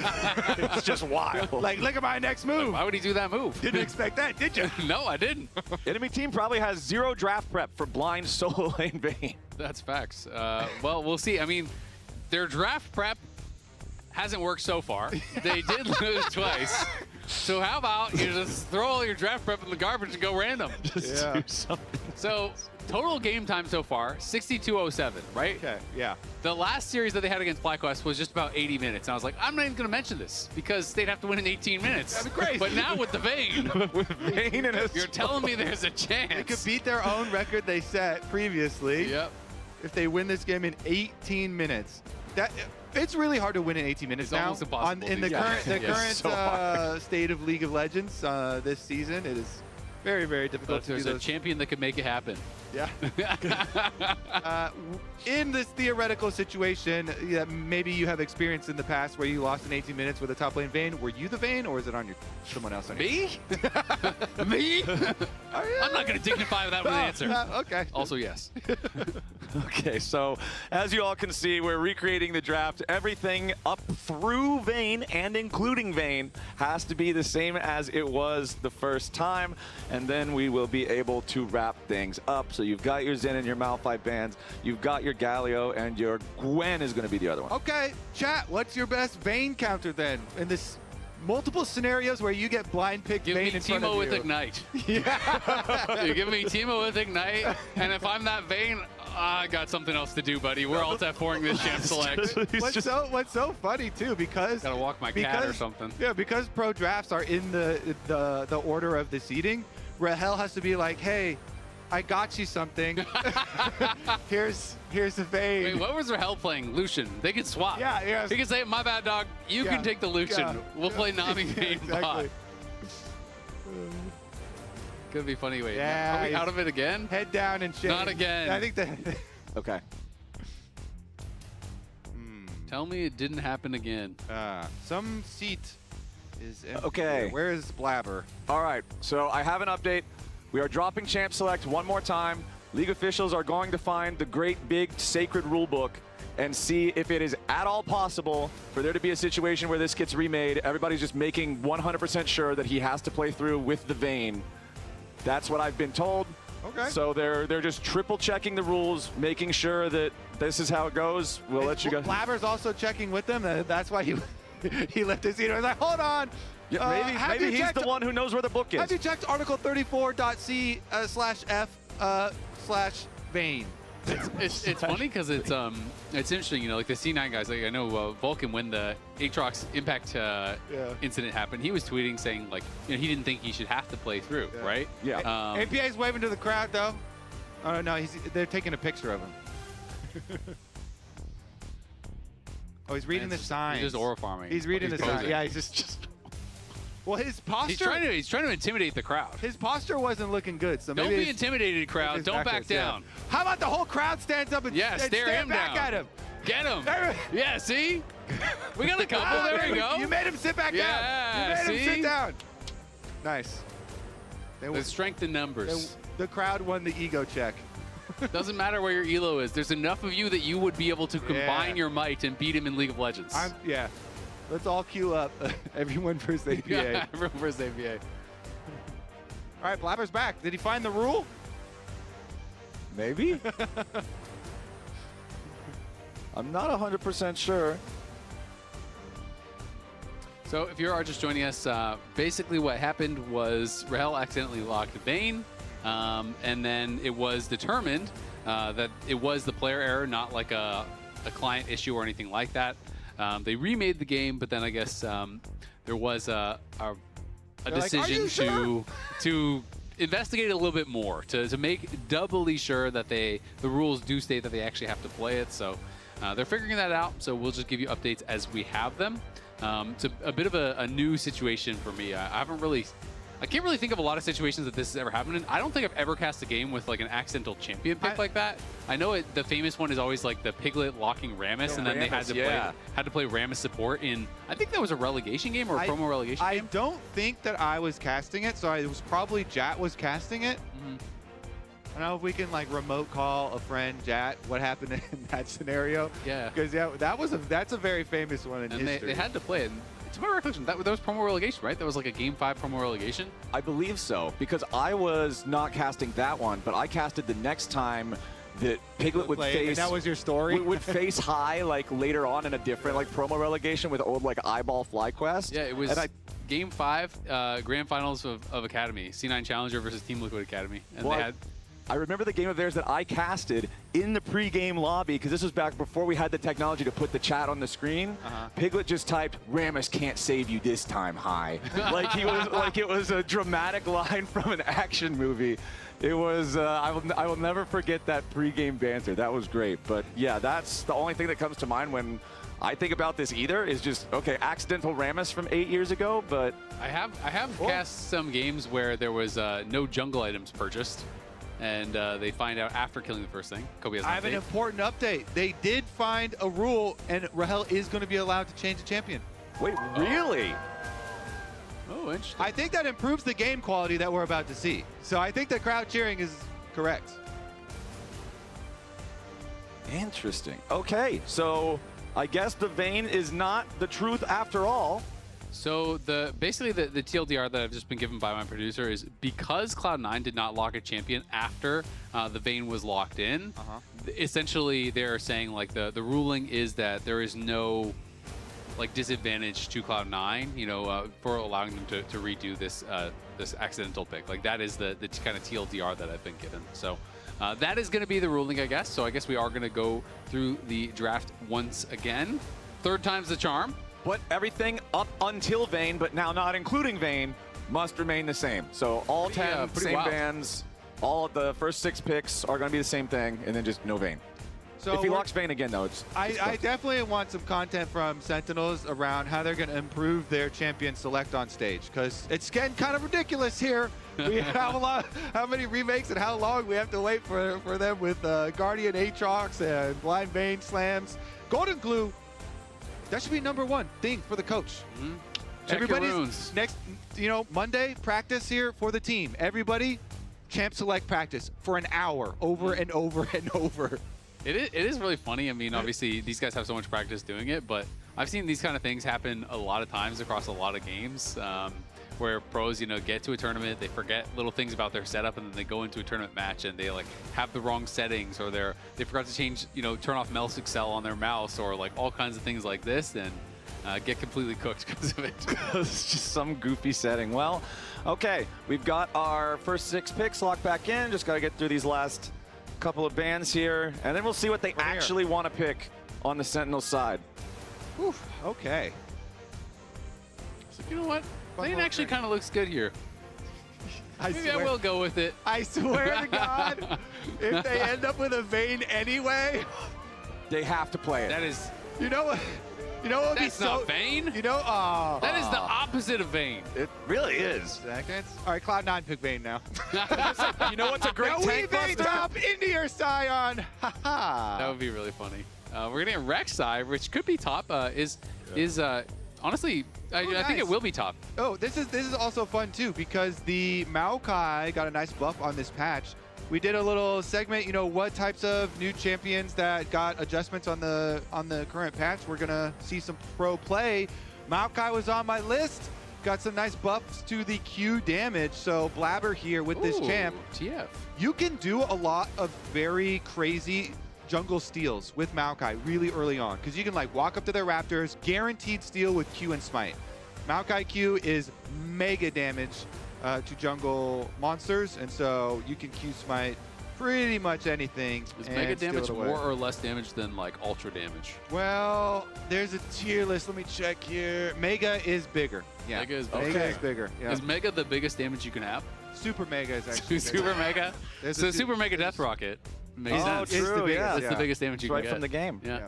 Fair. Especially because they added death into there. Yeah, so. yeah. The more adjectives, the better. All right.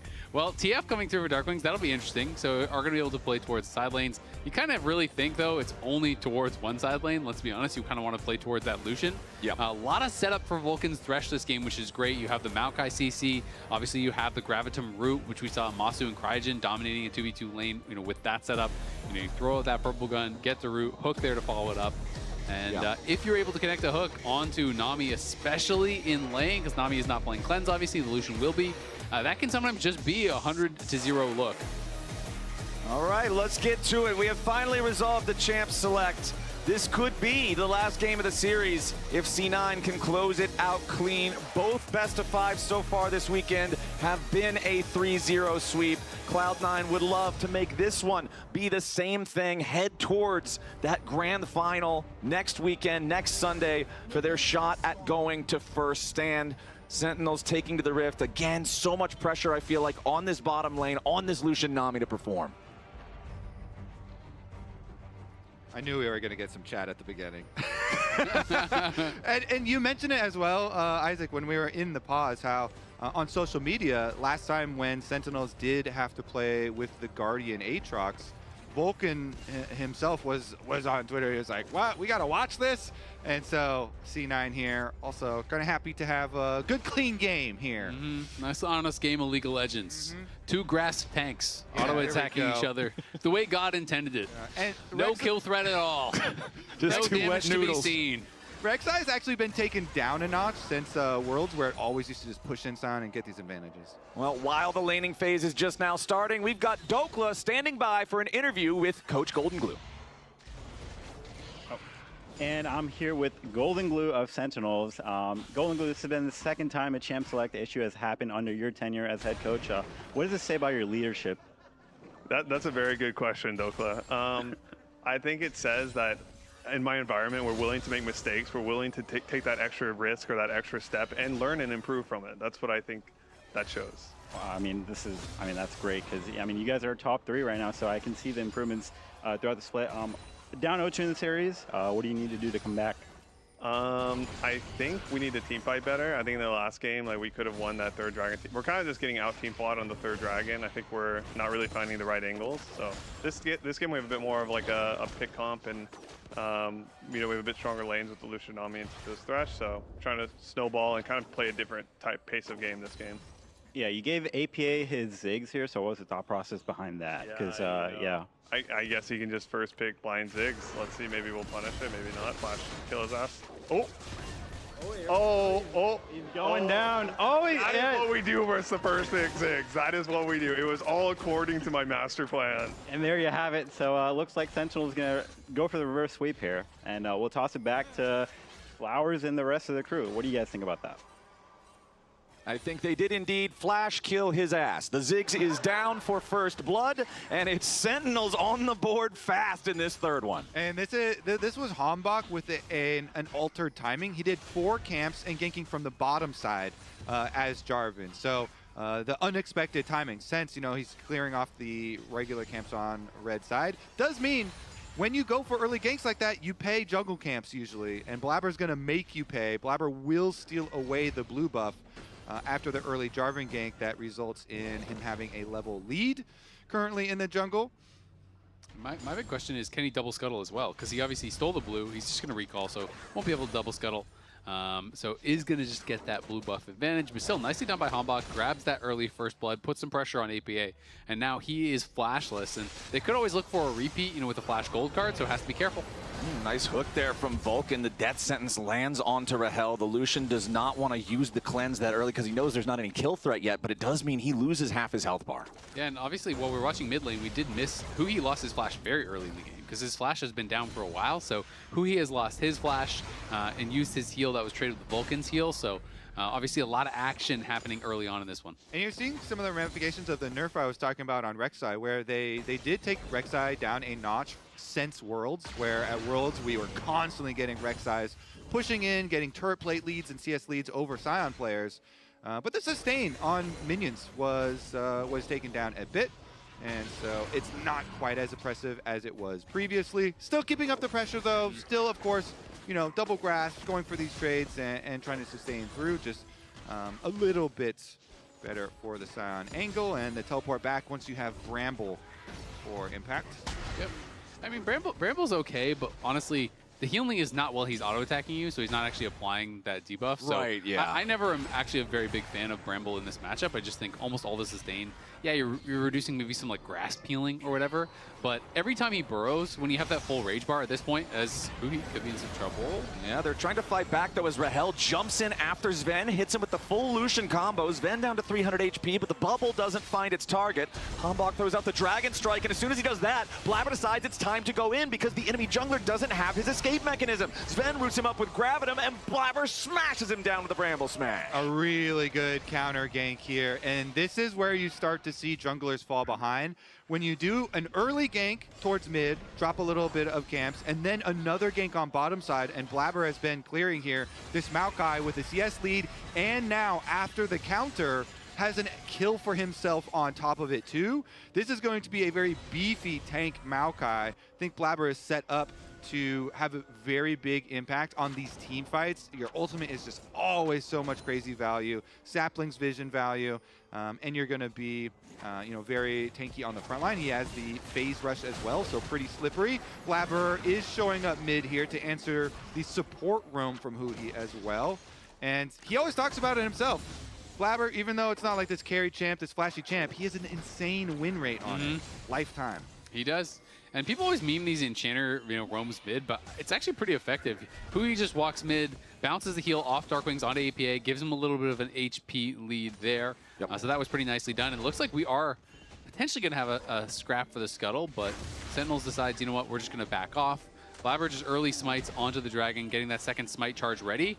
Does not think that they are going to contest, so he had 2 smite charges ready. That one is cooling down, and he's just going to start that Dragon, leash it at the same time. Yeah, and especially on mounted dragons, they take so long to kill. Second charge is back up, ready to finish it off. So he's always efficient. Gets the Scuttle, corrals it next to the Dragon, get your Q onto both of them. And kind of business as usual for Cloud9 here. First Dragon for them, and a gold lead despite the early first blood.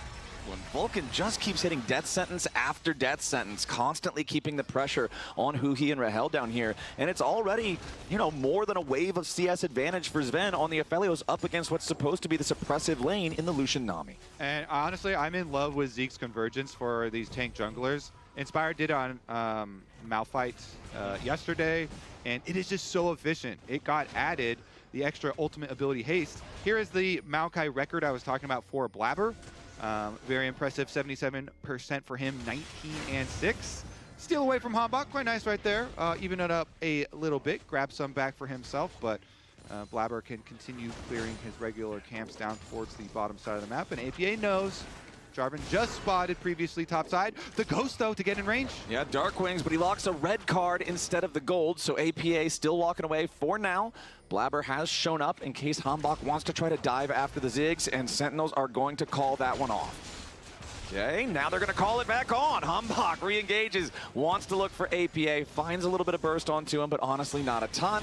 They're going to fight over the large chicken, and it's Blabber. Like you were talking about, Kobe, the Bramble Smash damage is so strong now, so he secures that big chicken for himself as APA goes back to mid lane. Mega Inferno Bomb going to be used to clear the wave. Darkwing's doing pretty well, though, in this matchup. They got the early kill onto APA and has been able to do a good job putting some pressure onto APA. I was worried that he would just kind of get locked under his own tower, that he would just be struggling to wave clear against this Ziggs, and we'll see if APA, when he has his first item completed, is able to kind of do that. That's really what your goal is. The difficulty with TF, to me, when you're playing a high wave clear like this, is when you roam, do you not just lose a ton of plates to the Ziggs? Are those roams going to be worthwhile? They are all going to be really high risk. Both junglers down around the bottom lane now as Sentinels back up very far from their tier 1 turret. They do not want to get caught out here by Blabber on the Maokai with that fully completed Zeeks like you're talking about, Kobe. It's such a strong item because it's also so cheap. It's thrift store prices as a jungle item. You feel so good when you buy this thing this early. C9 is up to not quite a 1,000 gold lead, but a small lead for themselves. The largest individual one of those, of course, is Sven down here on the Aphelios. And the Aphelios Thresh lane just seems like it's going great. 3 out of 3 games, Sven has had the biggest lead for Cloud9 early, and they've had leads every single game. So nice job by them pushing in with the Aphelios Thresh. Gun usage already on display quite nicely, and they actually keep him around here. Here comes Blabber. Yeah, Sven used the ult to stop the recall because they want to set up for a dive. Okay, Blabber already going to fire off the Nature's Grasp. Rahel blocks it for Huhi, or tries to, then immediately pops his Cleanse. Huhi still gets tagged with it anyway, but honestly, Sentinels are totally safe here. Meanwhile, Thanatos just trying to be annoying, proxy farming and harassing Hambach in the jungle. So I think what he's doing here is he's actually just pulling the wave. Notice how he didn't touch the minions. He just drives through, stacks up the wave, so now this wave will push out towards him, and he knows, hey, I'm going to be on weak side. My jungler showed bot, so he just wanted to kind of stack that wave, make it come towards him.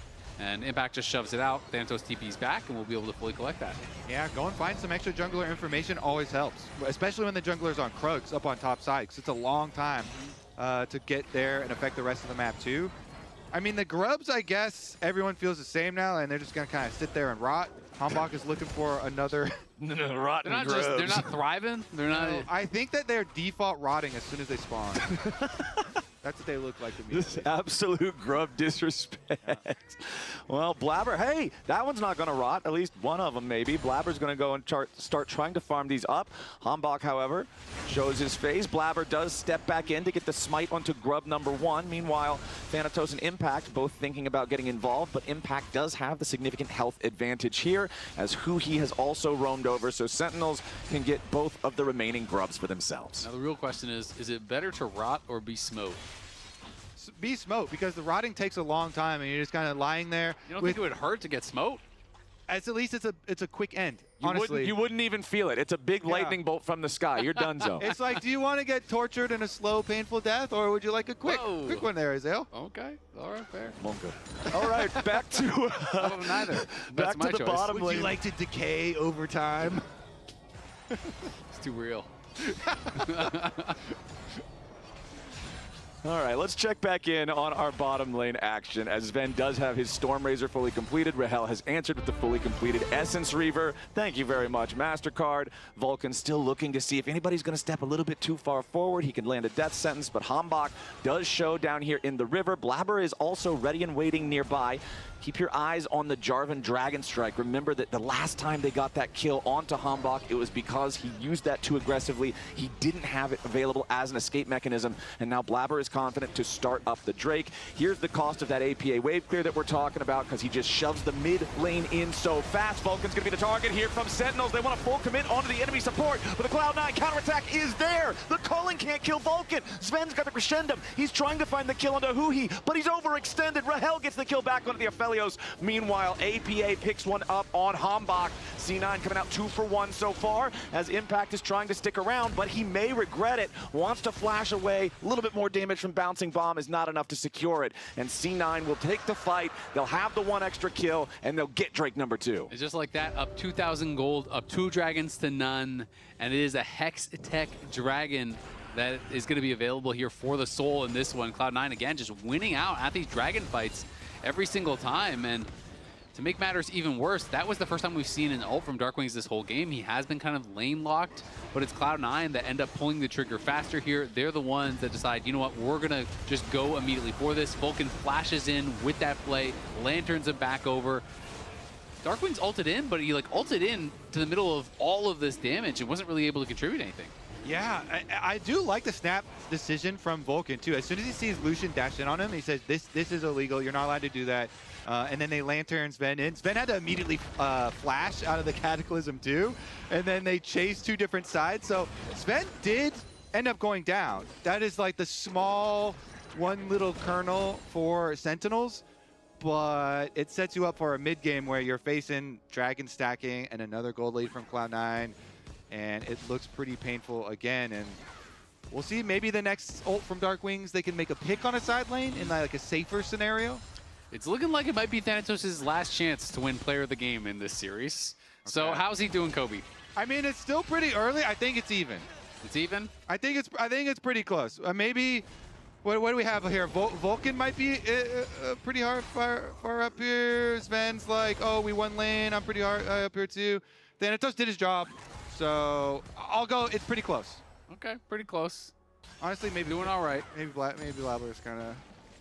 Blabber might be ahead actually with the Maokai. Maokai value is crazy. Worrying trend. Yeah. Also, Rek'Sai not the flashiest gym. So no, not really. But with Titanic, you can have pressure on carries. So you can actually kill carries in the back line, and he definitely I like that can-do attitude. Yeah. I'm a Rek'Sai enjoyer for sure. Yeah. Titanic is goated, and we'll see. You know, he's got teleport advantage. He can do some stuff. Got teleport advantage. Locket's completed for Blabber. I like it. Just when you're playing tank jungler, just go support items. Honestly, it just feels like it's way more impactful. The Zeke's is obviously really powerful and cheap, and then Locket as well. When you're thinking about TF, you're thinking of Jarvan, you're thinking of culling, all of this upfront damage that's coming through from the Sentinels comp. Locket's going to help shut that down. Blabber's approaching this Rift Herald that's already been started up by Sentinels.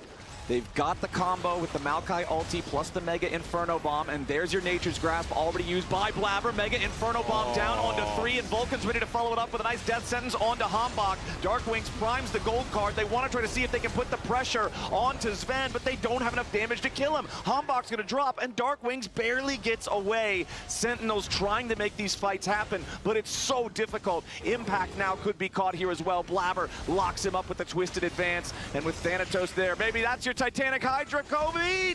Maybe. Give it to Thanatos, come on. Nope. APA takes the next one. C9 will not get the Herald, so critically for Sentinels, they at least get the objective that they came here for, but C9 take the fight. This combo is just so nice. You stack to avoid the Maokai ult, and then in comes the Ziggs ult immediately as they're all trying to stand behind Rahel, who has Cleanse. They get AoE'd down so heavily, and then Darkwings is going in with Hambach. Sven basically doesn't care if they do no damage at all. It's even funnier because, you know, you're Jarvan, you're like, you're stuck in my Cataclysm, and Twisted Fate teleports into your Cataclysm too. And you had Darkwings flash out of their own Cataclysm after ulting in point blank to this Aphelios. So you literally, like, Sven just like kicked them both out of their own Cataclysm and killed one of them too. If you come at the king, you best not miss. That one was a miss. That one was. Well, now here in the mid lane, Rahel is in danger yet again. Thanatos trying to go for the execute here with the ulti, and there's your Titanic Hydra, Kobe. C9 get their pick. Oh, we get MVP chance already here. Thanatos really wants a player of the game. So, but we are fair voters here. Yeah. I'm not going to be swayed by that. He has the biggest individual gold lead in the game, man. He's smurfing. Look at that, 1.5 thousand gold. 2-0-2. Honestly, it's looking pretty good. I feel like ABA's doing a lot and Blabber's doing a lot. I'm just gonna say, I feel like he's hush your mouth. Thanatos has been the beneficiary of some plays that are happening around him. You know, I'm not saying he's doing bad. He's doing fine. But the problem has been this damn mid jungle. They're too good. They've been stealing away so many of these player of the weeks and player of the games. Yeah. The Blappa combo is looking strong this year for C9. The Blappa combo. I know you've been waiting to drop that one. That's good. It's a good one. To me, my first reaction when you said Blappa, it sounds like some sort of like whoopee cushion noise or something. Like, wow, Azael, that was a really loud Blappa right there. Okay. You're embarrassed, or Cloud9 are going to take another tower. You're proud, yeah. C9 take the tower. The Dragon is started up by Sentinels, but C9 have a 5,500 gold lead if they just want to try to fight. There goes the Blabber. Ulti immediately followed up with a Mega Inferno Bomb. Aphelios ult from downtown, and Vulcan flashes forward, goes in for the flay into the Death Sentence. The Dragon goes over to C9 here too as Darkwings is already down. Hambach flashes over the wall, tries to get to safety. Blabber just going to solo down Rahel with the tank Maokai as Vulcan looks for another. He's going to bring Blabber closer. They're chasing after Huhi, but the flay doesn't quite have the range. It's 3 kills plus a Drake for C9, who are 7,500 gold ahead. I like Vulcan's moves, man. He's flashing over abilities. He's hitting it, multiple death sentences. You know, Mikhailsing himself to try and keep up the chase. But he might be my player of the game. Oh, man. Cloud. He's gonna smurfing too. All these players on Cloud9 are players of this game for sure.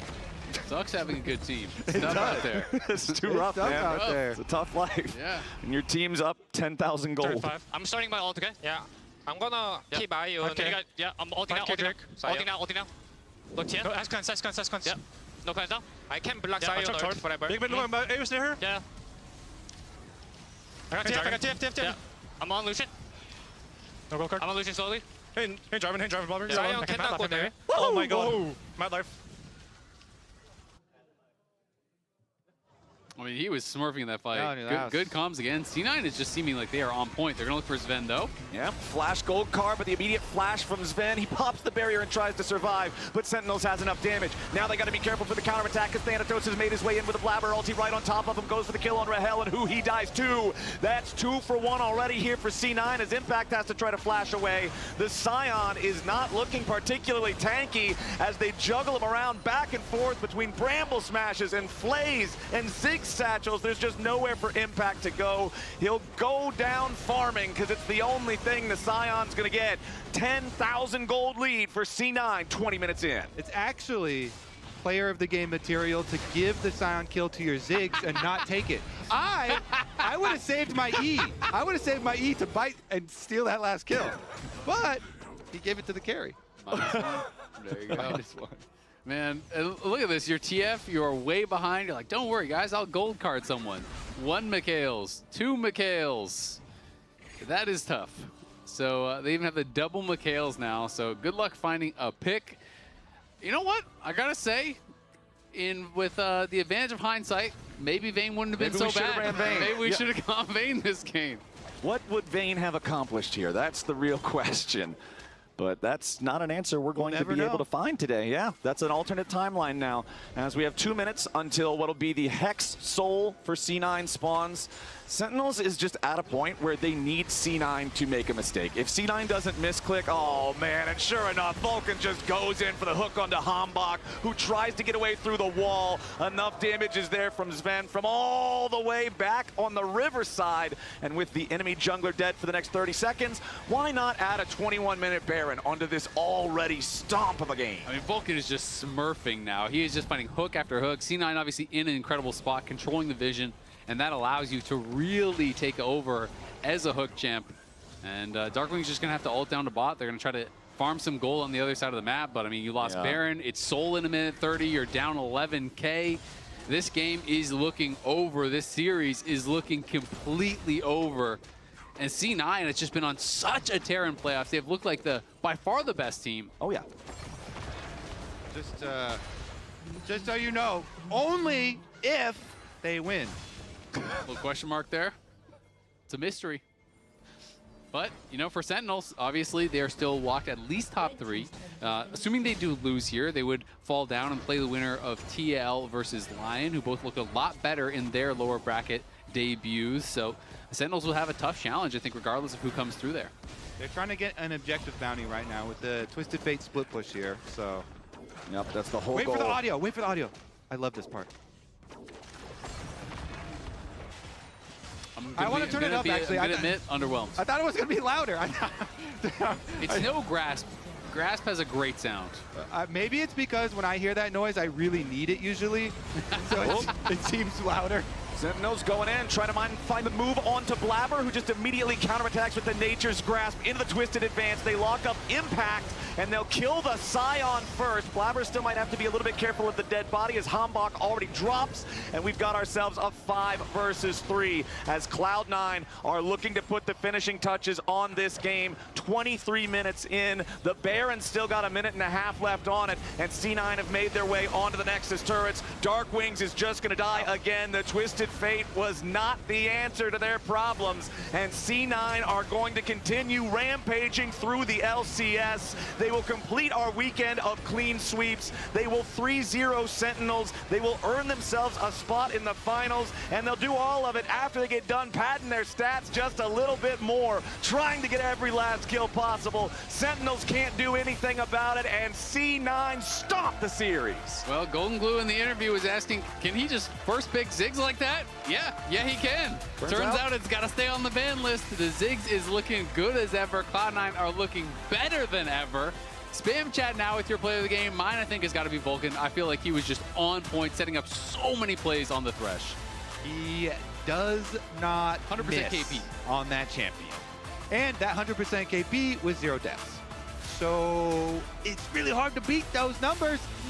Thanatos, though, valiant effort. Very, very good effort. Good hustle out there. Yeah, good hustle. Yeah. Nice. Hey, he's still got next weekend to try to win himself a player of the game.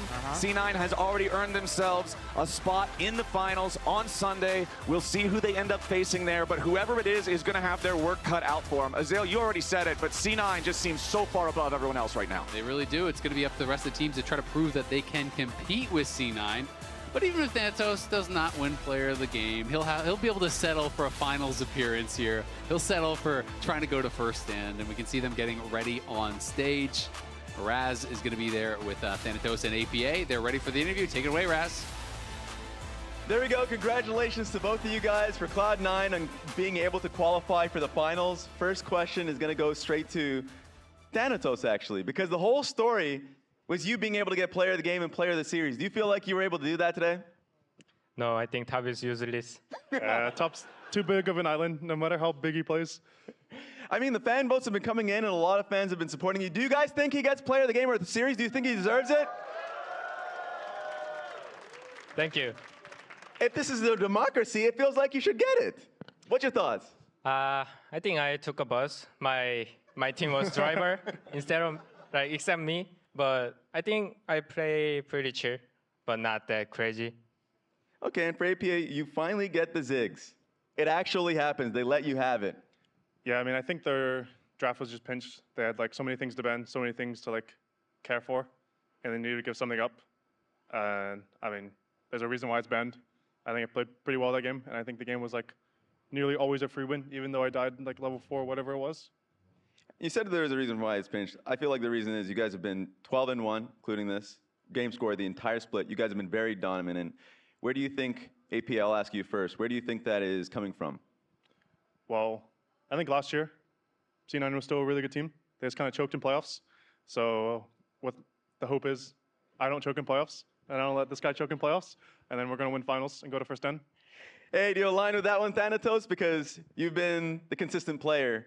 What is the difference that you've seen on this team this time around that means you guys are performing as well as you are in playoffs? I feel like compared to last year, we are really lucky to win the game. And especially on stage, we don't make mistake, like except me. Like, well, in scrims, we are not locked in though. What's happening in scrims? I don't know, but we win every single stage game, so chill, yeah. Exactly, guess it doesn't matter. And now what matters is, I guess, your next opponent. There's 3 possible opponents of Team Liquid, of Sentinels, of course, and of Lyon. Who do you guys expect or want to face in the finals? Well, for me, I think it's like, I want a finals rematch versus Inspired, if possible. Or I also just want to beat Team Liquid in finals and show that they were wrong. What about you, Thanatos? I want to meet Team Liquid because I think Morgan is really strong top laner, and I want to prove myself. Like, I want to prove I'm the best top laner, the LCS. Any final words you guys have there for the fans who've been with you guys for a while now? Thanatos, you first. Sorry, what was the question? Any final words for the fans? What do you say? Any final words for the fans, like a word for the fans? Anything you want to say to them? Obviously, we are going to final and we are going to win. So thank you for the cheering, and it's our season. Yeah. I mean, it's a very famous quote, but the job's not done. Even though we've done incredible so far this split, we've yet to win the trophy. So I think we just need to keep locked in for next Sunday, and we'll do well. All right, congratulations again for both of you guys. Thank you all for being here. Gonna send this one straight back to the lounge. Thank you. Thank you, Raz. Job's not done. Quick rule clarification as well for why we didn't see Vayne in that game. It's not about whether or not it affected C9. This is a...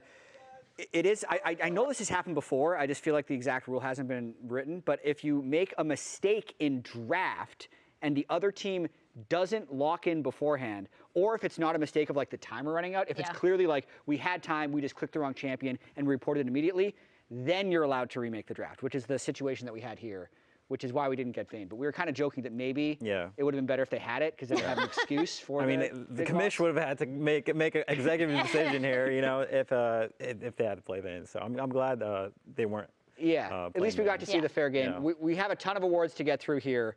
We're going to have Player of the Game, Player of the Series, and Player of the Week. But Player of the Series is going to be Sven. So massive KDA, really dominant in lane, which I feel like hasn't been as true so far this year. It's been more of the scaling picks, but he kind of had the whole package today, Dokla. Yeah, I mean, he played lane really well in all 3 games. I think he had like 1,000 gold lead pretty much by the time, like 14 minutes around there. So it's like, if you have a lead like that, you're typically gonna, you know, play pretty well with from a lead, and the whole team is ahead. So playing AD carry when you're just being babysat is pretty easy to do.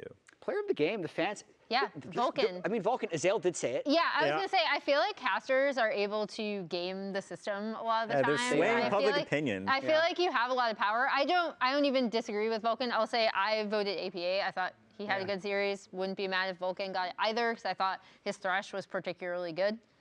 Remember what we voted for? Yeah, the Thanatos. top lane solidarity here. We're going for Thanatos. He played well enough to win Player of the Game. Yeah. I mean, he did fine. I mean, in this meta, like you can't really. Who did win Player of the Game? By the way, I know it was also Sven. Oh, Sven won It was Sven. I mean, it's just rigged. You know, it should have went to Thanatos, but you know, that's well, for another happens. Player of the Week, though, for the first time in 5 weeks, it's not a Cloud9 player. The Player of the Week goes to your teammate Dokla, Inspired. You wanna gas him up a bit more? Yeah, he's really good. I think in this series, he pretty much completely controlled our series, and he just read Griffin like a complete book. True. And I think this was the cleanest series we played, obviously, so far this year, and it's looking good for us here at Lyon, and looking forward to run the gauntlet next week. I mean, this is an interesting thing. You've been in this situation last year with 100 Thieves as well at the end of the regular season, where in order to win the split, you have to win 3 consecutive best of 5s. So first up will be TL, then Sentinels, then Cloud9. So how are you approaching that gauntlet next week? For me personally, I'm just thinking about like individual matchups for top lane, because it is such an isolated role right now. Like low-key, I just have to do fine in the 1v1 and just hope 4v4, you know, we're also doing good. But I have full confidence in my team, given our fearless leader, Inspired here, here. So I just need to hold it down in top lane. And yeah, so I'm just thinking, you know, just play good and ride the bus. Okay, that's Thanatos is doing too? Yeah. I will say, I did want to ask you while we have you here, were you surprised at how much attention they gave to top early? Because I felt like you dealt super well with it, but it's also something we haven't necessarily seen. In our series? Yeah, in your series. Because they were constantly up there, and it was kind of a surprise I mean, to me. I don't know. I mean, I feel like actually, I think they had to do that because I feel like there's no other option for them in the game in our series, but they were kind of fanboying me at least a little bit. But I mean, I shouldn't die to that because it is their only play. So on one hand, they are making the right play. On the other hand, they're kind of fanboying as well. So I was like, get off of me, you know? Just a little bit. Yeah. Okay, let's look at the bracket to see exactly what is at stake next week. Lyon versus Team Liquid Alienware. Ooh. First up on Friday, winner of that plays Sentinels. Winner of that plays C9. Dokla, confidence levels against Team Liquid. Inspired said that Team Liquid would be a little easier than FlyQuest. Yeah. Is that an opinion you share? I mean, my fearless leader spoke it, so it's the truth. The propaganda has been foretold, and I'm +1 on that. So yeah, I mean, TL for sure a strong team. I think Morgan's and Thanatos are probably the 2 best top laners. They're like 1A, 1B. So for me personally, it's gonna be hard, and I just have to do the best I can. And again, top lane, not that impactful right now. So just ride the bus. It's not my fault. yeah, pretty much just ride the bus. And if they come top, then just don't die. Yeah, okay, that's going to be it for us. That is the schedule for next week. We're going to see Friday, Saturday, and Sunday. Remember, we are back Friday at the normal time, which is 4 Eastern, 1 Pacific for Lyon versus TL. Then Saturday, then Sunday, and then we'll know our team for first stand. See you there. See you there. The gauntlet begins. Yeah, Welcome back to the LCS. It's the upper bracket finals today at the Riot Games Arena, and the winner will earn themselves a spot in next Sunday's finals. We are looking at you guys. Might have to fight, Phil. Might have to fight. I'm saying. Watching that. I am TP. I'm looking. Yeah. I'm TP. I'm TP. Yeah. I flash. Yeah, I'm TP. Watch rise. Look rise. Yeah, look rise. Slowly, care to choke. Look corking. Rex, behind. Yeah, look down. Apply your neck down. Renek, no flash. Expose in 3 seconds. I'm dead. He's dash. Camel's in. Can you guys go back? It's only rise. No. The fight was so close at the start, but C9 comes out on top. I'm gonna keep eye you. Okay. Yeah, I'm ulting now. Look here. No, ask cleanse. Yeah. No cleanse now. I can block Yeah, side touch. whatever. Big mid, Avis near her. Yeah. I got TF. Yeah. I'm on Lucian. No roll card. I'm on Lucian slowly. Hey, driving, Bobber. Zion cannot go there. Oh my god. Mad life. I'm fighting Zion. And C9 are going to continue rampaging through the LCS. They will complete our weekend of clean sweeps. They will 3-0 Sentinels.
So don't you tell me about no tears, no rain.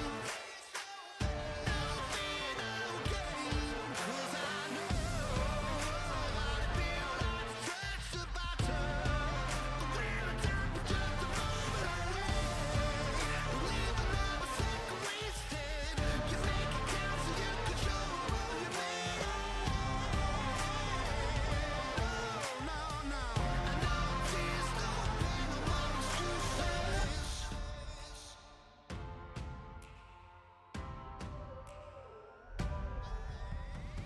So don't you tell